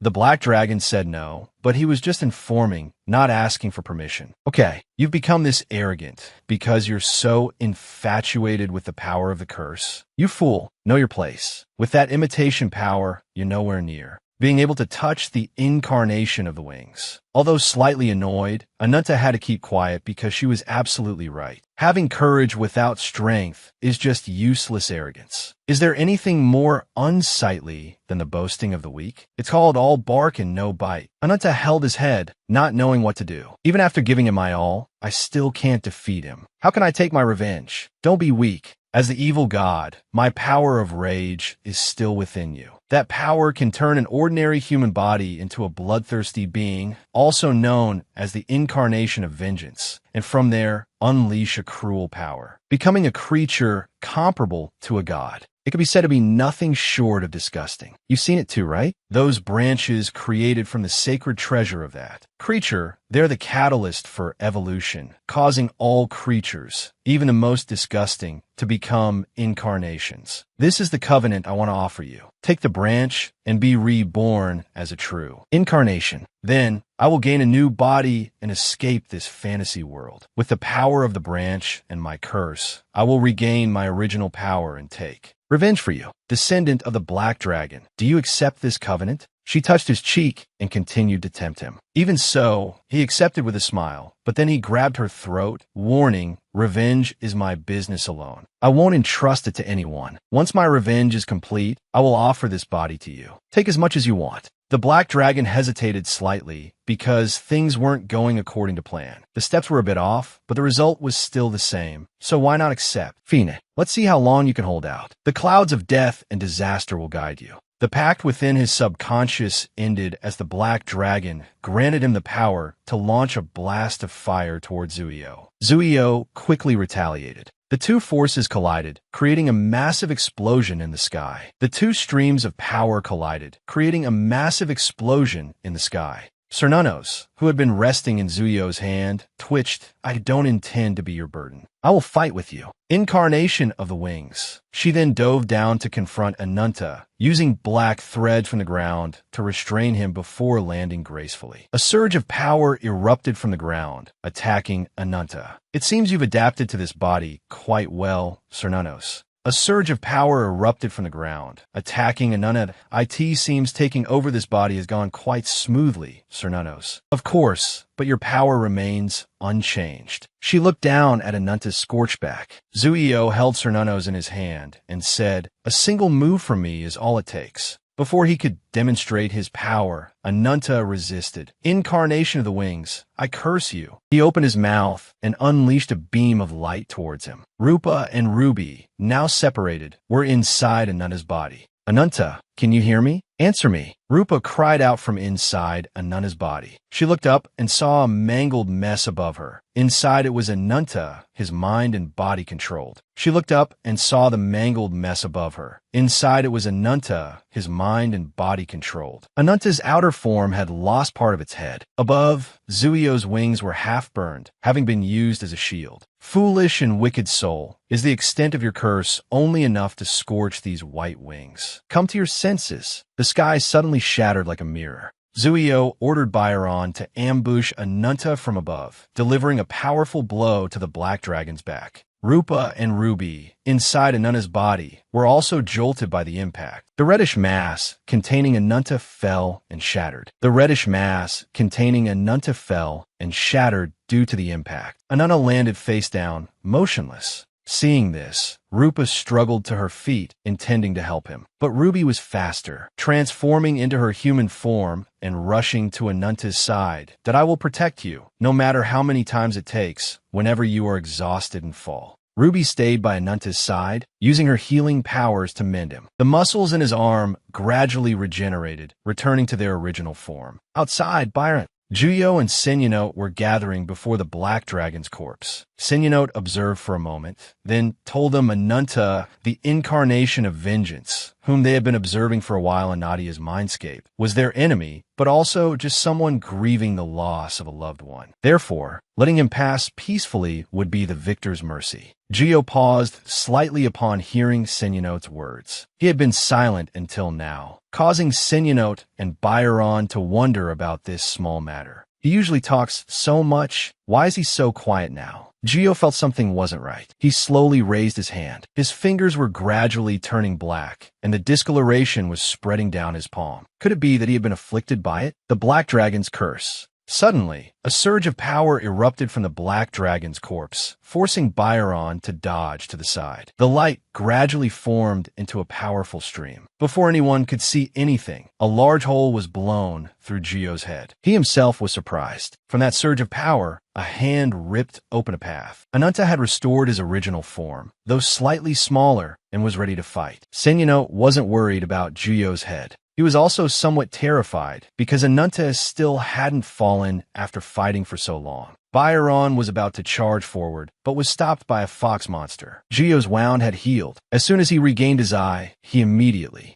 challenged Ananta. Lek and Kay were reporting on the battle to their comrades. The current situation at the Levitian fortress was as follows. Today, the incarnation of two wings appeared among the group attacking Levitian fortress. The incarnation of vengeance has entered a second battle with the incarnation of two. Wings. After the outcome of the battle is clear, we will return to base. As soon as Kei finished his report, both Ananta and Juyo were ready to enter a deathmatch. Ananta transformed into a half-dragon, half-human form and flew into the sky to confront Juyo. He was quite irritated at being provoked by Ananta time and time again. "Do you dare look down on me?" Seeing his comrade provoked, Senyonot intervened, lest he do something foolish and reckless. That power is a demonic curse that turns its target into a monster. If it continues, you'll eventually be consumed and unable to return. Just like Ananta now, Senyonot advised Juyo that retreating now was the best course of action. Byron and the fox monster were still locked in a fierce battle on the side. Juyo called Byron back, severed his darkening hand, and turned to Byron. "Our long-sought goal is almost within reach. There's no time to waste here." He then ordered everyone to return. Juyo told Byron to open the gate. He obeyed and slammed his hands together. Immediately, a hole just large enough for everyone to pass through opened in the barrier.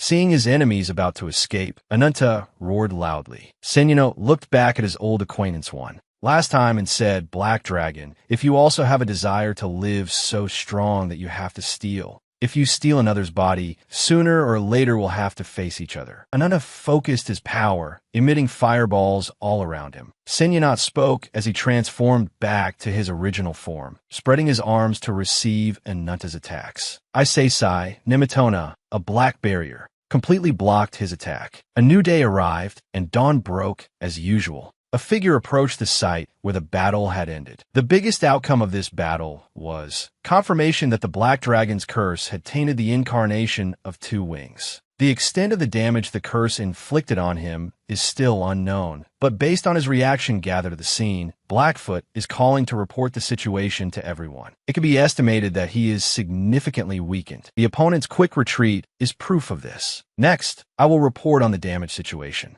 The number of non-combatants in Lavatian is estimated to be around 3,000 people. The estimated mortality rate is about 97%, with approximately 90 survivors. The number of combatants in Lavatian is estimated to be around 400 people. The estimated mortality rate is about 99%, with 4 survivors and 1 traitor. Blackfoot received orders from his superiors to assess the current situation of Ananta, the incarnation of vengeance. At this time, Ananta had returned to his original form and was sitting pensively on the cliff in front of Blackfoot, with Rupa beside him, constantly worried about him. Blackfoot confirmed that he was safe. Ruby wanted to rush up and comfort him, but was grabbed and held by someone. Taking down the opponent and forcing him to retreat is good enough. Blackfoot, seeing him like this, didn't hold back on comforting him. "It seems like you feel that way, huh, Ananta?" Ruby, in her arms, suddenly transformed into human form. She intended to run back to Ananta, but was held tightly by Whitefoot. Ruby, displeased, said, "Let go." "Ah, Shagu, are all divine beasts such adorable creatures?" Blackfoot also put Ruby down and turned his gaze towards Ananta. "Why don't you enjoy it a little? It was hard won after all. Victory? What remains here is only the lament of those deprived of hope, who have lost important people." As he spoke, images of the victims of this battle flashed through his mind. "While I haven't taken anything from him yet, next time I will definitely finish this fight." Seeing him dwell on it, Blackfoot hugged him tightly. "Honestly, you're so stubborn. Sometimes expressing your hidden feelings is important too." This action caused Rupa to blush and Ruby to get fired up. "That you've worked hard, Ananta." Whispering in his ear, the last words were cut short as Ananta elbowed him, sending him flying. Whitefoot arrived just in time to prevent anything unnecessary from happening. Blackfoot is right. Ananta's achievements cannot be underestimated. From defeating the second-ranked Sephiroth to confronting the incarnation of Two Wings head-on and then severely wounding him. Although Nadia's change was too sudden. But in any case, this desperate counterattack, something no incarnation has ever attempted, only a human like you would dare to carry out. Hearing Whitefoot's account of the battle, Ananta wasn't particularly impressed that I'm not interested in flattery. Just get to the point. Whitefoot smiled at him. Levitian's core forces are still intact. We need to establish a new base to regroup and prepare for a second enemy attack. Rupa disagreed with establishing a new base at this time. Levitian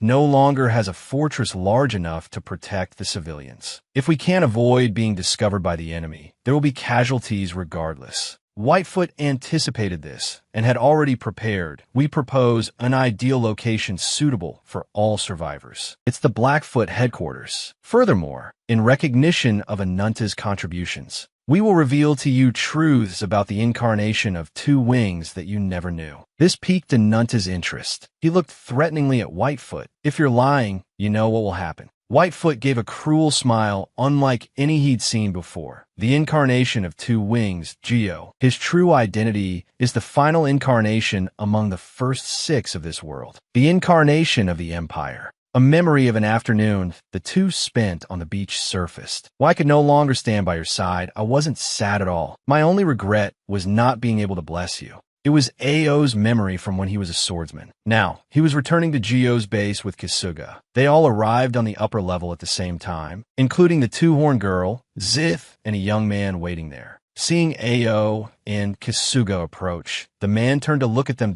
So, you only managed to escape with your lives? Pathetic Kisuga. The man looked like a shark with a mouth ripped open to his ears. Kisuga's face turned green with anger at the taunt. Ao quickly recognized the man. He was once a candidate for the 5 Great Guardians, but due to resentment, he massacred the 4th and 5th ranked. Sephiroth, the 7th ranked, repeatedly demoted and enraged by the incarnation of two wings, the incarnation of slaughter, Kakas. Kisuga wondered why he was here when he was supposed to be confined. He just laughed and said, "Still asking? Because it's time to rearrange the ranks." Just then, the barrier behind him shattered. Juyo and his group had returned from the battle. Kisuga paled, seeing the wound near Juyo's eye. That wound is... But Juyo only gave her a cold stare, silencing her. This invasion was meant to appease Gaian's soul. Although it was supposed to be a simple afternoon massacre, those under Sephiroth's command faced death. Even one of the 5 Great Guardians was critically injured by the enemy and forced to retreat. Sephiroth's reputation has plummeted. Kisuga, called out directly, had been silently praying in a corner.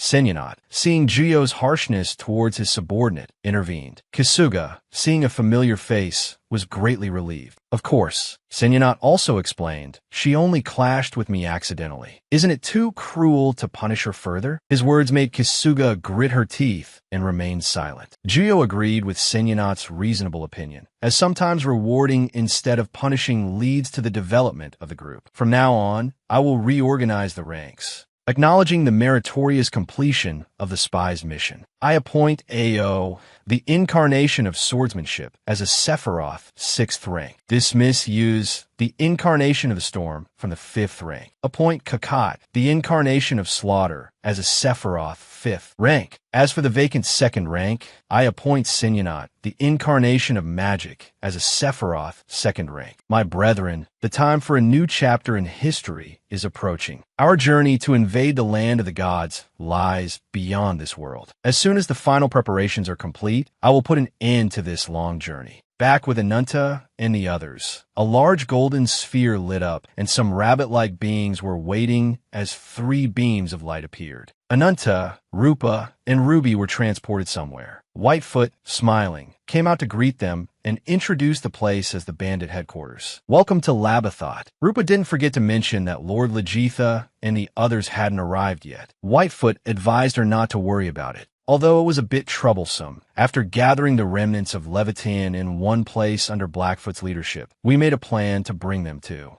Labathot. Ananda wondered how she managed to do this, since her powers were lost. Whitefoot confirmed this. Acubes led the way, but with the bandit's special teleportation, it was still possible. The reason I invited you first is because it was the leader's request. Whitefoot led the 3 to the library to meet Sazina, who was busy looking for a few books. Ananta found Sazina somewhat familiar. This woman looked so familiar, as if she were the same person as those rabbit-like beings. However, Whitefoot's single gesture answered his question. Sazina then stopped looking at Ananta and handed a book to the small rabbit beside her. I apologize. Meeting you in person after only hearing stories about you almost made me not recognize you. Ananta couldn't believe that someone as gentle as this was the leader of those rude rabbit-like beings. Sazina reaffirmed it for him to believe. It was I who pulled you into the bandits' plan. Ananta was surprised that she didn't hide the fact that, despite being on the same side, they still used each other to achieve their own goals. Sazina covered her mouth, chuckling, "Don't be so wary. We're the same. She moved closer to Ananta, because we both share a common enemy whom we hate more than anyone. Rupa, seeing Sazina getting too close and not getting to the point, crossed her arms and reminded her, "Did you call us all the way to headquarters just to chat?" Sazina's face turned cold upon seeing Rupa. "All right, let's move then." All five of them went to a separate table to discuss matters. Whitefoot calmly poured tea for everyone. Sazina said, "Please enjoy. Have you ever experienced this feeling?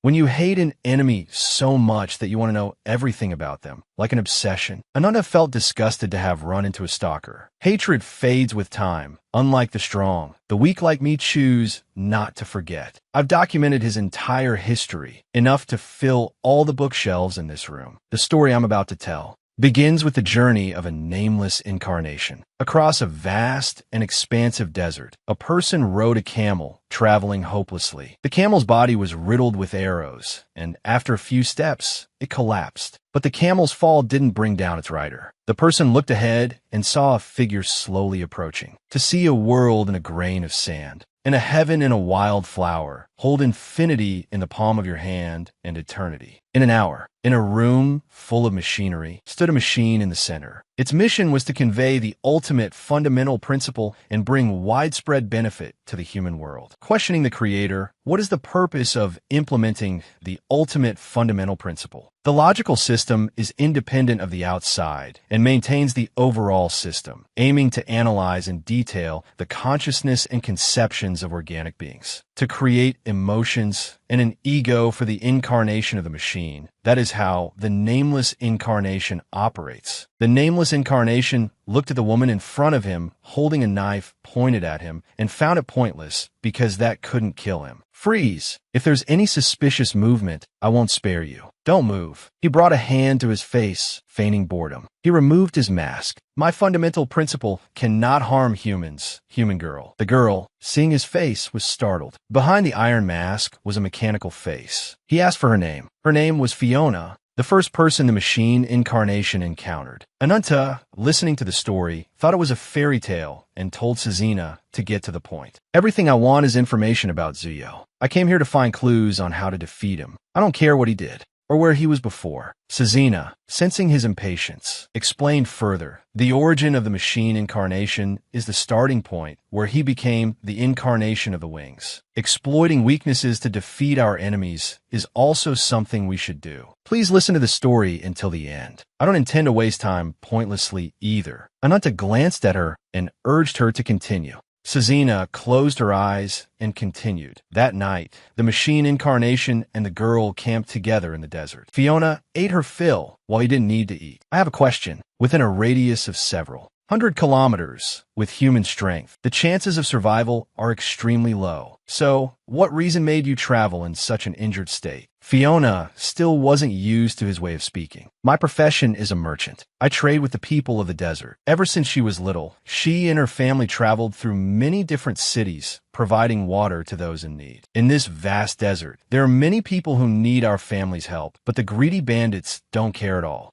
She recalled a massacre and robbery between her merchant group and the bandits. Her relatives sacrificed their lives to create a bloody path for her escape. Covered in blood and wounds, she crawled, with her camel fleeing forward. Recounting this to him while reliving the painful memory made her burst into tears. Seeing the machine incarnation cry like this, he remarked, "The emotion you are displaying is the most primal human emotion, sadness, isn't it? I apologize for letting my savior witness such an unsightly scene." No need to apologize. The fact that you have emotions means you have an ego. That is a realm I, a non-human, find worth exploring. She remembered the stories he had told her about beings with human forms, stories she had heard before. Sinyanot, Luna, Azadahaka, Zoga, Ali Khat. It wasn't hard to hear those names while trading across the continent. But she had never heard of a machine incarnation. What even was a machine, anyway? He raised his hand to explain that IT is a device operated by energy that performs assigned tasks. You could say it's a precise tool for achieving a predetermined Objective: I am a subordinate of the machine god, who governs creation and destruction. I was created to spread civilization to humanity. I am not a divine being of destruction, but an artificial entity. My fundamental principle is to bring widespread benefit to the human world. I am tasked with guiding humanity to a more advanced form of development. Fiona sat beside him, listening to his rambling without understanding a thing. Seeing this, he decided to give her a simple demonstration. He stood up and walked a short distance away, placing one hand on the sand. A flash of light blinded her. When she regained her sight, a large hole had appeared before her. Look, if there's no water source, we can simply create one. Immediately, a massive stream of water gushed upwards from the bottom of the hole. With groundwater detection methods and seawater desalination technology, the desert people will never lack water again. Fiona, I will help you bring benefits to the people of this land. What unfolded before her eyes was truly miraculous. Although she still didn't fully understand everything he said, she grasped the general idea. You truly are my savior. To those unfortunate souls lost in the darkness, God will appear as a light. But to those souls living in the light, he will appear in human form. 1 year later, in the desert city of Ocean, on a special archipelago filled with boats and beaches for merchants, a group of people waited for Fiona's ship to arrive. Look, Chief, Fiona's ship is arriving. After receiving the spread of civilization and technology from the machine incarnation, the desert land had become remarkably prosperous in a short time. Fiona, you've exploited the water source to create these prosperous oases, and desalination and selling seawater has yielded considerable profits. In just over a year, you've become the leading merchant in the desert. The ocean archipelago is always full of energy whenever we visit. No particular problems, right, Iron Mask? Iron Mask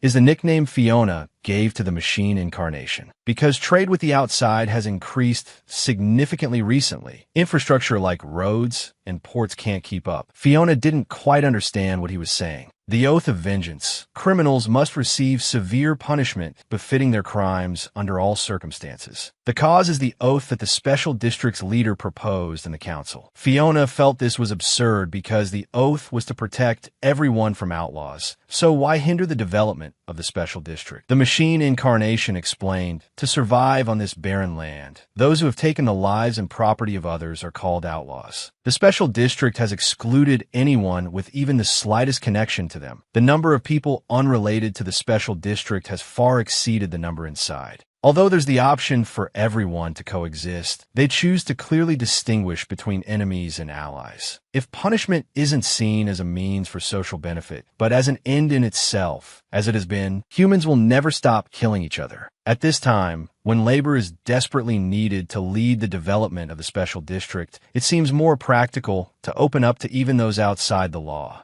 Accept them and use them as a labor force to expand the production base. Fiona abruptly cut him off. I'll pretend I never heard that. I'm always grateful to you. It's thanks to you all that this land has been able to develop this past year. Not just me, but many people here are indebted to you. I'll continue to rely on you in the future. But if you extend a helping hand to them, who will understand the resentment of my deceased family? The machine incarnation didn't understand the problem. Here, because the dead can't speak nor produce any meaningful results in human society. What matters to him are only the living humans he can observe. His words made Fiona furious in the middle of the market. Those who take the lives of innocent people without hesitation are not human. Fiona couldn't forget the pain of losing her family to outlaws. A machine incarnation couldn't understand the human heart. Before Fiona could perceive the simmering rift within him, the machine incarnation's concerns were soon made clear. The outlaws had gathered into a group and waged war.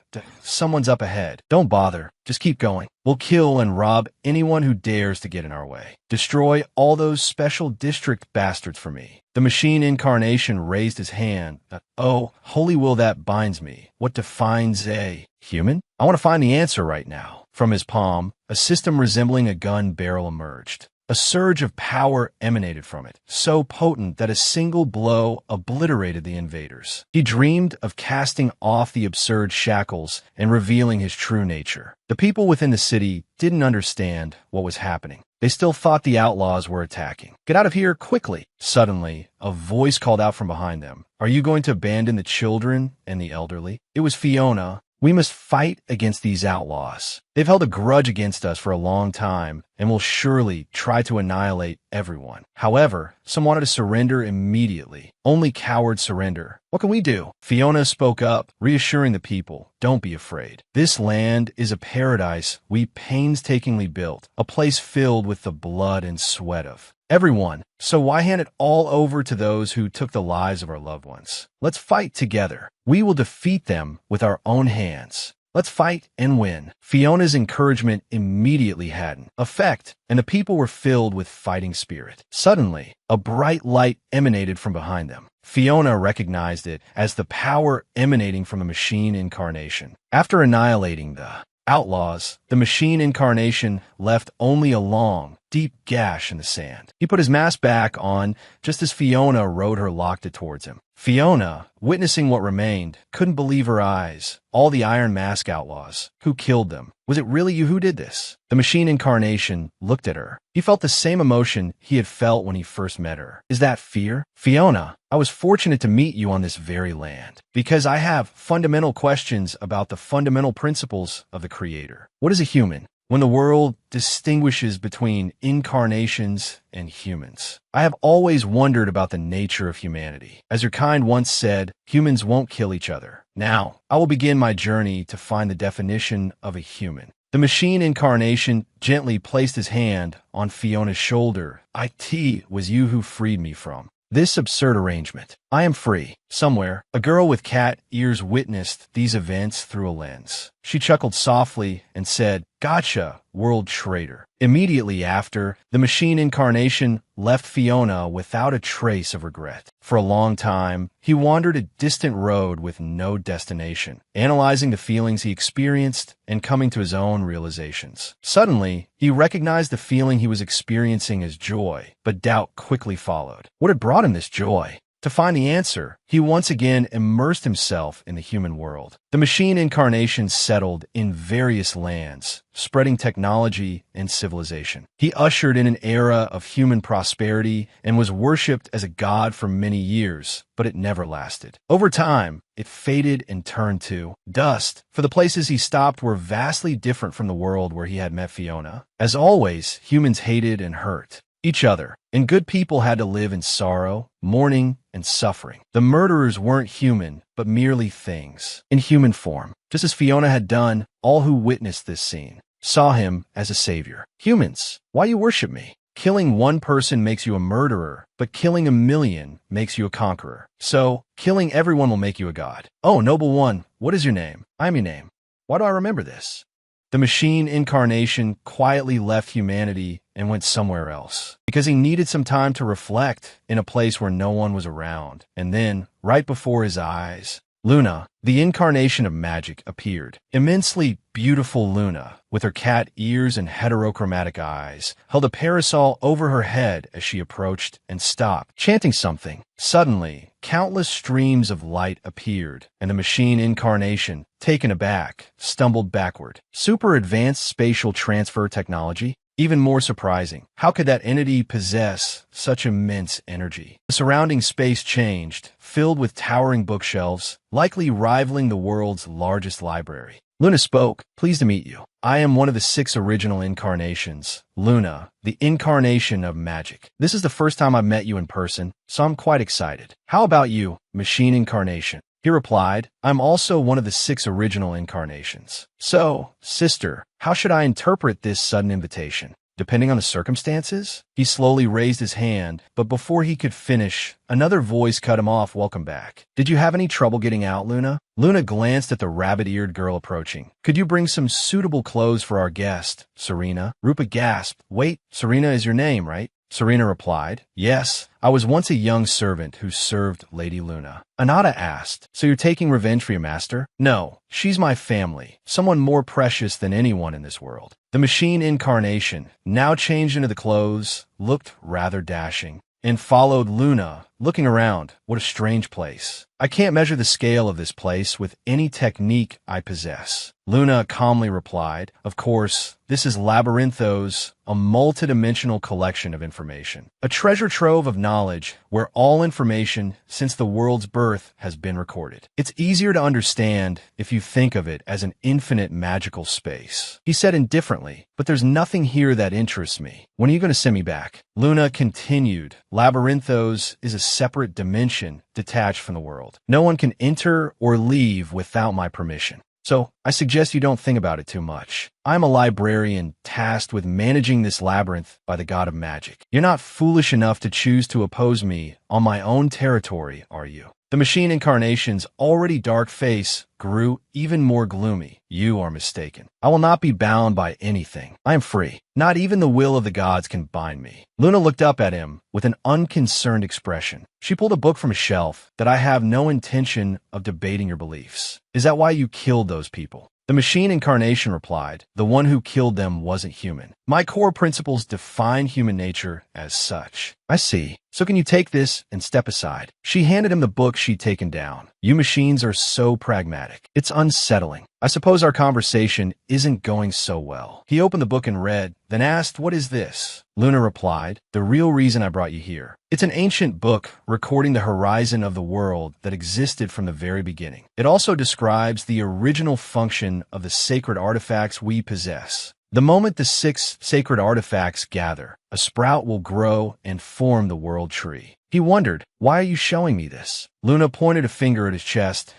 I'll enlighten you. I have the power to see the future. In the near future, the 6 sacred artifacts will gather and the world tree, easily overlaid with a world horizon, will destroy all life on this earth. I must stop at all costs. If you help me, I will grant you anything you desire. The machine incarnation asked her, do you know what I desire? She quickly replied, you want to become human. To become human? Does that conclusion have anything to do with you possessing so many powers? Spatial manipulation and prophecy. No incarnation has ever possessed so many powers. Or rather, your true power is to create powers. Luna chanted an incantation. The machine incarnation's whole body trembled, nearly losing his composure. Luna laughed. When I first met you, I wasn't sure how things would turn out, but this isn't so bad. The machine incarnation transformed into a miniature version of himself. He raised his tiny hands. This is, Luna explained, for this special occasion, I'll engrave that power onto your body. AZ or Iden, the power to alter the form of a target. This is a technique that imposes the concept of a child perceived by the caster onto the target. As you said, I have many powers, so I've observed the first 6 incarnations for a long time. Among them, some assimilated with humanity and some ruled over them. But you're not like them. You abandoned your assigned role and mission and have spent more time than anyone else searching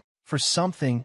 You understand humans as if it were your sole purpose in life. The machine incarnation, silent, paused for about 5 seconds, standing motionless. Luna asked, why aren't you denying it? He finally replied, I have much to say, but there's no reason to deny your observation. However, that's still not enough to convince me why you want to recruit me. Sister, what do you really want? Luna smiled slyly, a mutually beneficial transaction. The only thing I want is to cooperate with you. As she spoke, she placed her rose-adorned headband on his head. You look quite adorable. Luna had made a deal with the machine incarnation to prevent the event she had foreseen. It was a combination of magical and mechanical power, magic engineering. Luna had her own calculations and wanted to combine them with the power of the machine incarnation. That is the fusion of magical power and machinery, magic engineering. Luna had her own calculations and wanted to combine them with the power of the machine incarnation. A year later, the machine incarnation, now back to his original tall stature, was crafting something. Luna approached. It seems like everything is almost complete. How was this crafting session? Smooth. He held up a small sphere. The powers previously underwent many trials and errors to stabilize, but now the completion rate is almost perfect. Luna looked at the sphere and said, a magic engineering orb that converts power into machinery. That must have been the most difficult power to create. You've done very well.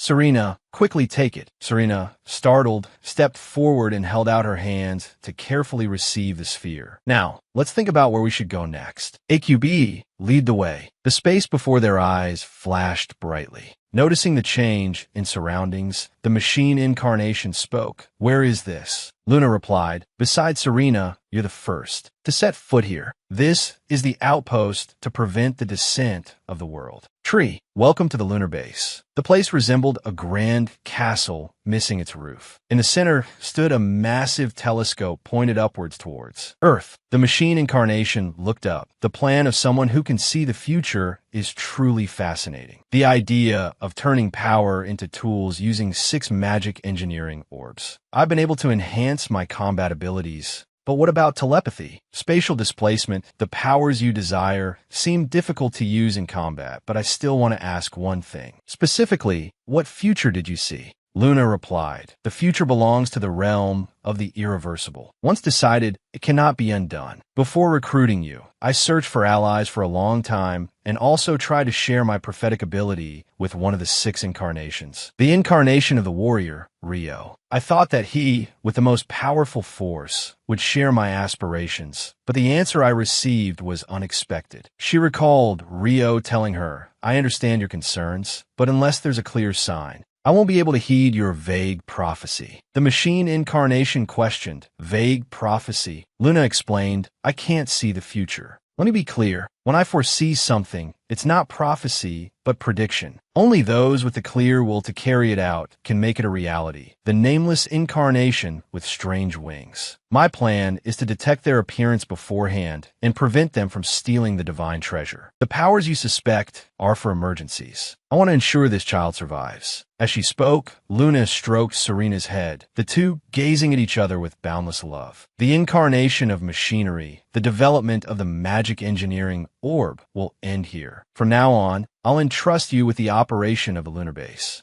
Investigate the winged incarnation here. It's time you fulfilled your promise. The machine incarnation stepped into a magic circle, light shining down from above. Luna cast a spell, the power to grant human form. This technique also works on the principle of Azir. I'll engrave that power onto your body so you can activate it whenever you want. But why do you want to become human? The machine incarnation closed its eyes and replied, when I attain human form, I will tell you. Luna conjured a magic circle before it. Then I shall wait. Camouflage. The machine incarnation's body gradually transformed into human bone and flesh. Both Luna and Serena stared in astonishment. Luna stammered in shock. This is impossible. That form, could you be the one from my prediction? The machine incarnation had now fully transformed into a human. Multiple wings sprouted from its back that light. As it finished speaking, beams of light instantly bound Luna and Serena. Sister, the machine incarnation didn't want to become human. It aimed for something higher. I have realized the law to bring freedom from this world. I will spread my wings of light, illuminating the world, becoming wings that carry freedom. Yuyo, the incarnation of wings. He reached out, sharp claws extended, and snatched Luna's right eye. Serena, tears streaming down her face, screamed Luna's name. Yuyo held her eye aloft, grinning wickedly that I will proceed to the other side of this world and be the one to reclaim dignified freedom from the gods. Serena, watching Luna being constricted by the tightening beams of light, was heartbroken. She cried out no. Yuyo glared at Serena, her face streaked with tears and snot. I will take the magic orb. He extended his hand. Luna murmured, A.Q.B.E. guide the way. The blinding light around Serena suddenly broke. A spatial circle appeared, and Serena vanished. Yuyo stared at the empty space. Thanks to her, I can easily subdue you like this. 2 incarnations of different kinds, yet with strangely similar energy. I know you ceded most of your power to Serena, so it's highly likely her role is a contingency to maintain Labyrinthos in an emergency. Luna es Mirkev. You know nothing. Feelings exist for the sake of those we love. She collapsed to the ground, her eyes vacant. Yuyo pointed a finger forward, a spark of light appearing to exist. Light must constantly evolve to escape the life of slaves. He continued, following the customs and rules of the gods, even though we don't know why. He was now dressed in proper attire, long pants and a button-down shirt, looking quite handsome, though his character was a bit flawed. Today, in this very place, I will put an end to my former self. As he spoke, he tilted his head back, looking towards Earth. Back in the present, Serena placed her hand on the book, the source of the winged incarnation's power. Rupa and Ananta were shocked. Ananta asked, "So what?" She wants revenge for her dead master. But besides spying, she has no other skills, and her only subordinates are those pathetic rabbits. She's just the head of a dusty old library, and then she finds a lamb in similar circumstances to herself. So she wants to trick and use it. Someone who doesn't dare face death talks about revenge. Serena's face was expressionless. That you're right. I am weak, cowardly, clinging to life and fearing death, so I've remained silent all this time. That day, after losing Luna, I fell into utter despair, only able to cry in helplessness. But not long after, my sadness turned into rage. Luna was like a parent to me, the one who raised me, an orphan child with nowhere to go. She even shared her power to turn me into an incarnation. Not long after, I was able to fully assume her role. During that long period, I honed both my strength and knowledge, fueled by my hatred for Yuyo. And I am determined to use the legacy Luna left behind to avenge her. My sisters, we must have revenge. Please become my strength. Please fulfill my wish.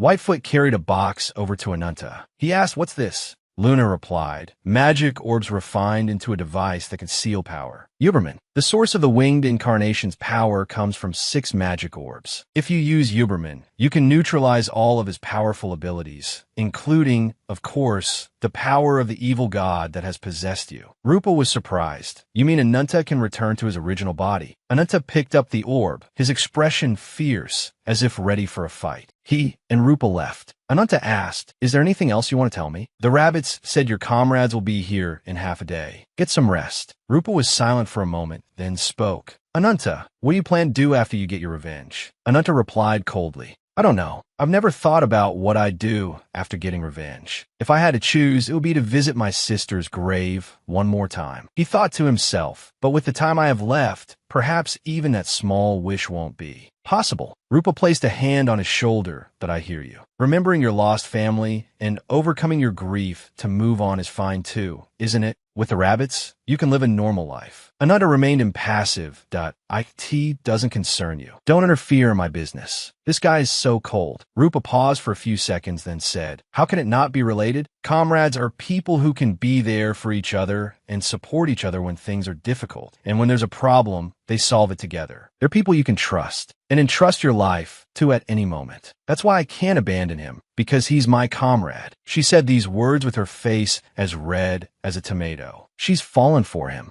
Ananta stared wide-eyed at Rupa. She looked at him and continued, "Before I met Lagatha, I was one of the divine beasts tamed by Yuyo. Even though I was very young then, for some reason, I don't remember anything before that. Lagatha said that I was trapped in that period of time. It was a dark and damp cave, a space so vast that the ceiling seemed unreachable. Inside, many divine beasts were imprisoned and kept together. I was one of them. Once a month, he would appear before the divine beasts and force everyone to kill each other. I was surrounded by those who wanted to take my life. Yuyo's purpose was to turn the divine beasts into monsters through those death matches. I didn't want to become a monster to survive in that terrible solitude, so I chose to become a solitary beast." Just then, the cliff suddenly burst open. Lagatha arrived with an army. The soldiers shouted, "Your Majesty, the excavation is complete." Lagatha said, "A few of you will stay here to observe the surroundings. The rest, come with me inside." Entering, a barbaric scene unfolded before our eyes. Everywhere were bones of beasts, blood splattered all over the place. Lagatha gasped, "How horrible." The soldiers suddenly yelled, "Something's over there. Everyone get ready." A wolf slowly stepped out, growling menacingly, its eyes glowing red like car headlights. The soldiers simultaneously raised their weapons, preparing to fight. Seeing this, the wolf became even more enraged. Lagatha noticed something, this presence. She ordered, "Everyone, stand back. Don't worry, she's just scared. Lower your weapons. Incarnation of the wings, we are not your enemy." Lagatha threw her sword to the ground and slowly approached the wolf, seemingly to talk. Before she could finish, the wolf swung its paw, slamming her to the ground with a thud. It roared, its mouth gaping open like a cave. The The soldiers panicked. "Your Majesty," Lagatha shouted, "I am Lagatha in Hosa, Queen of Lavitan. I have come to liberate the divine beasts who have suffered under the incarnation of the wings. If you're not his subordinate, you must have endured harsh suffering all this time. O furious divine beast, if the one your sharp teeth are directed at is also my enemy, I will welcome you as a lifelong companion. Tell me your name." The wolf's eyes widened in surprise. Then it transformed into a human form. Back in the present, Rupa continued, "That was the first time that someone, to me, someone who had never relied on anyone and always fought alone, reached out and asked me to become their comrade and friend. Perhaps that's why I couldn't ignore him, because he looked very dangerous." Ananta remembered his older sister, recalling the moment he held her lifeless body in his arms and wept. The reason he considered it natural was because he didn't want to lose another precious person and endure the pain of that day again. "It's true, I'm weak. So no matter how much I try to push away those who approach me, they still persistently come closer and gradually enter my life." He glanced at Rupa and saw Ruby had jumped onto her. At some point, he approached her, stood facing her, and muttered something, and the others too. Silence hung in the air for about 5 seconds before he called her name. Rupa stammered in surprise. "Did you just call me Rupa?" He placed his hand on her head. "Thank you." Somewhere else, Nadia knelt on the ground, covered in dirt, looking utterly disheveled. She hung her head low. "It's been a long time, hasn't it? It's so hot. Is this all my blood? Why must I suffer so much?" "Because you don't want anyone else to be sacrificed." A voice echoed. The speaker had a face identical to hers, while she could only stand by helplessly and watch. Nadia looked up with vacant eyes. "Just like you, right?" The other person frowned. "Oh, I hope you won't repeat my mistakes." 5 years have passed. The incarnation's life has become almost immortal. To this day, I can't forget the image of those who died in my arms. Life is inherently short and fragile. In the end, all that remains for you and me is sadness. I don't want to kill you, Nadia. Understand and accept me. Understand and become one with me, and then I will build a world where no one will be hurt for you. Nadia muttered an incantation. Tree branches suddenly shot out, twisting together and thrusting toward the other person. Nadia touched one of the branches. "I understand that what I want will never happen, but I can sympathize with you more than anyone." Senyanat. Nadia seemed to supernaturally transform, her body enveloped by the branches. She picked up a branch as a weapon and slowly walked towards Senyanat. Senyanat now revealed her true form, that of a monster. Such a pity. Why must you reduce yourself to this state? Is it the will to live? Nadia replied frankly, "No, it's my will to never lose to you." Her entire body had now transformed into a tree person. On a lush, grassy plain, Senyanat sat cross-legged on a rock, eyes closed. Audie approached and spoke that I've come to report some things, but it seems your condition isn't very good. She was still vying for control of the body with Nadia. She smirked. "You care about that too much, don't you? Oh, right. You're the one who stabbed her in the back. If Nadia happens to regain control, you'll be the one in the most awkward position." Audie sighed helplessly. "How can I not care? I'm also used to being hated by someone. It's just that after I hurt you, I only knew how to run and hide and didn't have a chance to apologize." Senyanat remained silent for a moment, then reached out and took Audie's handkerchief to, "It seems I was a bit too much. Thank you for your kindness. So what brings you to me?" "A summons from the winged incarnation." Audie replied, "In the middle of the castle, everyone is gathered. A huge, sparkling sphere, enveloped in something, is floating in the air. Breakfoot is holding a loudspeaker and cheerfully saying, 'Everyone, please follow me. I will guide you to the treatment facilities and accommodations right this way. Your Majesty, welcome to Labyrinthos.'" Serena approached and politely said, "I am Serena, leader of the Earthwalkers." Lagatha continued, "I express my deepest gratitude to you for rescuing the survivors. Leviton will never forget this debt." Rupa jumped out and hugged Lagatha tightly. "Welcome. You've worked so hard." Lagatha stiffened, seeing Rupa's excessive display of emotion. "Thank you, Rupa." Ananta, witnessing this scene, softened his expression and smiled slightly, no longer wearing his usual stoic face. Several people were gathered around a large table. Bernhat, having overheard something, looked utterly shocked. "Impossible. He's one of the first incarnations, the incarnation of machinery." Lagatha glanced over. It's hard to believe just hearing about it, but there's clear evidence now. She looked over and saw Whitefoot holding a plate with a hand resting on it. Serena, I know you want to destroy the winged incarnation, but even though he's not at his best due to the curse, Levitin hasn't been able to pinpoint his hiding place for all these years. Where is he now? Ananta suddenly appeared, looming like a ghost from behind, based on the moon, where the incarnation of magic passed away. Serena lowered her head. Yes, Luna rests on that moon. Ruyo and Sephoros are there as well. She placed a piece of paper on the table and unfolded it. Everyone from now on, I will tell you about the plan to invade the moon base that we Earthwalkers have been preparing for a long time. Serena cast a spell, and the paper displayed 3D images of the locations marked on it, truly magical. The moon base was originally a type of surveillance tower to observe the world. Because it's a facility that can grasp the global situation in an instant, there's no way to avoid detection other than escaping through labyrinthos. The exposure of Levitin's secret base is also due to this reason.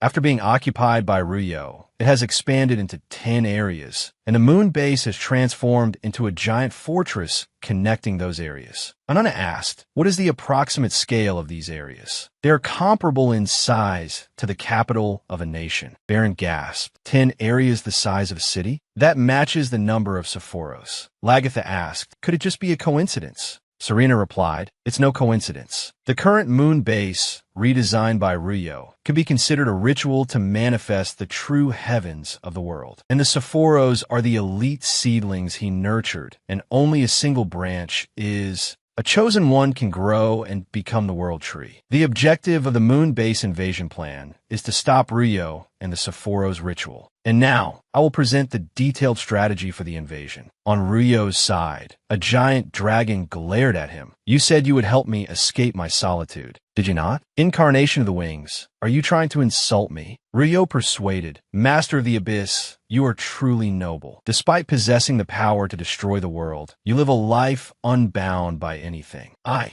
Ruyo, wish to praise your free will. The dragon thought to himself, such a lofty tone, as if he considers himself a superior being. Ruyo continued, he who stands above the heavens is the loneliest at the highest point, and your soul, residing in the lowest depths, can only be understood by me. At the castle hall, a mermaid-like woman frowned and spoke. What is the meaning of this? I came here at your summons, Ruyo, but why is the second Sephoros standing in that position? Yao replied, the incarnation of the Wings summoned him separately. He instructed me to gather all the Sephoros and relay the directives to everyone. Another one said, that's not like him, is it? The incarnation of the Wings is usually very clear about hierarchy, entrusting responsibility to a newcomer instead of destruction or abyss. Does this mean the hierarchy will be reorganized again? For a low-ranking one like me, this is quite the spectacle. Senyanat yelled, silence. From the beginning, you all have only achieved the position of Sephoros through the power of the branch. Shouldn't you only be concerned with the will of the master? The mermaid-like woman flew into a rage, and behind her, a terrifyingly large monster appeared. Second Sephoros, are you insulting me? What hothead?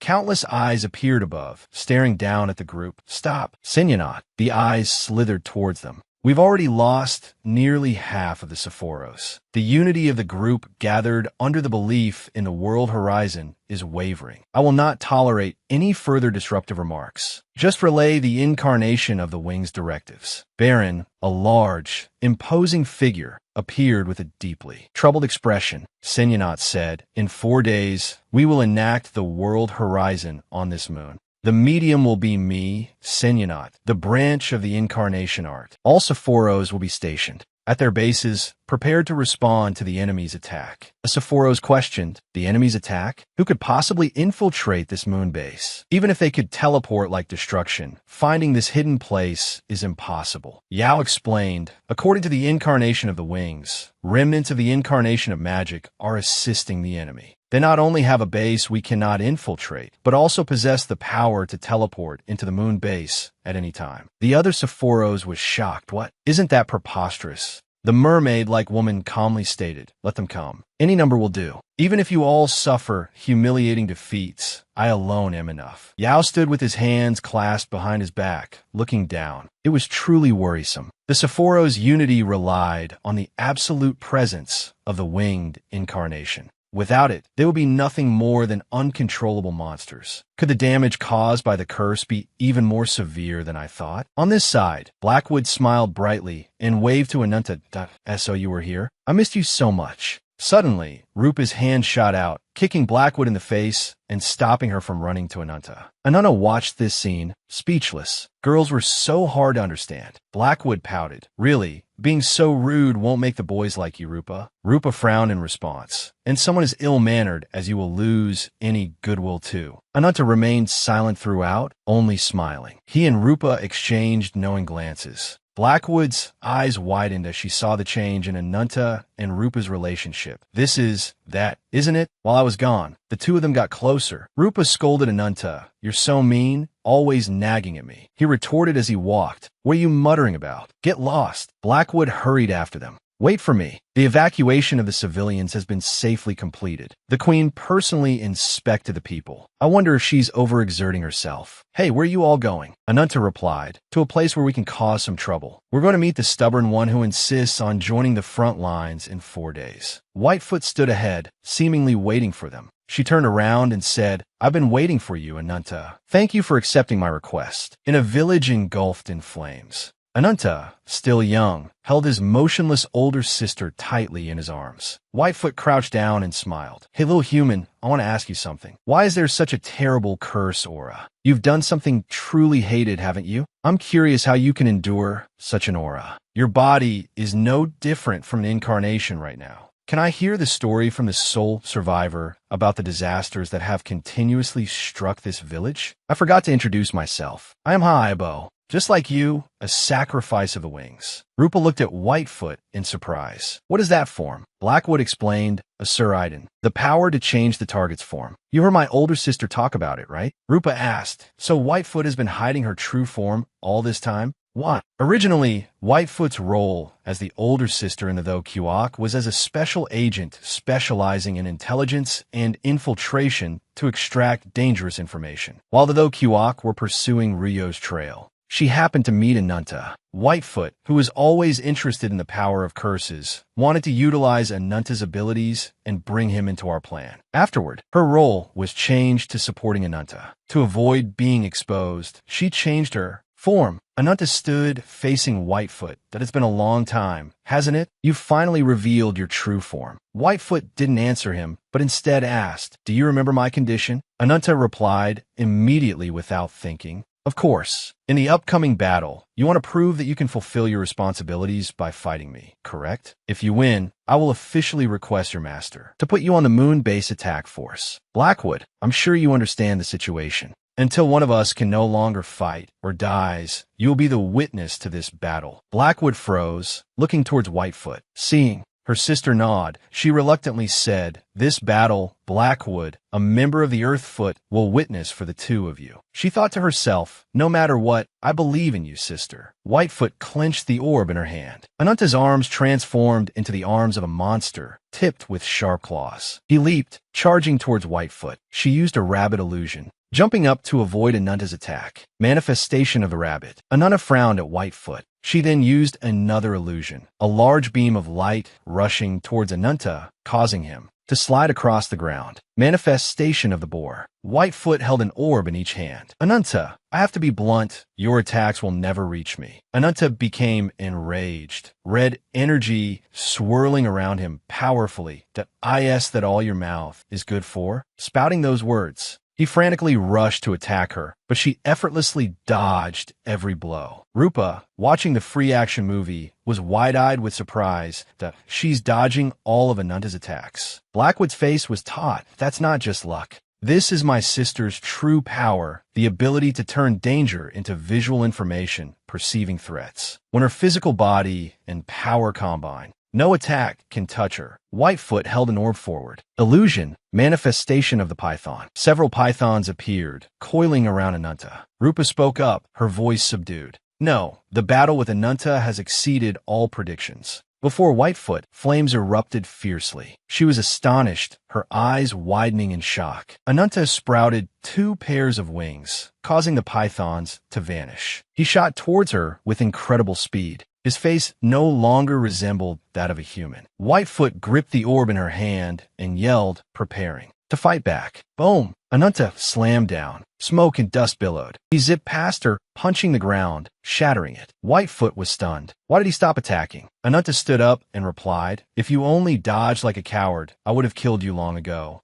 But I see a worthy warrior, ready to face death. I've always hated you, ever since we first met. You always hide your true feelings. Never happy, but always pretending to smile. He suddenly grabbed her face, squeezing it hard, and yelled, come on, she said, you want to kill him, don't you? That Juyo, he made your precious family suffer. You want revenge, don't you? Whitefoot remembered her childhood. After putting Blackfoot to sleep, she turned to the chair beside her and saw Serena sleeping. The power to create clones. I'm a first clone born from eldest sister's power, created to fulfill her wish. Revenge, the embodiment of wings. Whitefoot approached Serena to address her, but saw that she was dreaming and calling Luna's name, tears welling in her eyes. When I was young and naive, I just hoped eldest sister's wish would come true soon. But just hoping wouldn't solve anything. The enemy is so powerful, there's no way to confront him. We operated in secret, investigated, and established cooperative relationships with forces that held grudges against Juyo. That process required an agent who could infiltrate any dangerous territory. That was my role.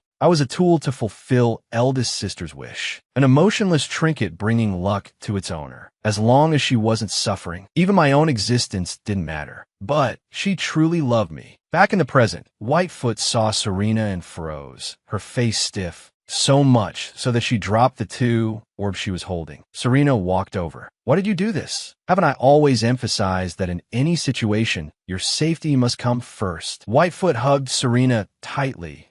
I've resented you so much all this time. Why can you live a life dedicated to revenge? Why must you always endure suffering? If you created us to fulfill that wish, then from the beginning, you should have just treated us like emotionless tools. Just follow the original purpose. Then why did you teach me how to love? Ananta spoke up. Whitefoot risked her life against me in battle to protect you. So I hope this time you'll allow her to participate in the fight. Serena yelled, don't say such nonsense. I can't send this child to her death just for my revenge. Whitefoot spoke softly. Eldest sister, please let me go with Ananta. Even if I lose my life, I want to fight for you. As long as Juyo lives, you'll never escape the pain of that day. A world where you don't have to suffer is my only wish. Blackfoot sobbed. Rupa put a hand on her shoulder to comfort her. Seeing her cry, Ruby felt heartbroken. Raglet suddenly put Ruby down, becoming silent. She remembered the past, when she was brought before Lagatha, the child incarnation.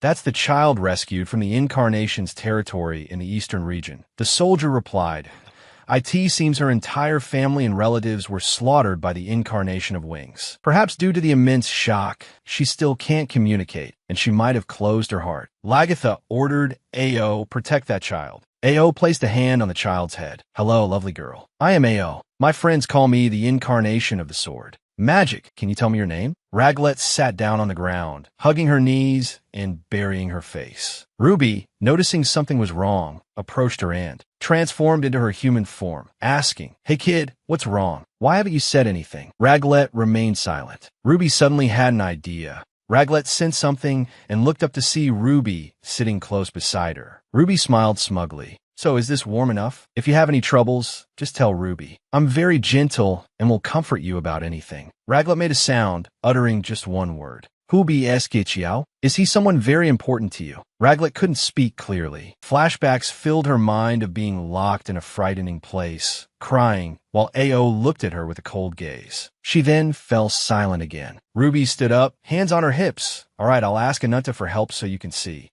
Ao, and you can come too. She took Raglet's hand. Don't worry. Ruby will definitely grant your wish. Serena addressed everyone. For years, while monitoring the activities of the moon base, we've witnessed a strange phenomenon. During a total solar eclipse, every time at the moon base, an unprecedentedly massive energy reaction is recorded. The energy generated from each base gradually converges at central base 2 and is maintained for a certain period. Then it disappears. We, the Thoqiuok, have concluded that this is a test run of the horizon of worlds. Everyone was shocked. Lagatha asked, is this phenomenon related to the plan to infiltrate the moon base? Serena replied, yes. Based on the observed energy readings from each base, it's identical to the energy emitted from the branches of the world tree. If each base acts as an energy source, it must be the power of the Sephiroth. Bohan spoke up. In other words, to realize the horizon of worlds, the enemy's forces will be dispersed, correct? Serena remained silent. Rupa asked worriedly, so when is the next total solar eclipse? 4 days from now. Ananta asked, is that the day the operation begins? Yes, in 4 days, we will attempt a large-scale spatial transfer, infiltrating Central Base 4 on the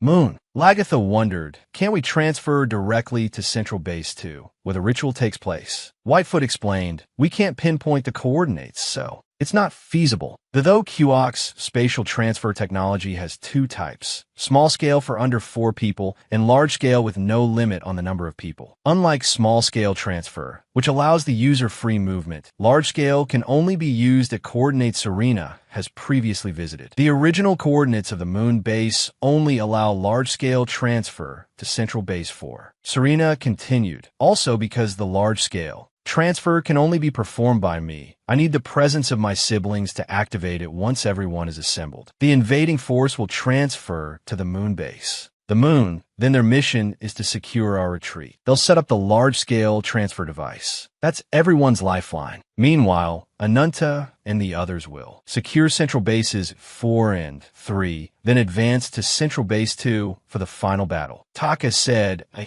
centralized tactic, minimizing enemy confrontation, a quick and decisive victory. Ananta looked up at the 3D map in the air where Geo was located. Serena placed her hand on the map on the table. Currently, we can't pinpoint the enemy's position, so we don't know what will happen. This truly is the final battle, a fight where we'll play all our cards. There won't be a second chance, so I want everyone to prepare thoroughly in the remaining time. The only way we can win this battle is if Ananta successfully defeats Juyo. Ananta sat silently in the room, holding the small orb, staring at it. The demon behind him emerged, muttering, sealed power, sealed power. Luna, your audacity, to think you'd hide something like this. Cursed mortal, do you still cling to that fragile hope? Soon, your body will belong to me. Don't forget, to defeat the winged incarnation, you must unleash your full power. If you intend to use it even once, I will seize your body and destroy it. Ananta's voice was ice cold. You don't need to worry about that, Aji. Defeat Juyo for revenge, then steal my body? Do you intend to live such a lonely future? The demon, seemingly offended, opened its mouth wide like a cavern and roared. You bastard! I will never forgive you. I will seize your soul and body and humiliate you.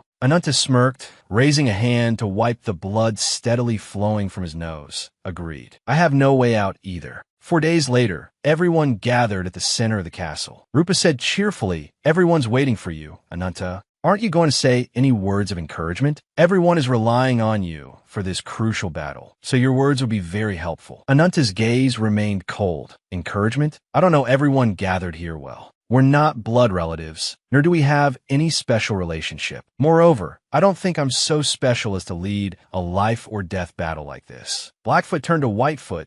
That's not like Ananta at all. Ananta continued, but I can guarantee one thing. I will definitely win and survive until the very end. Victory will be ours. I will prove it in this battle. He shouted, clenching his fist and raising a high. Everyone echoed his determination. The final battle begins. A golden light shone like the aura of 10,000 Buddhas. In a flash, Ananta and the others arrived in new location. Ananta looked around.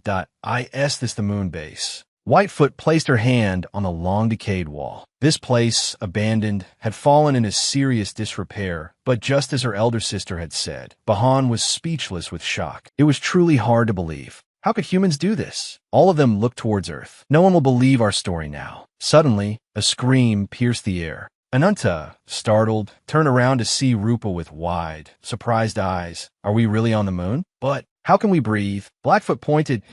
It because of that thing. That's, Whitefoot explained, a relay station. It's an energy transfer device installed in each lunar base. It circulates the tree's power to maintain the environment throughout the base. Rupa asked, but why isn't there any sign of anyone here? Whitefoot replied, more than half of the Zephyros have been defeated, so it's difficult to operate the entire system at once. It seems this place has been abandoned. Blackfoot quickly installed the transfer device. Lager spoke up, some will stay behind to escort Blackfoot. The generals and I will take the lead. Ananta, you stay back to conserve your strength. Ananta, like a god, walked towards the gate. Forward. It's time to get moving. The passage from Central Base 4 to Central Base 3. Bahan led a group, including Rupa. This is strangely too easy. They haven't noticed our infiltration. What? Whitefoot's face was taut. Don't let your guard down. We don't know where or when the enemy will appear. Rupa asked Ruby, hey, are you still keeping up that disguise? And covering your face with a cloak too? Ruby stammered, unable to answer. Rupa asked again, are you not feeling well? Ananta, noticing this, looked back. Lager suddenly pointed ahead. Look, there's an exit. A passage ahead radiated a bright light. They continued on, reaching a towering structure. T.O. enter this dangerous place. You must be worthy. Lager was taken aback. That voice, is that A.O.? A masked figure stood before the tower. I will help you test just how worthy you are. Lager shouted angrily. Why did you betray your comrades and side with Geo? A.O. slowly drew his sword. Comrades? You were merely my allies. Attack. As soon as he finished speaking, a horde of monsters emerged from the ground. They lunged frantically towards Lajurtha's group. A.O. thought to himself, this army is comprised of powerful monsters waiting to receive power from the branch. Ananta, no matter how strong you are, you can't face all these monsters alone. Exhaust your power for your comrades, or conserve it and sacrifice them. Choose. Raclette then removed her hooded cloak. She swung her fire-tipped staff, creating a magical circle. The monsters that rushed into the circle cried out in pain. A.O. was surprised. What? Raclette.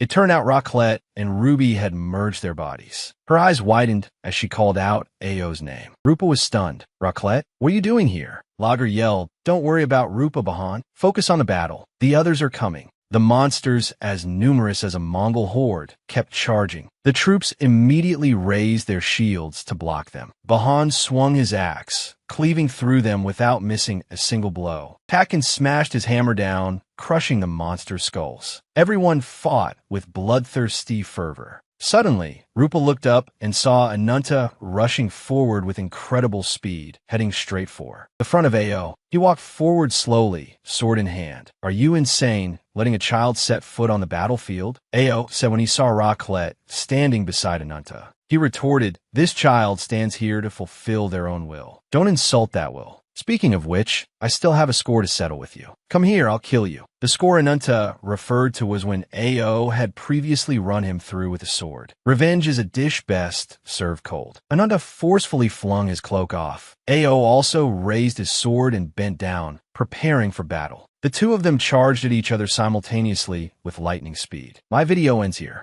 Above is a summary of the story. If you have any comments, please leave them below in the comment section. Don't forget to leave a like, subscribe, and hit the notification bell to receive more interesting videos. And now, goodbye and see you again. Bye-bye. The horse general roared in terror. A.O. on this side had already drawn his sword and was waiting in a ready stance. The moment the horse general lunged forward, A.O. thrust his sword through its chest. Just one sword strike brought the horse general down, sending its soul back to its ancestors. Despite having finished off the monster, A.O. didn't show any joy, but instead revealed a worried expression. Just then, Nadia arrived, staff in hand, and sighed in relief upon seeing the fallen horse general. It seemed her side had suffered minimal casualties. A.O., behind her, had a sullen expression, like he'd just run into his ex.